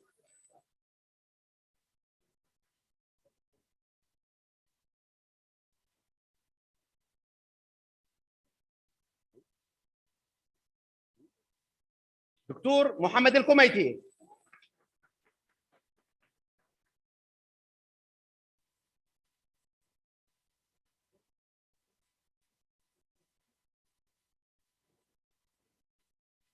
مهندس باسم جميل القدسي. انا استاذ باسم، استاذ المهندس باسم موجود.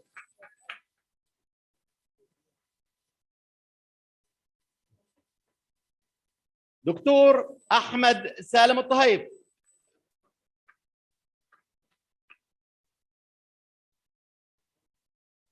دكتور حمزه الثور.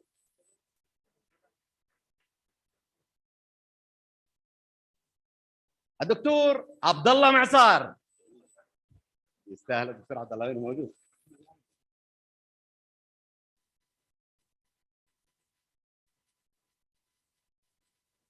الاستاذ العزيز رشاد الصنعاني، كتله متوفده من النشاط، الله يسعدك.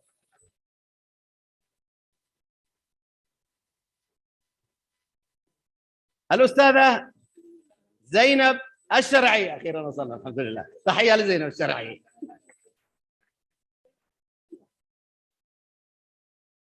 انا استاذ زينب.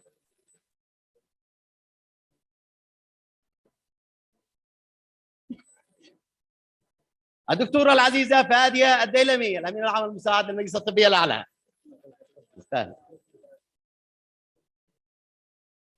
الاستاذه غزه المشهري. اهلا وسهلا استاذ غزال، تفضل. تحيه للجنس الاخر، الله يسعدكم. اسمع تحيه لهم. انا اشكركم. استاذ الدكتور خالد بن ماضي يستاهل.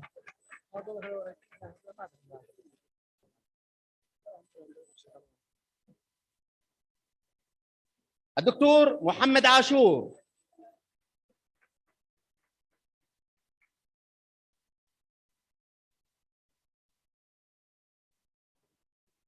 الدكتور مروان الأسدي. لو تركنا هذا الجهة مفتوحة الذي على الشمال للخروج عشان تسهل الموضوع. الدكتور محمد الجرباني.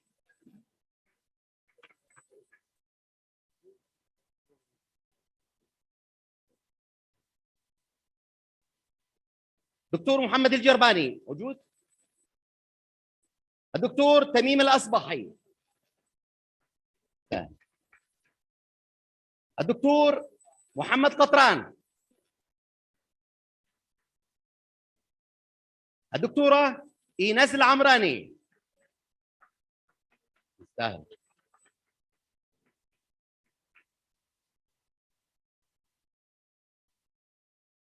الدكتور عمار قداري.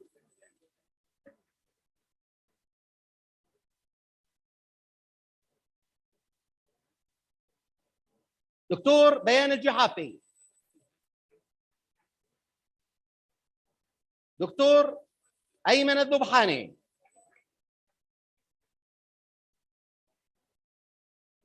تفضلوا تفضلوا. دكتور سلطان الرمادي. دكتور كمال الباكري. دكتور عبد العليم المسلمي. الأستاذ حسين الشيخ. الأستاذ حسين.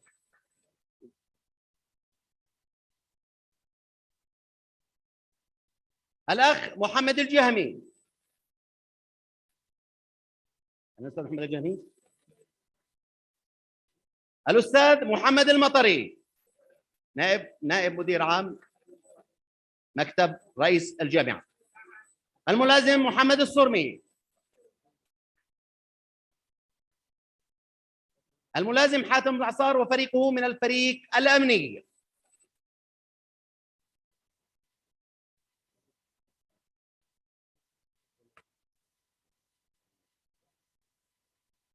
الأستاذ محمد الريشة. محمد الريشة ولا بيشتغل خارج؟ موجود.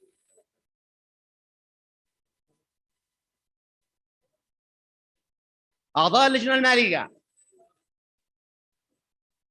العمود المحرك لهذا المؤتمر على رأسهم الأستاذ العزيز عصام دبوان.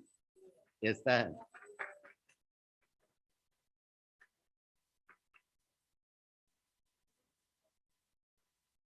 المهندس محمد شمس الدين، أهم واحد. أستاذ محمد شمس الدين موجود؟ موجود، أهلا وسهلا. الأستاذ والزميل عبد الله دغيش. عبد الله دغيش موجود. الدكتور عدنان غانم. حتى لو نادينا بالاسماء يا شباب فيتم الالتزام بحسب ترتيب الاسماء على اساس ان احنا نسرع. دكتور هايل سيعور. اعضاء اللجنه الاعلاميه. دكتور اوسان احمد فضل العبسي.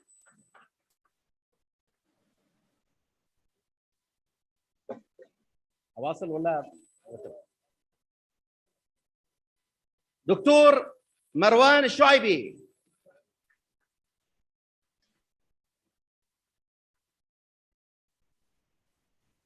الأستاذ محمد جميل.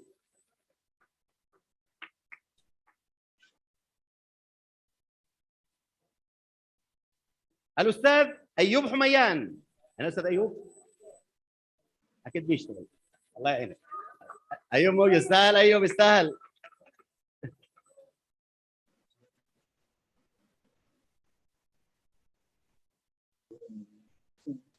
الأستاذة أفراح الولي.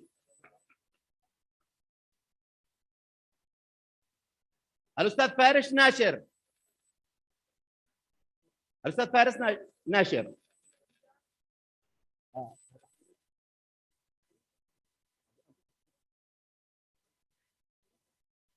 عبد الرحمن اليحيري الذي هو أنا.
اللجنة الإعلامية بعدها الأطباء الذين ساعدوا في إنجاح المؤتمر.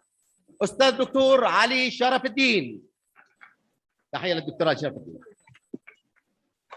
أستاذ الدكتور خالد بن ماضي. تعرف ده كان قد ما تقدر.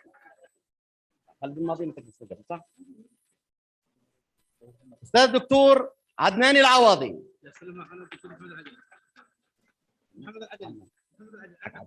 استلمها الدكتور محمد العجلي. تفضل الدكتور محمد العجلي استلم شهاده عدنان العواضي. دكتور محمد العداشي. استاذ دكتور سلوى الغميري. تستاهل. عميد كليه الطب والعمود البشري، الطب البشري، عمود محرك من أعمدة جامعة 21 من سبتمبر، ويفتخر الوطن أن له مثل هذه الشخصية الوطنية.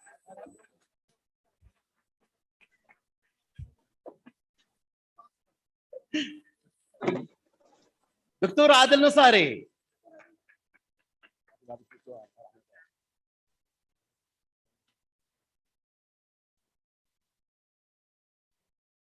دكتور ماجد عبد الكريم زيد.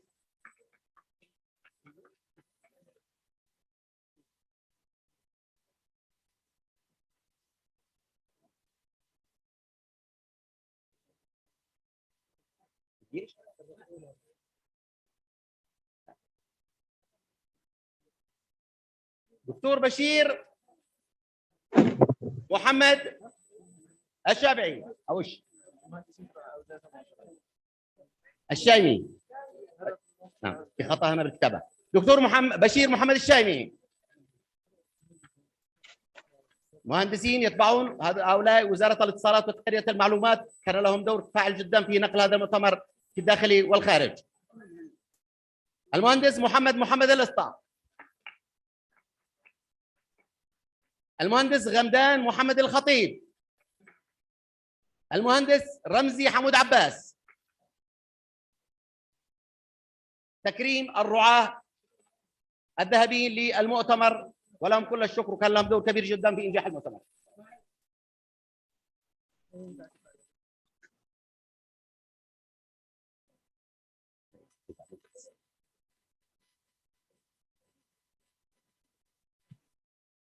مجموعة شركات الجبل. تخيل هؤلاء الرعاة الذهبيين.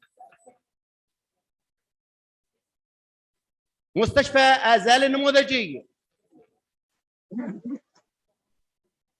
حاولوا. نعم تمام.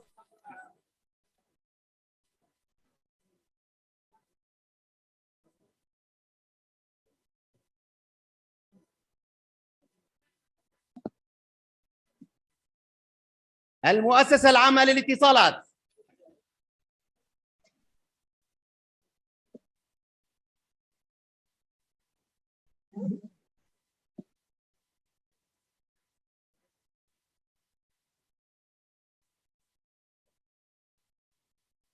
مستشفى اليمن السعيد.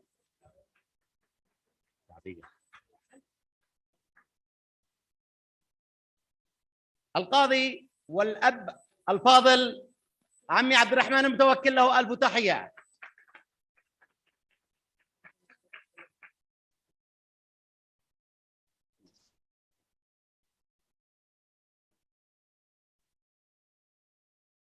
الرعاة الفضيين كل باسمه وصفته، وسيتم تسليم شهاداتهم بعد الحفل لهم، وكذلك الرعاة البرونزيين كل باسمه وصفته، والرعاة المشاركين كل باسمه وصفته سيتم تسليم شهادتهم عقب فعاليات المؤتمر. استغلال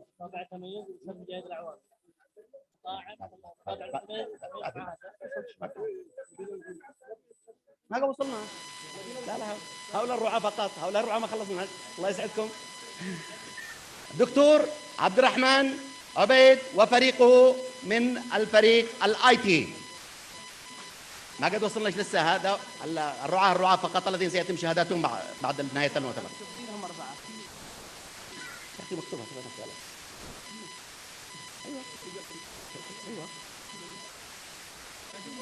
مراسم رئاسة الجمهورية الأستاذ العزيز علي جمال جميل.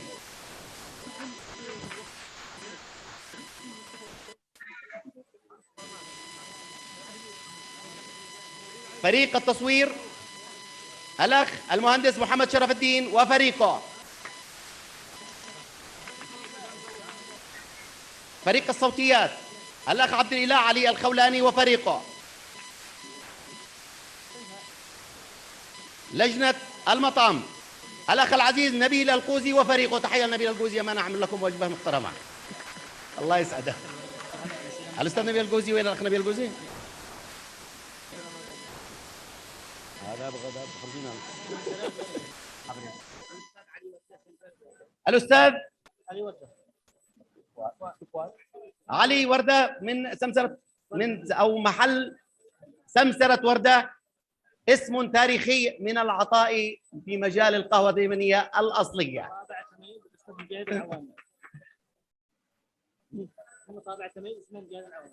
وسام لي مطابع التميز الأستاذ مجاهد العوامي. يستاهل نبيل القوزي، يستاهل.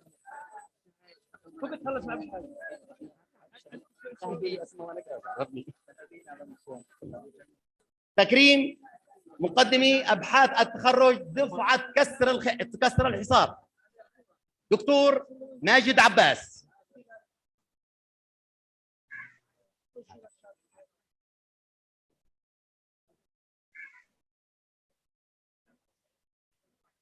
دكتور محمد الجرباني.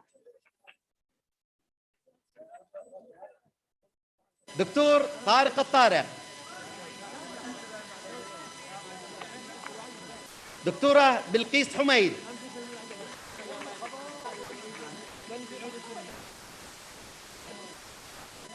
دكتورة بلقيس موجودة؟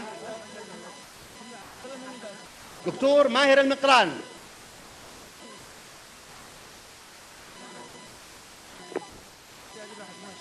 دكتور رشيد الجابري. دكتور اسماعيل. دكتور اسماعيل.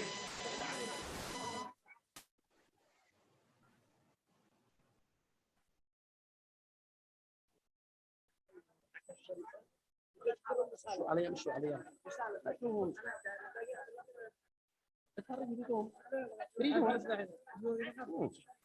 ايوه حق الابحاث قريت خلاص. دكتوره سلوى مداخله في نهايه المؤتمر.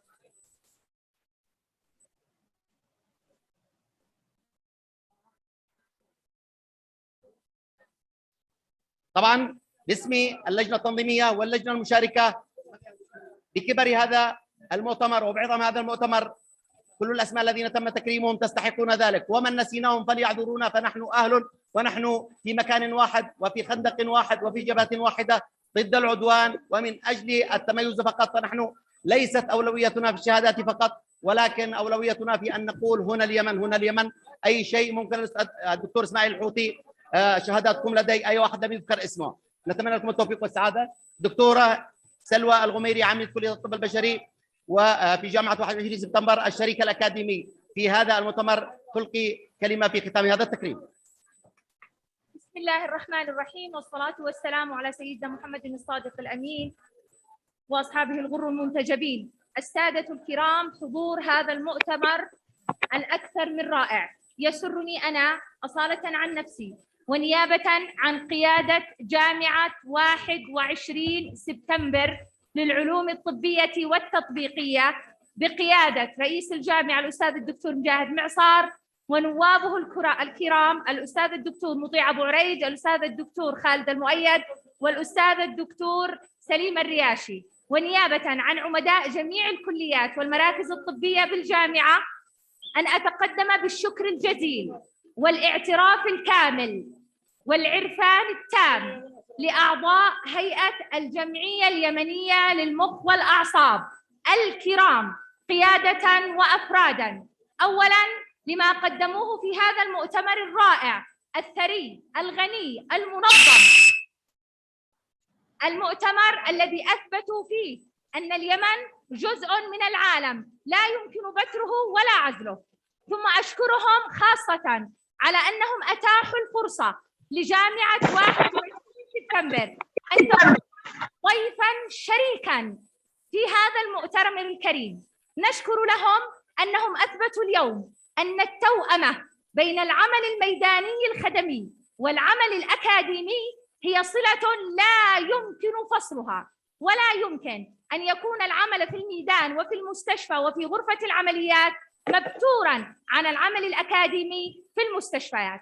وأدعو جميع الجمعيات أن تحثوا حذوهم. أتوجه بالشكر لهم اسماً وشخصاً: السيد الأستاذ الدكتور ماجد علي عامر رئيس المؤتمر، الأستاذ الدكتور داسما الأصبحي رئيس الجمعية، الأستاذ الدكتور علي مجاهد معصار أمين عام المؤتمر، الأستاذ الدكتور محمد القعيطي اللجنة الاستشارية، الأستاذ الدكتور محمد شمس الدين اللجنة المالية، الأستاذ الدكتور إسماعيل الحوثي سكرتارية المؤتمر، والأستاذ عبد الغني ناشر لجنة العلاقات العامة. ويشرفني بذلك أن أتقدم باسم جميع أعضاء التدريس والقيادة والطاقم الفني والإداري والأكاديمي بجامعة 21 سبتمبر بتقديم شهادات رمزية وتكريمية من الجامعة لسيادتهم. أتمنى أن يكونوا موجودين لاستلام هذه الشهادات. شكرا جزيلا لكم.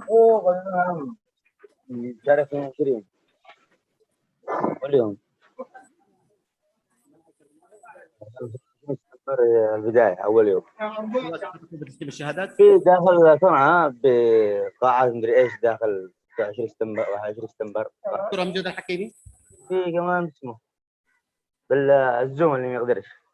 دكتور ماجد عامر والله ما صار النهاري هذا للدكتور. لحظة يا دكتور أمجد. درع مقدم من شركة سيبلا لشركة سيبلا، وهي مقدمة للمؤتمر يستلمها الدكتور مجاهد معصار.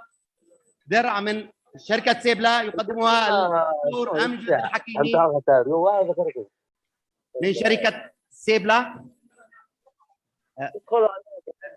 أمجد عمل صورة هذا الاتجاه بس سريع، ادخل سريع الآن وخليك مفتوح. أيوه، هذا الدرع مقدم من شركة سيبلا للمؤتمر، وهو مقدم يستلمه الدكتور مجاهد معصار، وهو يقدمه الدكتور أمجد الحكيمي ممثل شركة سيبلا. دكتورة سلوى جاهزين؟ خلاص شكرا. جاهزين؟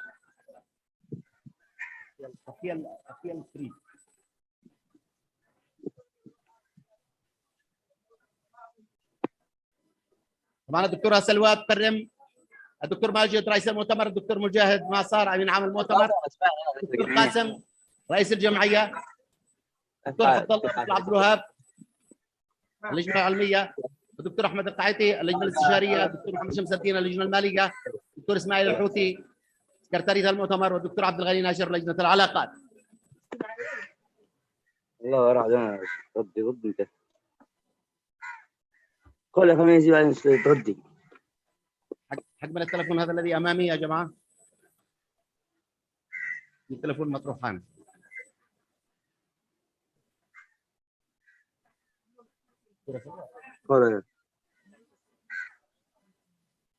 لا تعال كده ادخل.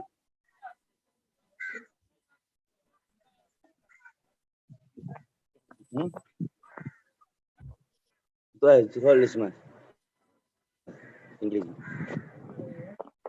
اسمك الاول اسمك اول حاجه اكتب اسمك واسم ابوك، بعدين اكتب اسم الاخير باللاست نيم.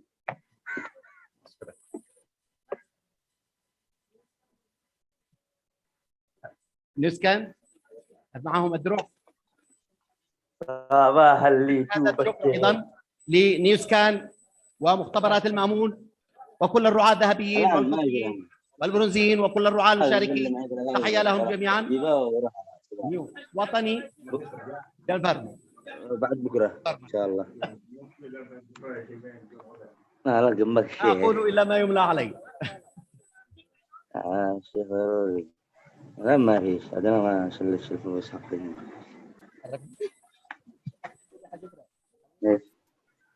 وانا كل يوم ما رحتش.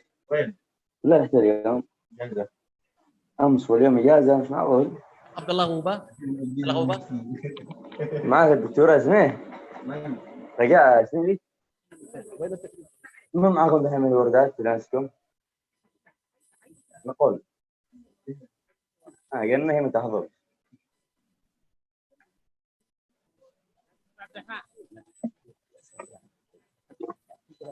انت هميجي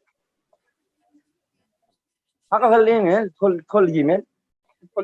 ادخل الجيميل. تمام ده الجيميل. يلا.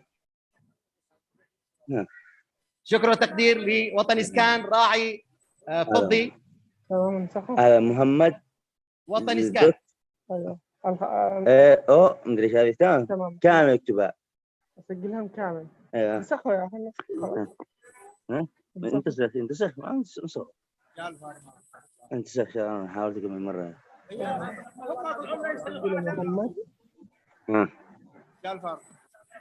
تحية لجيال فارما أحد الرعاة المشاركين في هذه الفعالية وفي هذا المؤتمر، كما هي مستشفى المتوكل اسم غني عن التعريف.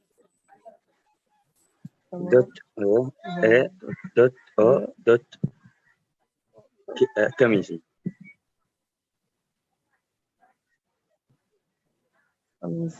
ايوه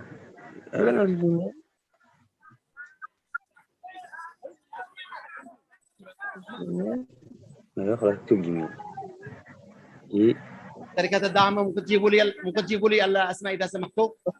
جيبوا لي اسماء الشركات الداعمة. لا امسح الشركات الداعمة MAAIL دوت خلاص ولا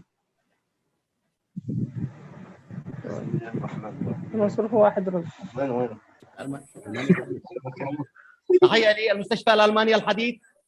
هنا عندنا الألماني الحديث أحد الرعاة الفضيين بهذا المؤتمر. الرعاة الفضيين. أحد الرعاة الحاضرين على شكله. حصريين. مهلوش معاك؟ هلو مهلوش؟ الزوم هذا تطبيق.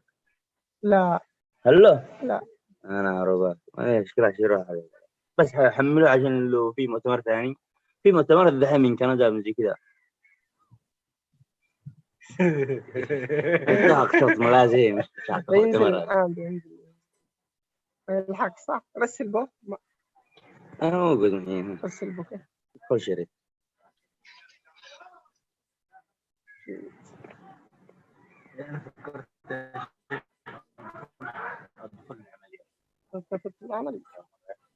هذا مسواش للابن هذا. انت عشان تدخل لها حلو نذكر الاسماء. ربع ذا وقفت انا عايش وقت الحين كورس. خلاص يا اخي دحين مدرسة جرب. ابني ما حد ينفع غير نفسه صدق. ابني طارق عبد الحميد طارق صاحب الفيديوهات المدرسين قتل نفسه يجمع درجات بالنهاية قال يا ليتني كنت ما جمعت درجات كنت خارجت انه كثير حاجه بالاخصائي عشان كذا التخصص هو ايوه المهم تخصص اهم حاجه قال اللي بالراس ليش كذا؟ حقك شكلها اللي اسمه انت حقك الكاميرا عبد الله واضح الان ما مش دقيقة والله وين انت حقك؟